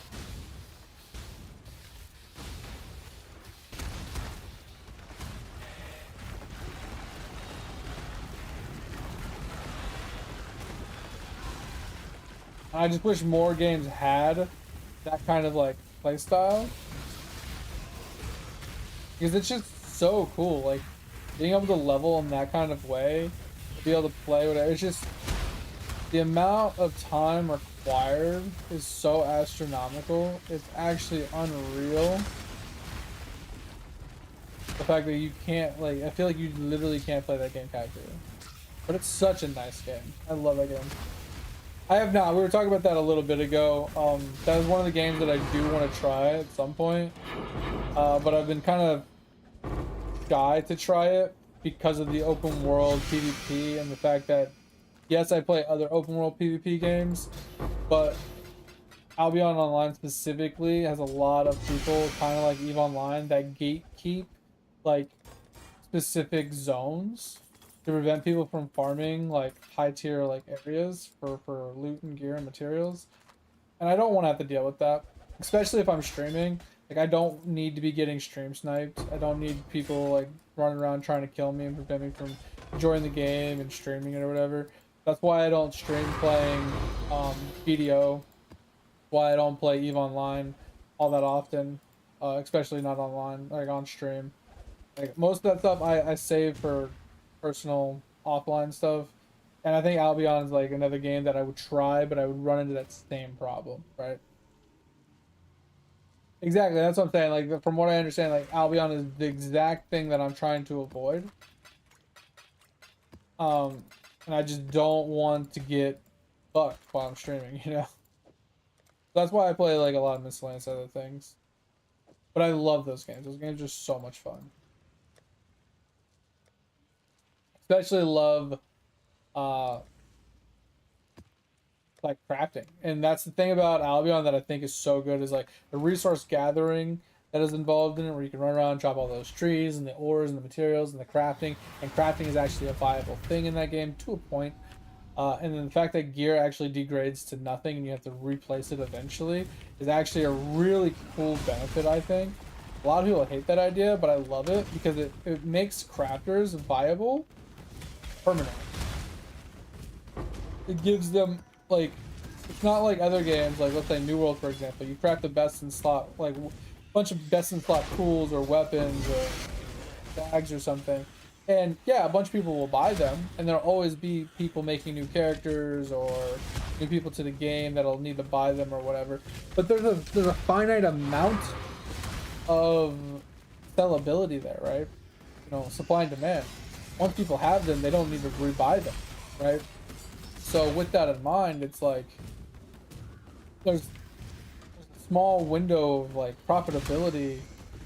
You know what I mean? And in the long run, you'll still make money off of it, but not as much as you will like when the majority of players are buying all their stuff, right? So that's why I like the idea of Albion's degrade to nothing items having to be replaced. I think it's cool.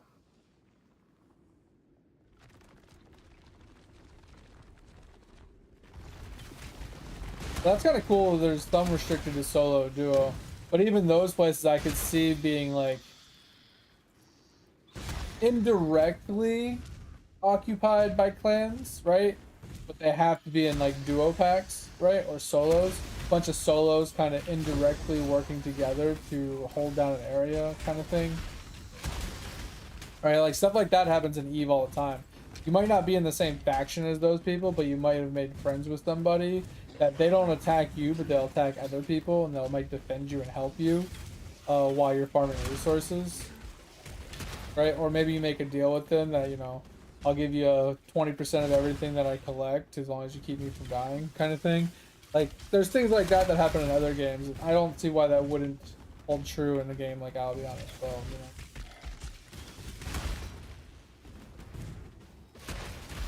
Yeah, it's just I watched Summit play Albion for a short while because, you know, he kind of gets carried by friends and stuff that have been playing games for a long time. They'll like bring him in and show him the ropes and everything. And I just remember he was getting chased around every zone he went into. He was getting chased by people. It was just crazy how many people were chasing him, trying to kill him all the fucking time. And then I watched a video of like guild stuff. Like they were literally like open world boss battles that people were being a part of, and the just overall hecticness of the converse comms and stuff was just way too in depth. Like I was like, nah, I'm good. So the only reason that I find that fun, Thor, of gear degrading to dust is because being a crafter, being a resource gatherer, if gear is constantly having to be repurchased and recrafted and reacquired, it means that the price of the resources, the price of the crafted goods, will always stay consistent at their price, right? So at the beginning of like a fresh start server, we all know, like a New World, the fresh start servers, oh, iron is like stupid expensive because everybody's trying to buy it to level up their stuff. But like a week in, the price of it goes down to like nothing because everybody's already passed it. Now in a game where everything is basically having to be replaced all the time, those resources stay at a decent price because it's still needed no matter what stage of the game the server is in, right? That's what I like about it, since I personally only really like killing purpose, like processes and stuff like that. Having a game where it's basically indefinitely needed, it's kind of nice. And that's kind of like what I was bringing up with New World a long time ago, is like New World, I think gear that doesn't degrade to dust is fine if you have another system in place that requires these goods that is like a finite resource, aka potions and buffs and attachments to gear that degrade over time that you need to replace, you know, on and off sporadically. So these resources are being consumed and not just being stockpiled and stockpiled and stockpiled. Because like, can you imagine like if iron is never being used and people are putting more and more iron on the market, and the amount of like, let's say like there's like 10,000 iron being used a day between all the new players and new characters and so on and so forth, but there's like 1 million of it being placed on the market every day, right? In 2 days there's 1.8 or 1.98 million surplus iron on the market. the price of it just plummets and it plummets and it plummets and it plummets and it keeps plummeting and it keeps plummeting. Every day it goes down even further because the amount being used is so minuscule in comparison to the amount being like acquired. But like I said, in a scenario where the goods are are not finite, but the goods are constantly needing to be replaced, the amount required per day from other players is a lot higher because people are constantly making new goods, new equipment, and um, it's not just new players trying to level up their stuff that is actually purchasing the stuff. That's why I think it's kind of fun in that way because it feels almost like you're playing in a fresh start server, but you're not. Right?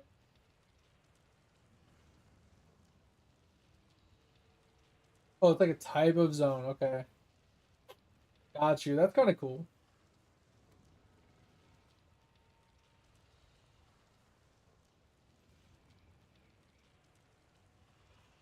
Yeah, Jim. Hold on. Sorry, I was ranting and wasn't paying attention.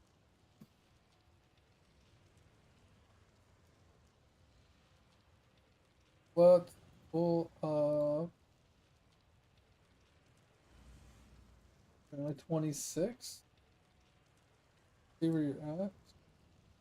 Okay, so you picked up the lightning, you headed down and you picked up this. I'm recalling correctly.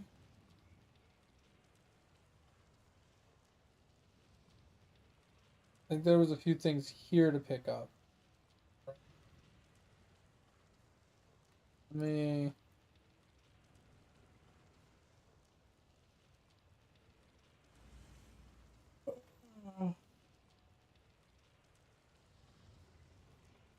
So this is the one you're supposed to be following. So you have this, and then you came down and you picked up this. So yeah, I would probably pick up both. I would pick up this attack damage penetrates. Um, Force of Nature right here, and then this will give you more evasion rating. Spell suppression. I mean, you could probably opt out for this one for a little bit. Come back to it. But you could probably pick up the leech node with the instant leech as well. So if it was me, I'd pick up this instant leech node into the damage penetrate node into your global accuracy node right here. Those would be my next few points.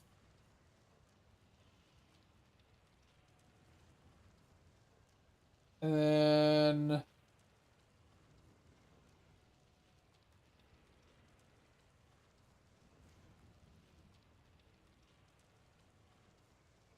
yeah, from there I'd probably head up to pick up your ant wheel, then your reservation wheel here and here. And then I'd worry about your evasion wheel here.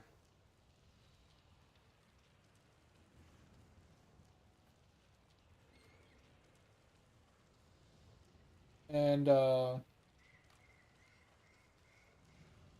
then I'd probably just from there I'd spend your points into this big lightning wheel over here while you're waiting to get like a cluster, or once you get to that point where you're making the change to chaos inoculation, ghost reeve, wicked ward combination.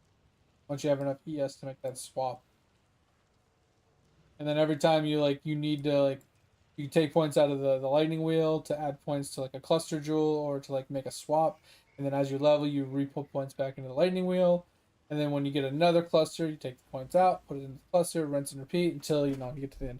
Yeah, leech. It is right here. So exact opposite side of wherever you went through, called Cleaver Thief. So you come in right here, you get 4 life and 2 mana per enemy hit with attacks. and then you get 1% attack damage, leeches life and mana, and then the mastery node.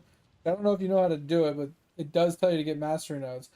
Once you grab the big node, you can grab the center node, and the center node can give you 5% leech on this one, or more armor evasion while leeching. There's a bunch of different options for the masters, like just like you did here with the lightning mastery one. But you want the 5% instant leech off of the leech master. So it costs you 3 points. You put one here, and then the instant leech, and then your next one will be 2 dex nodes into a triple penetration wheel.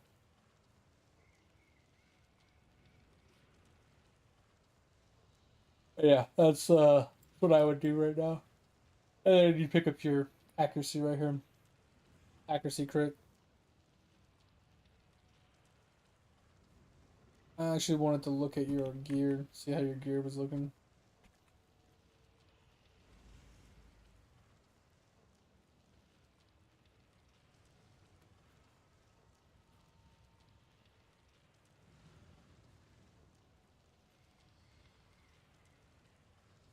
Yep, you're welcome. Kind of, yeah, I want to kind of look at what you got. So, currently got Orb of Storms, Clarity for your mana, Hail of Thunder for more lightning, Frostblink for movement, and Smite with chance to poison and added lightning. You're in Act 3. I would try to find yourself a 4-link soon. Because I feel like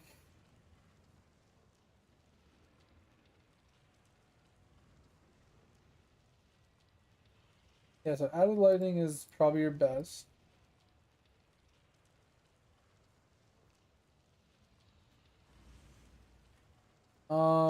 Next best seems. I mean, chance to poison is pretty high up there. I mean, technically, decay is top dog. Ugh. Ugh. Mainly because decay adds like a flat damage to it.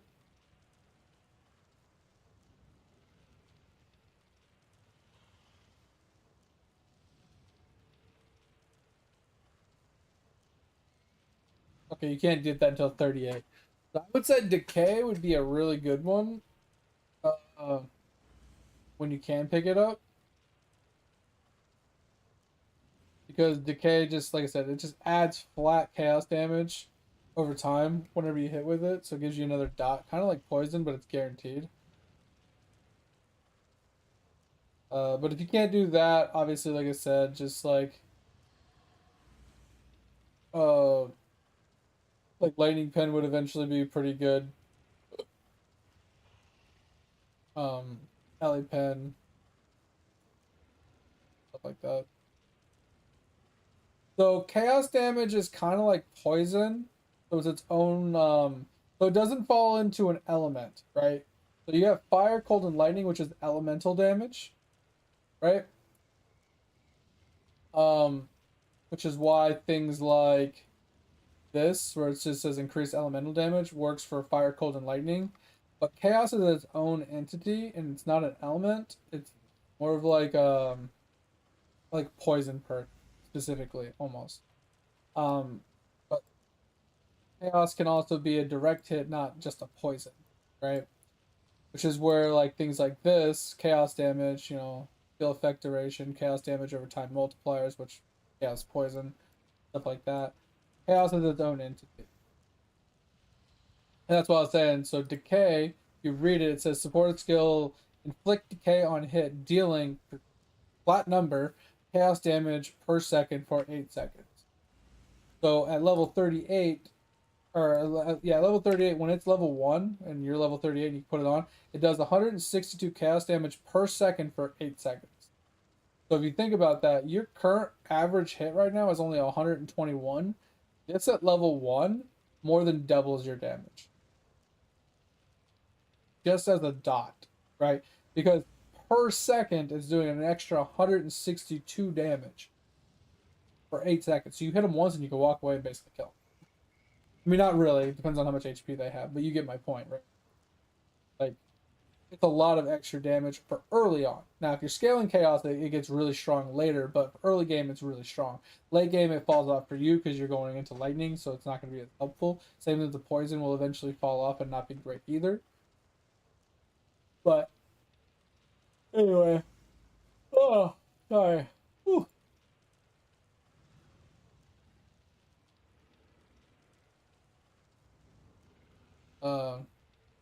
But yeah, gear wise, still rocking a two-hander, which is fine.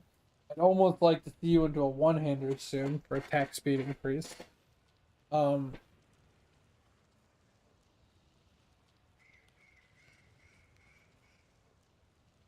but one nice thing about your weapon is it does have +1 to socketed melee gems, which is really good. Got flat fizz and attack speed. Like, this is a really good two-hander you ended up with. Like, decent fizz damage with fizz percent.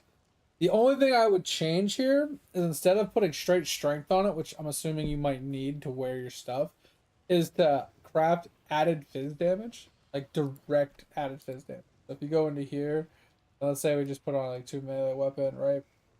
You put on strength, which is a suffix, right? But if you put on,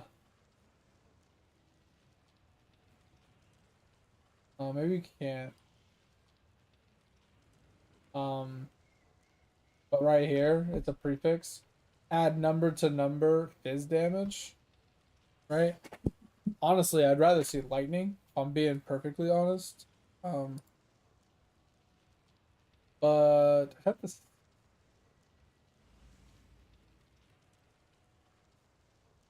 I can't tell what's prefix and what's suffix here.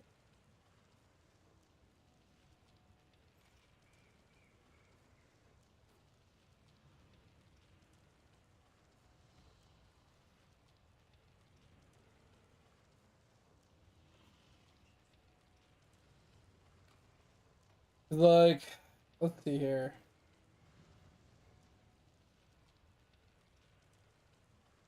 Because you could do like elemental damage with attacks, but it's not very much increased damage. Then you have increased lightning, which is a decent increase in damage. You got added lightning damage with attacks, which that's huge for you. That would be a really good damage. Yeah, you have to learn them. That's why. So added damage with attacks would probably be your best bet. Um. So, quick question. Can you hold Alt over your weapon, and then you can see all this stuff? See how mine says like implicit modifier, blah, prefix modifier, prefix modifier, prefix modifier, suffix, suffix, mastercraft suffix. Um, how many prefixes does your weapon have? Can't tell that via what I was looking at. Also, in order to learn them, Jim, if you go down to the bottom down here, you can close these down. The undiscovered, right? You can actually type in whatever you're looking for. So, for example, if you're looking for fizz, you can probably just type, let's say lightning damage. You can probably type in lightning damage, and just find the lightning one. And it'll tell you where you get it. Like this one I get in beach. This one I learn in the labyrinth of the tunnel. This one I learn in western forest, right? So on and so forth. Tells you where you learn. The two prefixes? Okay, so if it was me, I would figure out where you could find one of these two. Either A, like add lightning damage, add blank to blank lightning damage, right? Or add blank to blank fizz damage. I would look for either one of those. Because they both give roughly the same amount, purely because smite, it converts 50% of your fizz damage to lightning damage. So adding fizz damage gives you more lightning damage. Adding lightning damage gives you direct lightning damage, which then gets scaled by your lightning penetration and your lightning damage with attacks and stuff like that. The lightning is technically better, but added fizz helps as well. like I said, the weapon is really good. Like the fact that it's got +1 level is pretty solid for you. The fact that it has flat fizz is pretty good. The attack speed is pretty helpful since it's a two-hander. Uh, Mana per kill is kind of negligible, but the strength, if you don't need the strength, I would rather see added damage to attacks. It'd be really strong for you. And I'm assuming the reason why you're running poison and added lightning is because this weapon is a red, green, blue specifically. Uh, and you kind of don't want to move it off of this because of the +1 to melee gems. What do we got here? How it lies. Strength, it, life, reflect. Okay, so not bad as a starter piece. This one, body armor could be replaced pretty easily. There's nothing really good on here except for the flat regen. Um, Gloves, decent. You got added fire damage to attacks to make you do more damage. Double resist, pretty solid early game. Boots need to be replaced. They're basically just an armor slot. Amulet, kind of a stat stick, a little bit of life, a little bit of resist. The percent evasion is an interesting roll. Yeah, and strength. Oh, you replace them? Okay. And then we got the ring. What do you got? A double resist, added lightning damage to attacks, huge. Attack speed, huge. Accuracy, huge. The flat mana and the life per kill is kind of negligible, but pretty good ring. For where you're at, that's an insane ring. This ring, decent. I have no qualms with this. Decent life roll because it's an implicit. And added fizz damage to attacks, pretty good. You can craft something onto this gem. But once again, this is another craftable moment where you can go to rings and I don't know which one you have. Added fizz, so it's probably a prefix, so you're probably left with a suffix. So you could probably roll a double resist here. Whatever resists are low, you could probably roll a double resist if you have it unlocked. Um, if not, you could probably do like lightning damage or maybe attack speed, something like that. If you need more stats, you can go with stats, right? So that would be good because, like I said, it only has one stat on it, which is added fizz damage. So you could go a little bit step further, but just by crafting something or getting something better. Belt, just a standard heavy belt. Once again, you could craft something on this to make it slightly less bad, but this is literally terrible. Either a leather belt, a heavy belt, even hypothetically speaking, a rustic stash are the three that you're like looking at right here. Rustic Sash gives you 20% more fizz damage, which will give you more damage. You're still looking to get life resist, stuff like that. Not too bad. Let's look at your flasks. You're running a mana flask, quicksilver, bismuth for resist, and then you got chaos.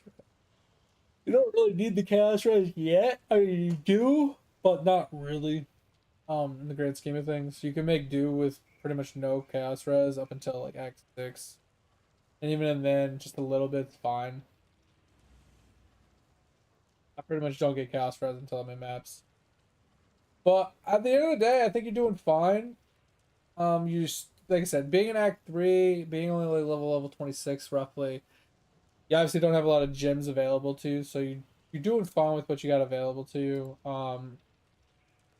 So I would use Herald of Thunder until you can swap to Wrath, which is I think Act 4, which is coming up. And you could probably keep Herald of Thunder for a while as well, if you really wanted to. I don't think there's a need for Orm of Storms currently. Just yeah, I'm not really seeing a need here for much of anything else except for just might and your buffs, honestly, and obviously your movement skill. But I think you're doing fine. Your mana cost per second is almost 10, and your regen is about 16, so you're probably not quite good enough. Oh, got you. Yeah, I was gonna say Orb Storm just doesn't seem like it's necessary. There's a lot of better options you could do, right? Um,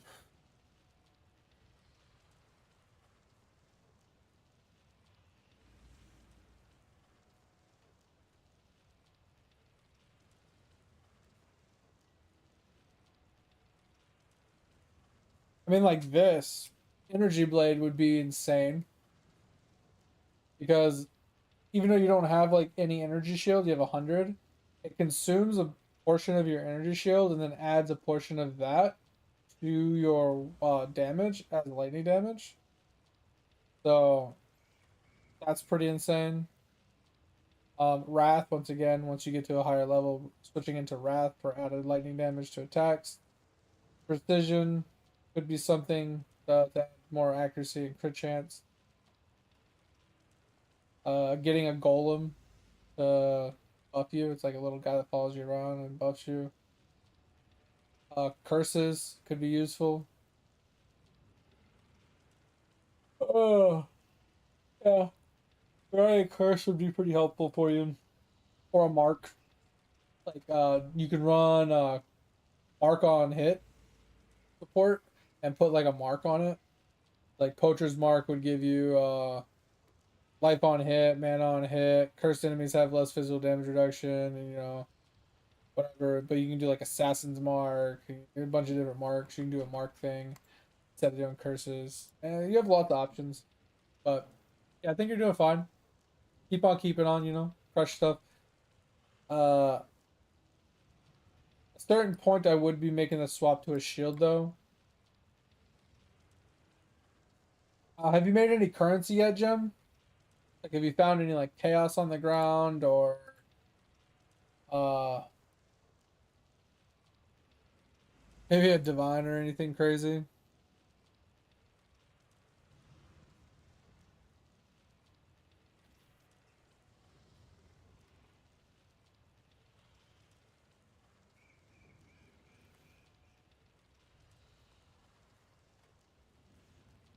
I'm assuming you don't want to be spoon fed or anything or given anything or you want handouts or anything. If I'm assuming you want to do it yourself, kind of like I do.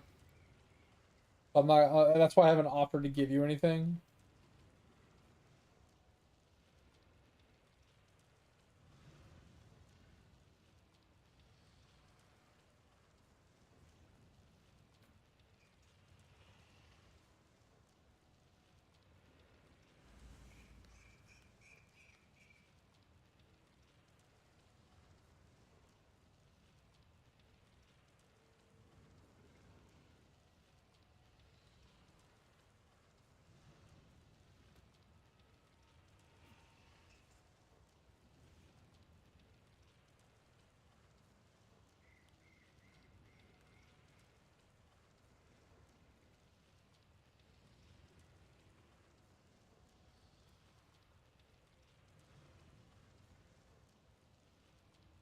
We could make that work.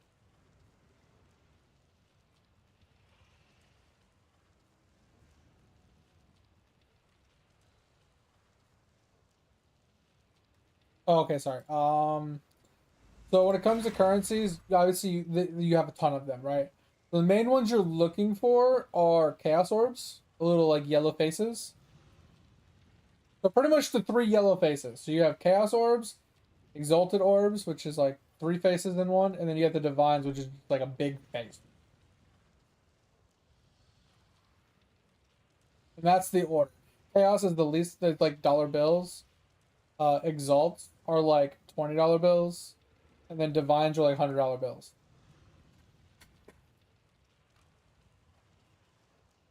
Yeah, have any? Okay, chaos you'll start finding soon. I think pretty randomly. Um, and then exalts and divines. So the way it works is, there's a roll, right? So basically, the exalt and the divine are the same drop. It's just it rolls. Hey, am I gonna drop as an exalt or am I gonna drop as a divine? And depending on your item rarity, which is a stat you can get. I might not have any. Here, there's an item I can just show to you.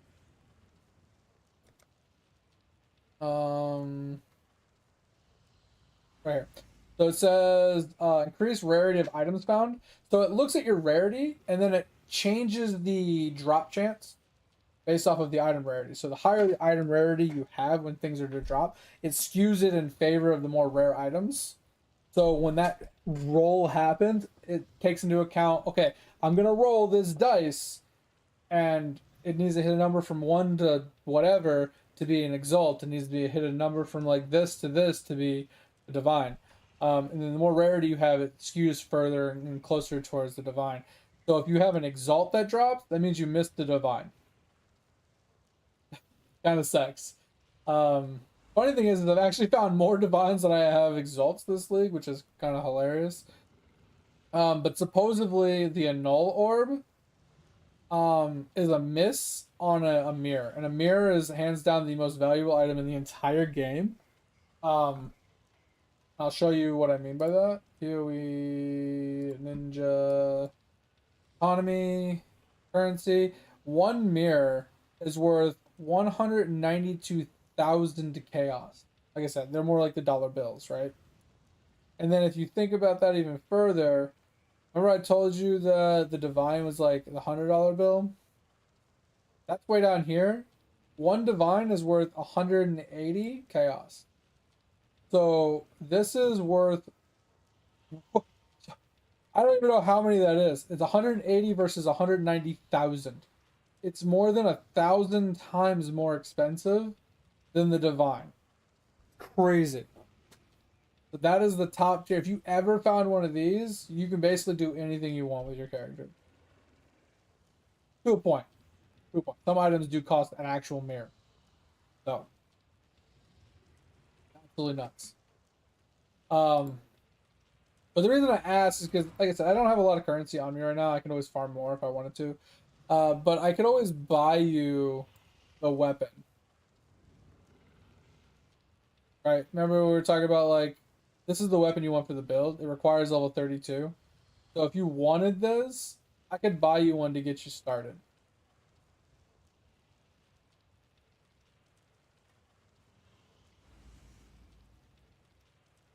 You know what I mean? Just up to you.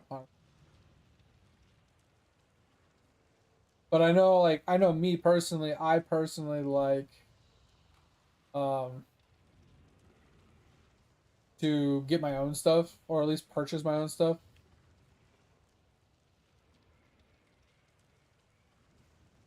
Yeah, I mean, if you're struggling, you're struggling, right? Like I said, if you don't want handouts, I could just help, as in recolor, like maybe add some more sockets, or maybe not buy you a flat out item, but like help you make an item with the currency I have, right? Yeah, I'm in the same boat, Jim. Like I buy my stuff from other players, but I farm my own currency, right? I don't like it when someone just hands me things unless I'm at the end of my rope or the end of my like league. I'm like, all right, I'm bored, and then I have a viewer. His name's Banny. He's not playing this league, but he comes by when he does stream, and he's a lot better at the game than I am. But he'll see I hate shopping. I hate talking to other players. I don't like crafting in this game or anything. So I always end up with this like dog shit ass gear, like just some mediocre. Here, I'll just show you some of my old items. Like I would run this in maps, right? Life with one resist, and I wouldn't upgrade this because I would just be too lazy to. And he'll come in and he'll bring me something like this, which is just night and day above and beyond what I was already wearing. And it's not that I don't have the currency for it, it's just I'm too lazy to go and purchase it, and I'm too cheap to spend my money on something like this. You know what I mean?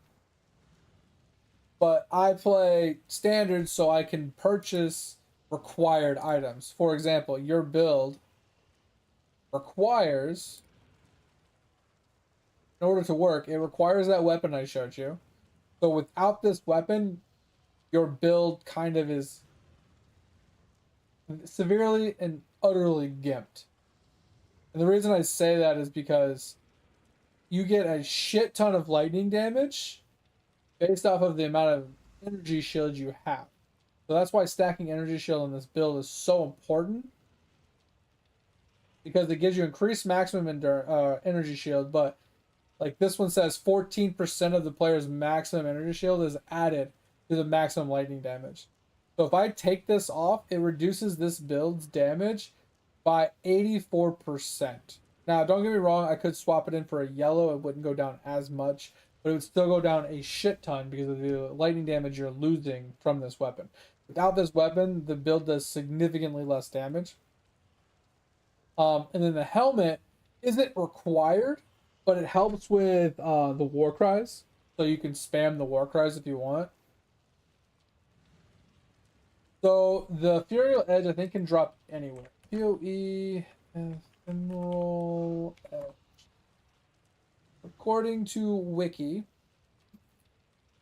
can drop anywhere, and it can be chanced. So basically, you either A, you're gonna find the base of the item, which is a Duskblade. So any Duskblade you find on the ground that is above level 32, you can use a Chance Orb on it, which looks like this. It's like this gray orb weird thing. I don't even know how to explain it. Like this black orb with like some like red symbol on it. It's called Chance Orb. You smack that on a Duskblade and it has a chance to turn into it. Or B, it just randomly drops from random mobs anywhere in the game. Lastly, you can get a bunch of these divination cards, and have a chance at getting them. Because like this one, the gentleman, you get 4 of these gentleman cards, and you have a chance to get a random corrupted sword, which could be one of these or it could be any other sword in the game. Same thing with this one, a random corrupted weapon. It's not narrowed down to swords, so it could be wand, it could be axe, it could be mace, it could be anything. Same thing with these ones, they're all random, random, random, random, random. There's no real easy way to get it, but there is a target farm on Wiki.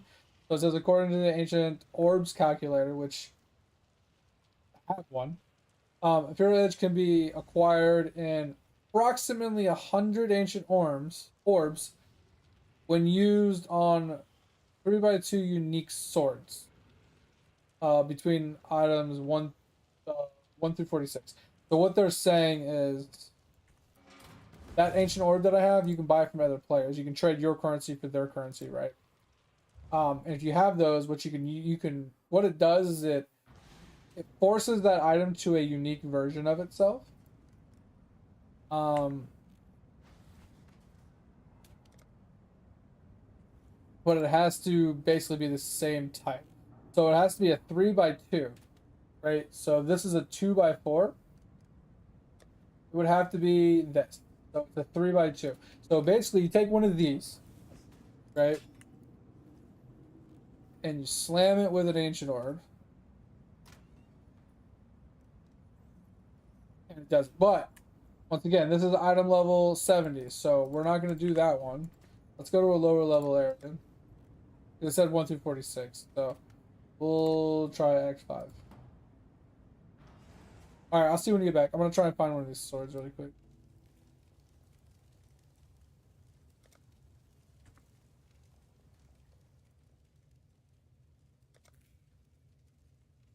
That is 47. Okay, so wrong one.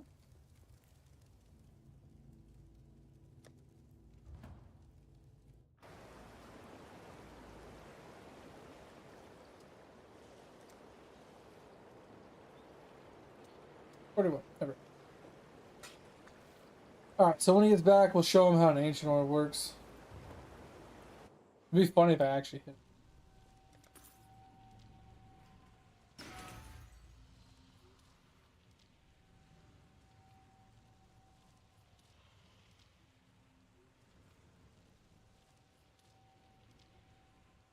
Oh, I thought it had to be unique.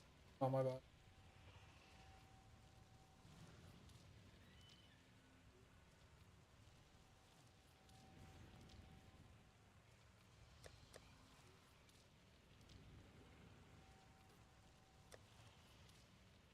Oh, I fucked up. That's fine.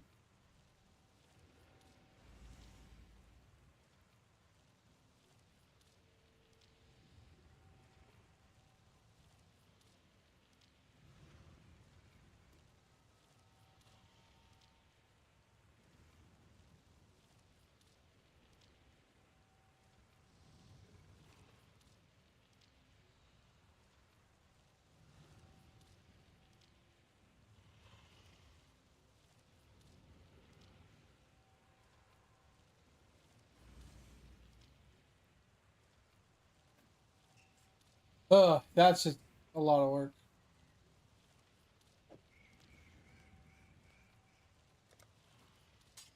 You back? No, it's fine. So I forgot that the ancient orb is unique to unique, right?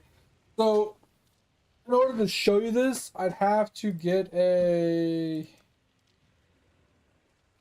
something like this. But the item level is 68, so it's too high of a level. 84, 80. I don't think I have a low level, like this is not a 3x2. I don't think I have corresponding one. I have to buy one specifically. But this is what the chance orb does, right? So boom. So it has a chance to go blue, yellow, or unique when you chance orb. It's really, really, really RNG. The ancient orb, it reforges a unique item into another of the same item class, which is why, according to that wiki, it needed to be a 3x2 sword. So in that sense, if I had, let's say, this Innsbury Edge between item levels 1 through 47 or 1 through 46, I could hit the Ancient Orb on and have a pretty good chance of hitting it. But it's like 1 in 100 chance, supposedly. Or this one, right? Or a bunch of other ones. Supposedly there's a specific method of specific divination card. I was seeing if I had it. I might have to buy a few if I wanted to try.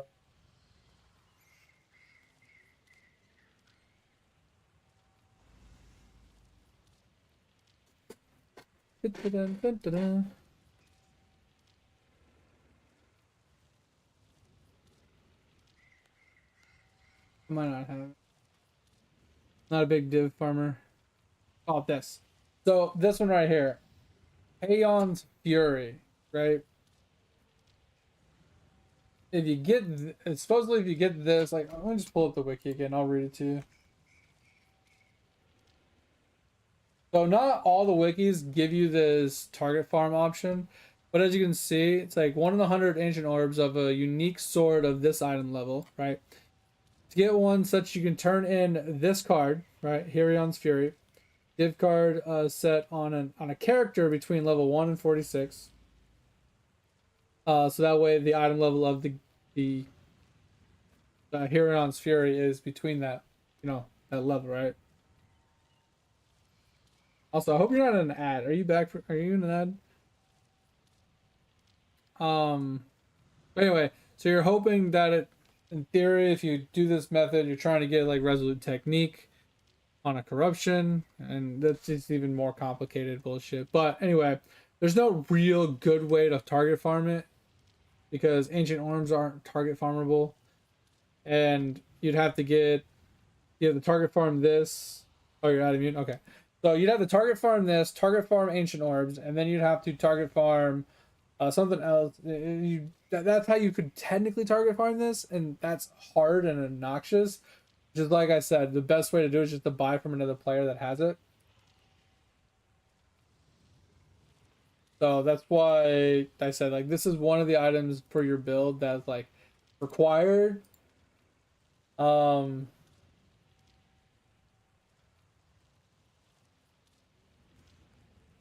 I would say this is probably required as well.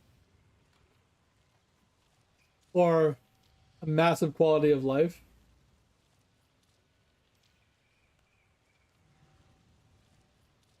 And then obviously Mage Blood is semi-required, but this is almost mandatory when you get to high levels. Uh, really helpful. Really helpful. Really helpful. So the main thing is the sword, and then working on most of the yellow gear.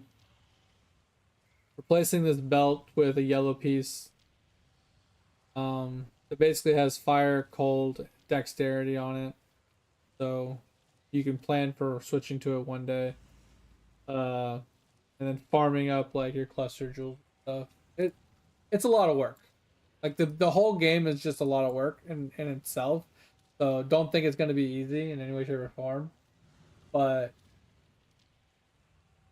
as you progress, as you get more stuff and you unlock stuff and you get slightly better gear and get more currency, the character will start falling into place and you'll start having more and more, you know, luck and stuff.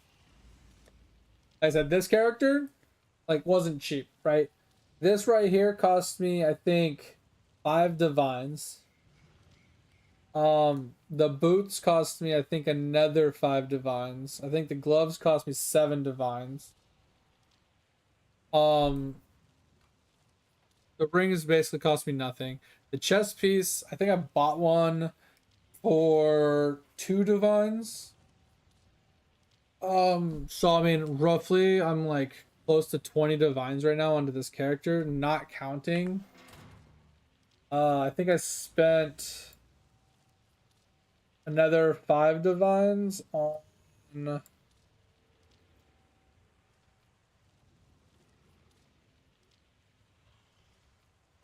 my blood notch. So I'm at like 25 divines on this character, which is not cheap. It's easy to get to. Even early league, it's still easy to get to. It's just, it's not super cheap. It's budget friendly. It's on the cheap end of most builds, but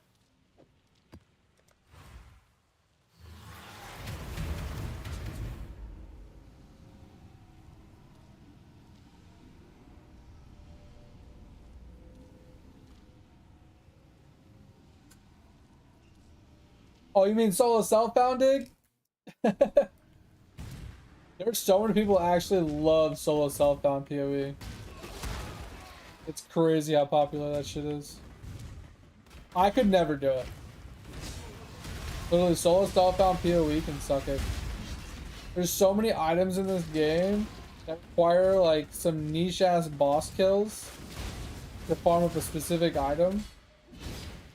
And some of those bosses, like, they have niche-ass builds to actually fight them effectively. So you have to like make one character that can go and farm a specific character, right? That can then get an item. I don't even know, in solo self-bound, can you like trade things from one character to another, kind of like hardcore? Like if your hardcore character dies, you know, the materials and currency and stuff he's obtained can be converted over to the other characters? I don't know. I feel like no. I feel like you'd have to start a character, build him one way to fight one boss, and then switch him to another build to fight another boss. Like you'd have to like build swap a few times, I feel like, to effectively kill all the bosses to get required items for like a build you're going for sometimes. That just sounds like way too much fucking work.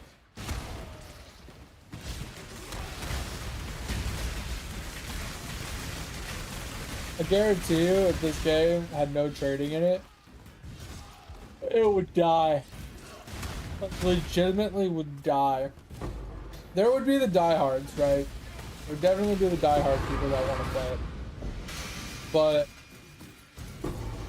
overall, pretty sure it would just be a dead game. Like, without a shadow of a doubt. Like, I have no doubt in my mind that this game would die if there was no trading. You know what? We're gonna go try and actually run this map because I fucking hate the boss. The boss sucks massive donkey cock. But I'm curious if my character will die. Not gonna lie, I'm probably gonna die on this fight, but it's acceptable. And it doesn't help that I may even influence it, but I made it even harder. So this is a true test of if this character is really tanky or not. If he can survive this boss, at least semi AFK, he's pretty fucking strong.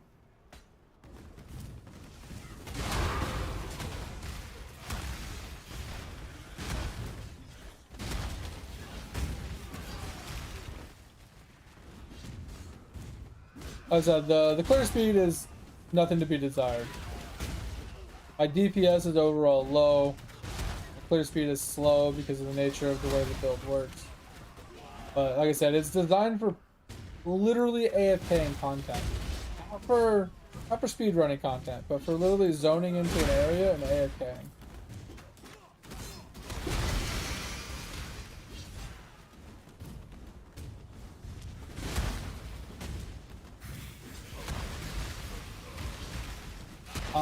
So when you get a little bit further, Jim, you're gonna have to kind of make a decision on what kind of league content you want to kind of participate in. You don't have to, but it's recommended because majority of like the game revolves around doing some league contents for currency, basically, when you get to maps. So like if you didn't notice, like when I'm running my maps, I run into this lady called Cassia all the time. You see her in World 4 to start with, and it's basically tower defense. So I talk to her, and these little like branches branch out in different directions. There's little towers, and I put different towers on the line to slow mobs or do damage or stun them or whatever the hell, right? But it's one of the league contents that I love the most, which is why I always do it. And a lot of people fucking hate it, but everybody's got their own preference, right?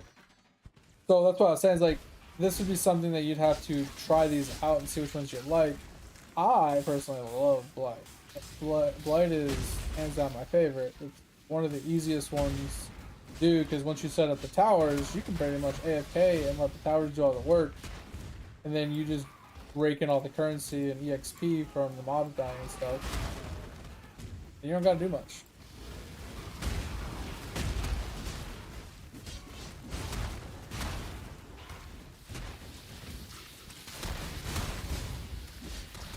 That's how I make a lot of my money.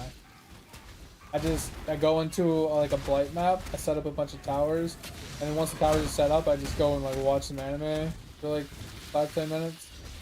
You know? Like, I mean, I'll even watch anime while I'm setting them up, but I'm just saying, like, it's relatively like chill.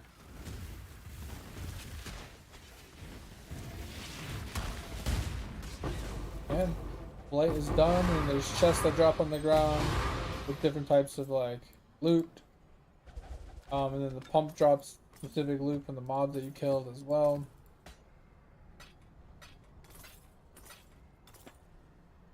We got T17 map.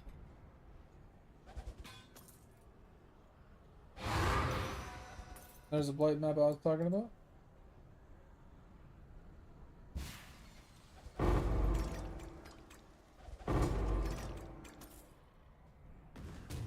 Yeah, so it's not the fastest currency farming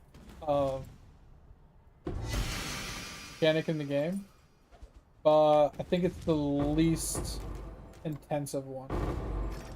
Most of the other ones require like a lot of attention, a lot of effort, just micromanaging and focus maintaining and stuff. This one's just like, okay, put down some towers, call it a day, kind of chill out. You know, really simple. I mean, it can be difficult at the same time, but some of the maps just have bad layouts, and sometimes they require more babysitting than others because there's immunities and stuff involved. But if you want to learn different league mechanics as you get further into the game, I don't mind like showcasing them to you, explaining them to you, explaining into how they work, and I won't go into like the high level, like super in-game aspect of most of them because I fucking hate them. I can at least give you the nitty-gritty of like how it works and what you're like looking to do and stuff.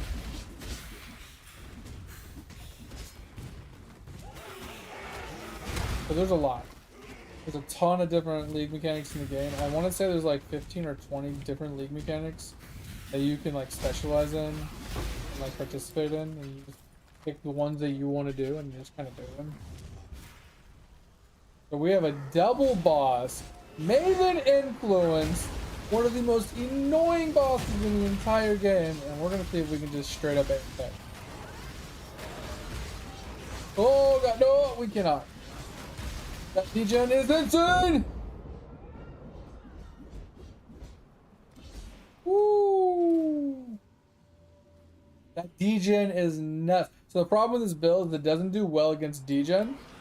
It does very good against hit, but not very good against degen.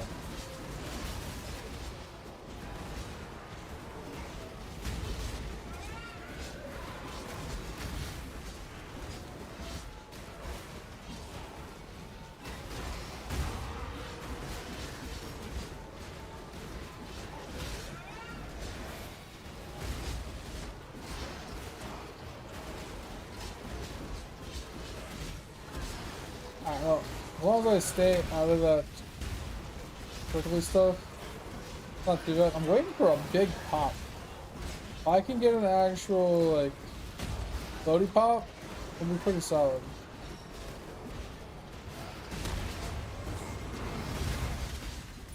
Oh, I got an next floaty pop! Let's go!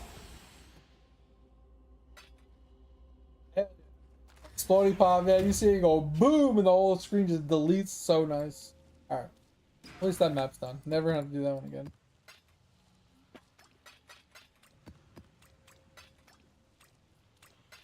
Sell that map.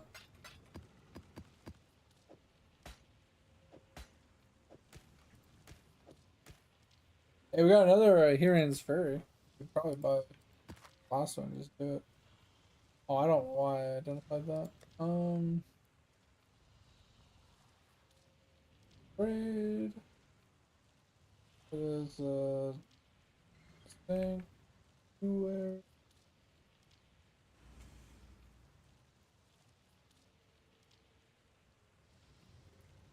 Those sell for 30C.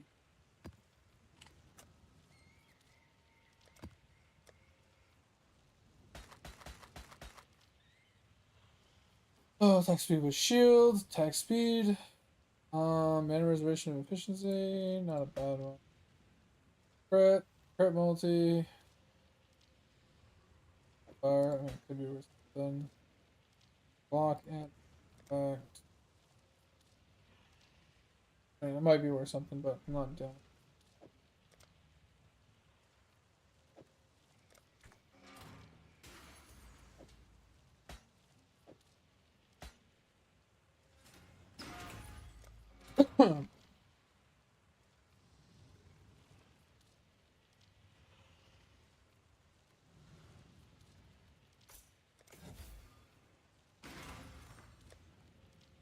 Alright guys, I'm gonna go pee really quick.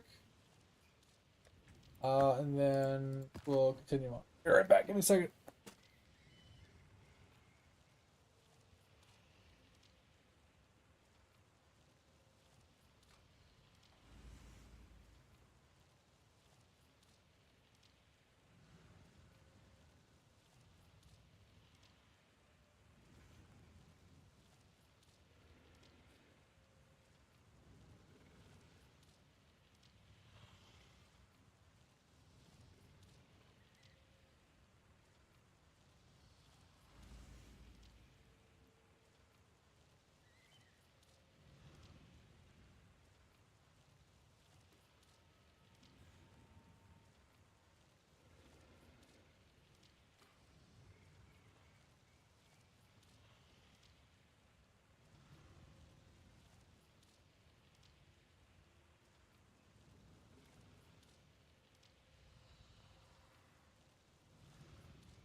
Alright, we're back. What up, Death?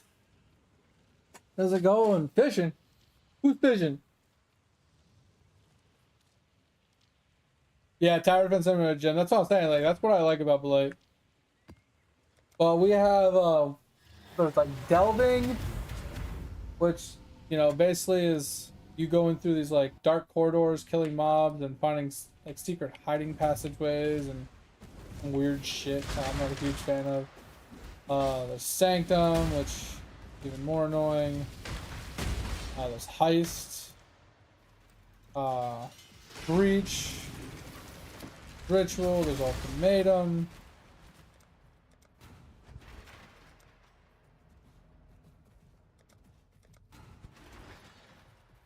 There's just a lot.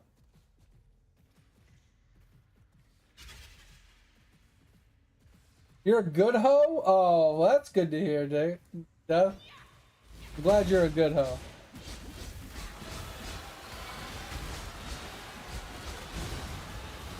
Everybody needs a good hoe every once in a while, you know?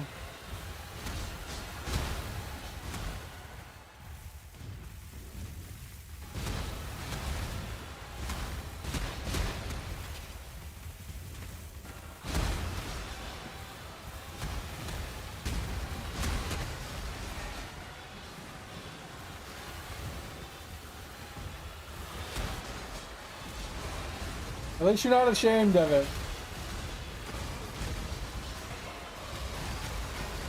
Embrace it, Death. Embrace it.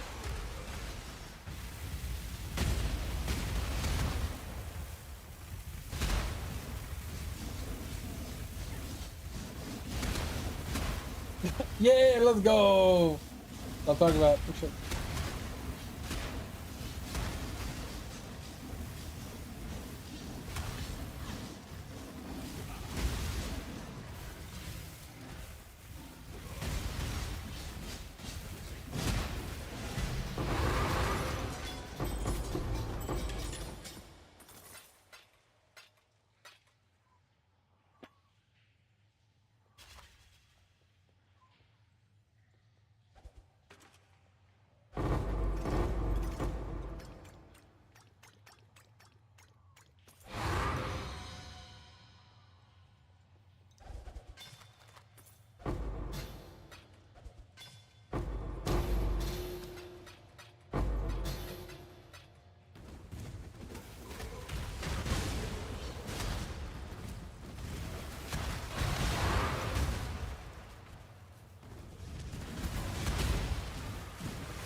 Double Blade Fall of Tarthus.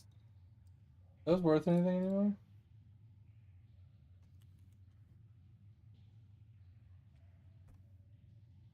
NC each right now?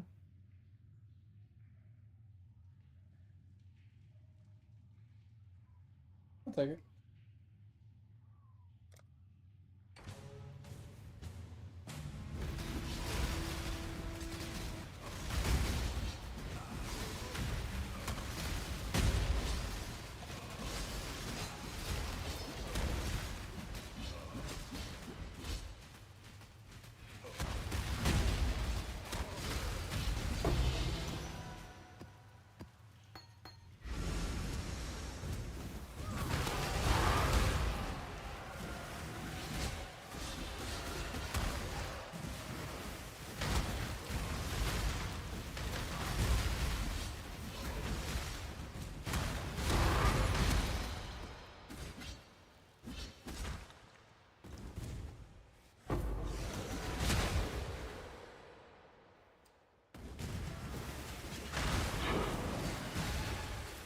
Yeah, if I'm being honest, Jim, the only reason I picked Lightning Strike for you as a build is because we went off of like your aesthetics, you know, and like the things that you enjoy from the other games you played. If I'm being honest, the one build that I always recommend to new players that are learning the game is the build I'm playing. Because it's very easy, it's very safe, very little effort, like not a lot really to understand. You walk onto things and you kind of just let them take damage from being around you. It's a really simple playstyle. And you just build a lot of defenses and stay alive.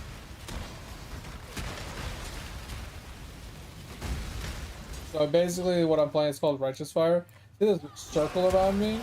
Anything inside that circle takes damage, including myself. Very low effort.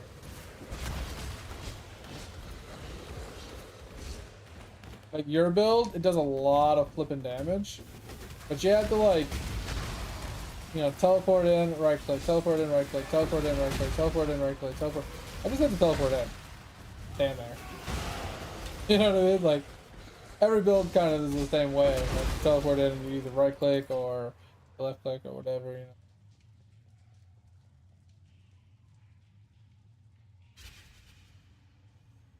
Necro, yeah, Necro is really good.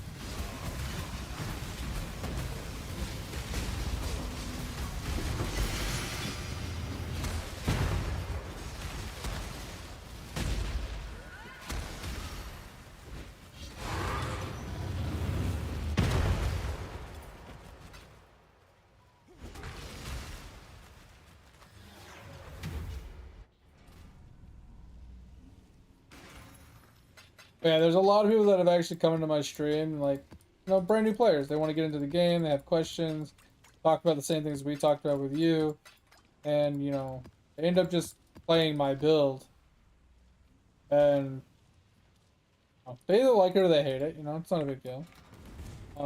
It's not a build for everybody for sure. But some people, they don't like the build, but they enjoyed playing the build.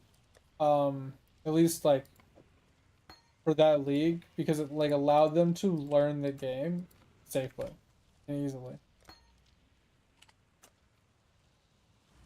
Especially getting through the campaign with this build is like fucking cakewalk.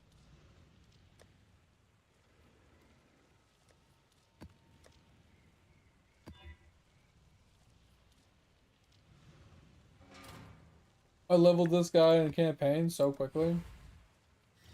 I think it took me like 6 hours to level him in campaign.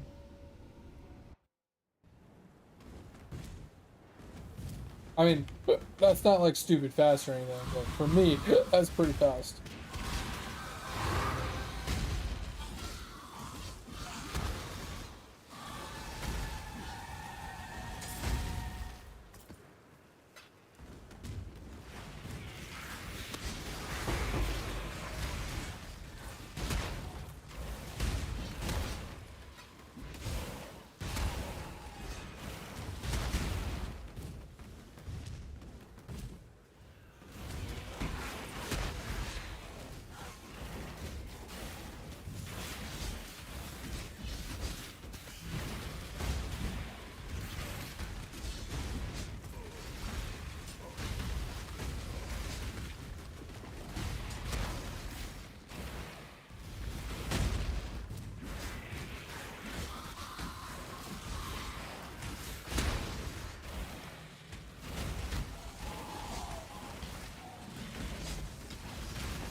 Oh, this map is actually terrible. The mobs are atrocious. I just got really unlucky with the mob spawn.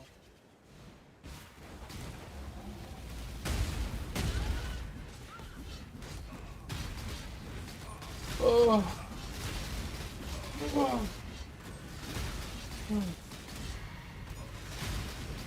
Yeah, because like I was saying, like, your build's gonna do about 1,000,000 times more DPS than mine is. Maybe 10 million more DPS than mine is. Or 10 million times what mine is gonna do. I think mine caps out somewhere around 2 to 3 million damage. I think yours caps out somewhere around 100 million or higher. Oh, yours is gonna do way more damage. But killing bosses is gonna be like fucking breeze. Yeah, I'm in the same boat though. I didn't really sleep well yesterday. I haven't been sleeping well in general lately. I don't know why. It's just like I go to sleep, I'm tired, I fall asleep, I wake up to like go to the bathroom or something, and then like I just can't go back to sleep.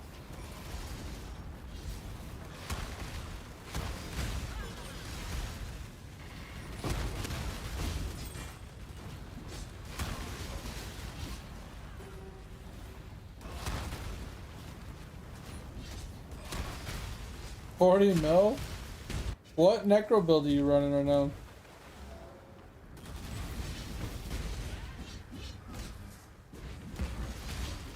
Sleep well lately? Nice. Oh yeah, so it's one of those like you get good sleep, but like you just want to go back to sleep pretty early. Yeah, I know how that is.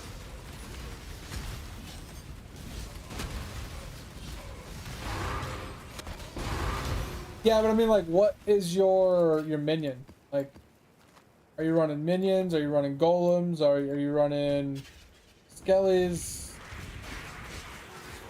Like, what are you playing?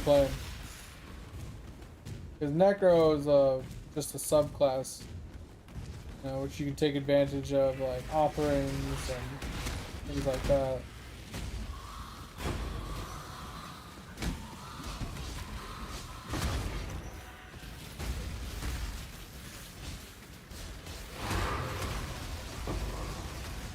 Flesh golem. What flesh golem? Start with the carry-on golem.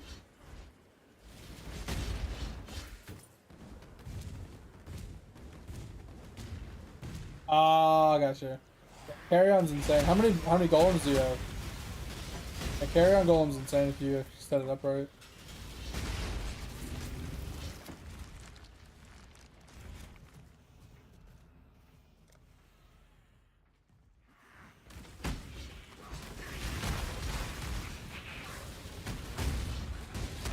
Gotcha.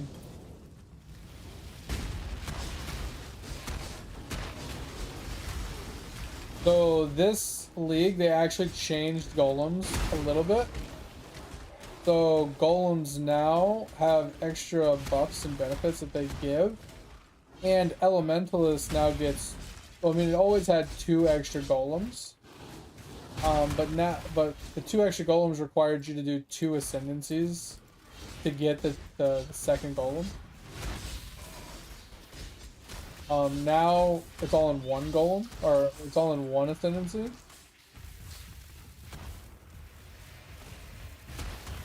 So, not saying, I mean, Necro is still stronger than Elementalist, even as a minion base, for minions and stuff, for sure. But it does help because if you get a Flame and Flesh for the, as a Necro, you get Flame and Flesh to get the extra golems. It actually works out really well.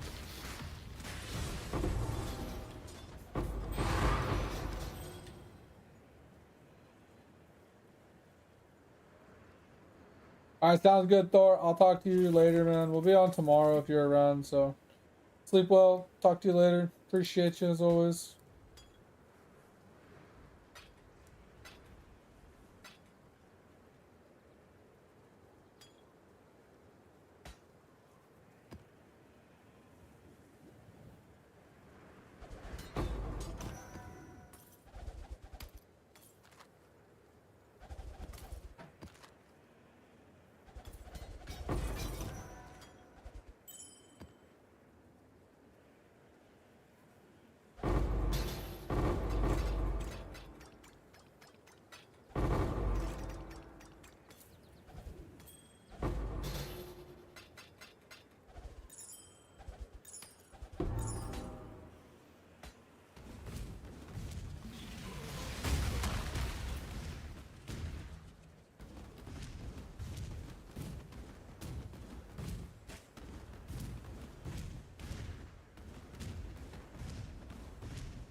That's really annoying me.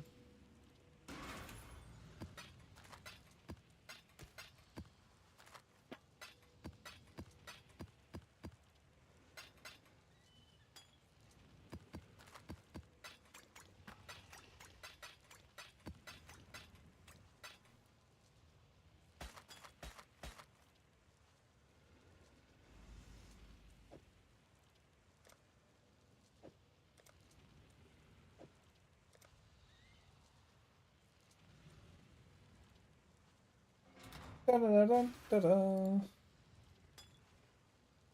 Bong, bong, bong, bong, bong, bong.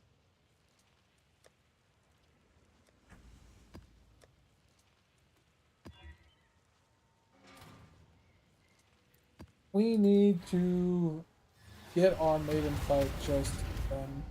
I don't want to hold on to the Maven fight until Monday. And maybe be able to carry a buddy mine through it if I can even do it. And maybe we just try and get one. See if we can do it, and if we can, then, you know, carry my buddy through his once he gets the other one. I'd hate to, like, save it and then not be able to do it.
Oh.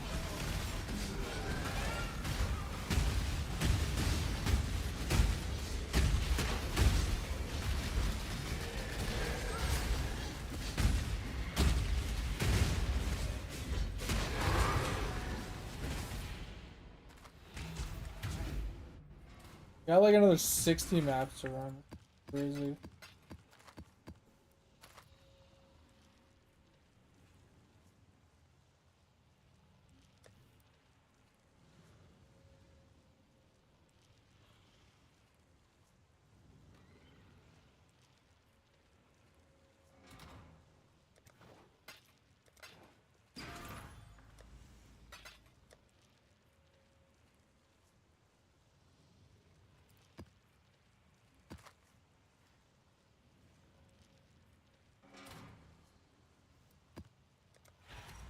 Oh, yeah, 'cause we're getting one crescent per fight.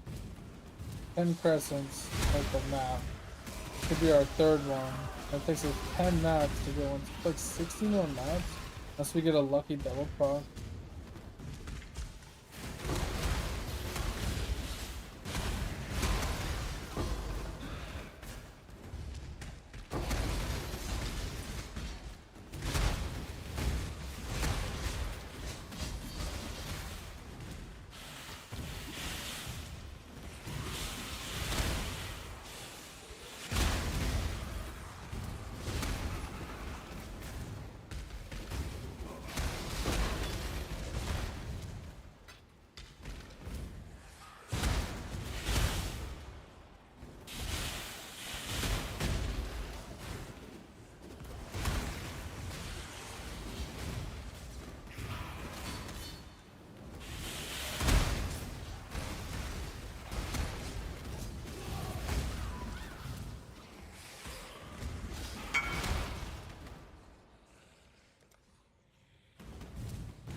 Come on. Grab me.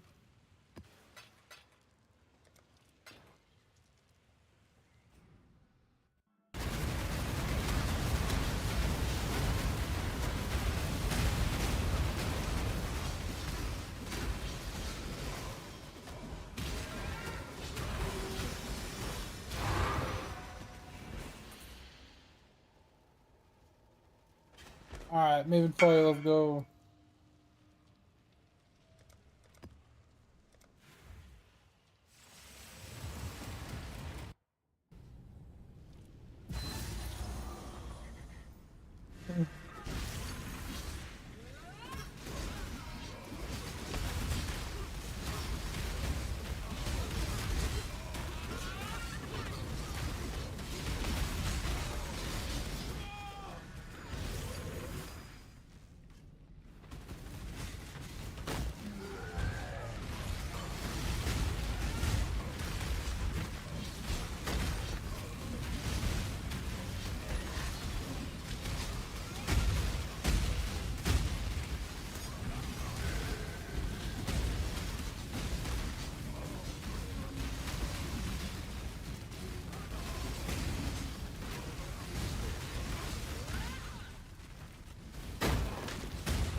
I need to get a pop on this guy, dude.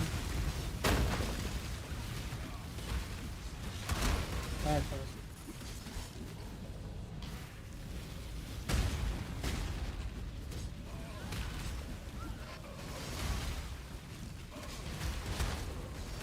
Good pop. Burn, baby, burn! Just do it burn now! We got one. Nice. Alright. 60 maps.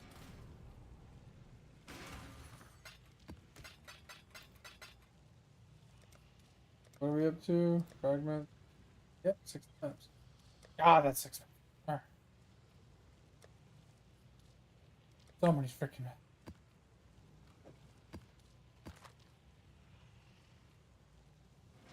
I could just buy it, but I don't really want to spend the money.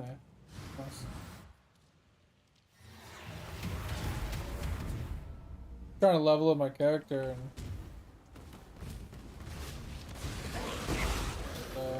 earn some currency at the same time.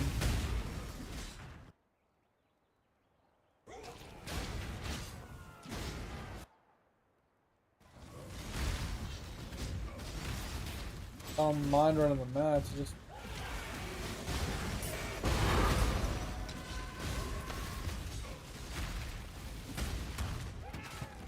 like to get this maven done and out of the way.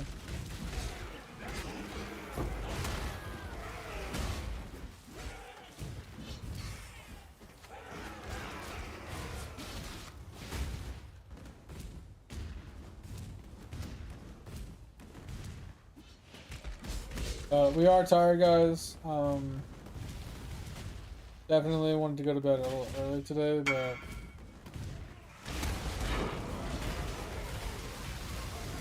also I think after this match we'll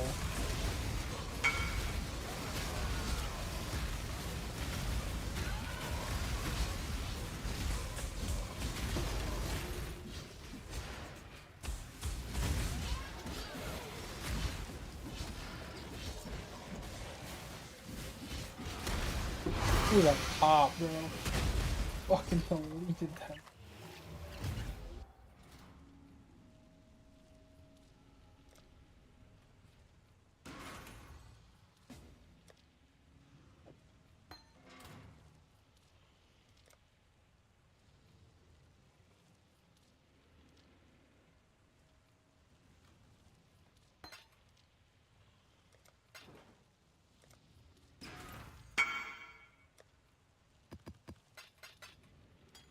Alright, I think we're gonna call it here, guys. I'm tired. If anybody got any questions for me before we call it, I don't mind explaining or answering any questions. Oh, but if you guys got nothing for me, we will be calling it here. We will be back on tomorrow. Me and Topher will be jumping back on the Stardew Valley. getting a little bit more community night in. If any of you are interested in joining us in the Stardew Valleys, you're more than welcome to. Just make sure you're here for the stream. And yeah, we'll figure out how to get you into the game, you know, if that is a thing. If you guys haven't joined the Discord and you want to join the Discord, feel free. The only thing I ask is don't be a dick. If you ever have any gaming questions, ever need any help, and want to share something, show something off, or help somebody. Also, if you do want to get in on these community nights, just once again, if you go to the Discord, we have a community night section. Every month I put up a vote, so you guys can go in there and vote and react if you guys want to come and play and what game you want to play on the vote. And yeah, if you want to check out any of the VODs, make sure you go into the About Me and then go to the VOD section, and you can check out any of the VODs from the streams. Not very many right now because we kind of just started doing it, but yeah, it's there if you guys want it. But anyway, I hope you guys had a good time. Hope you guys enjoyed the stream. Hope you get the rest of your day. Hopefully, we'll see you tomorrow on the Stardew Valley, and then we'll do a segue into Path of Exiles again tomorrow night as well after Stardew Valley. But I appreciate you guys. Like I said, hope you enjoyed. Hope you have a good day, and yeah, hopefully we'll see you guys tomorrow. Have a good one. Bye bye bye bye. See you guys.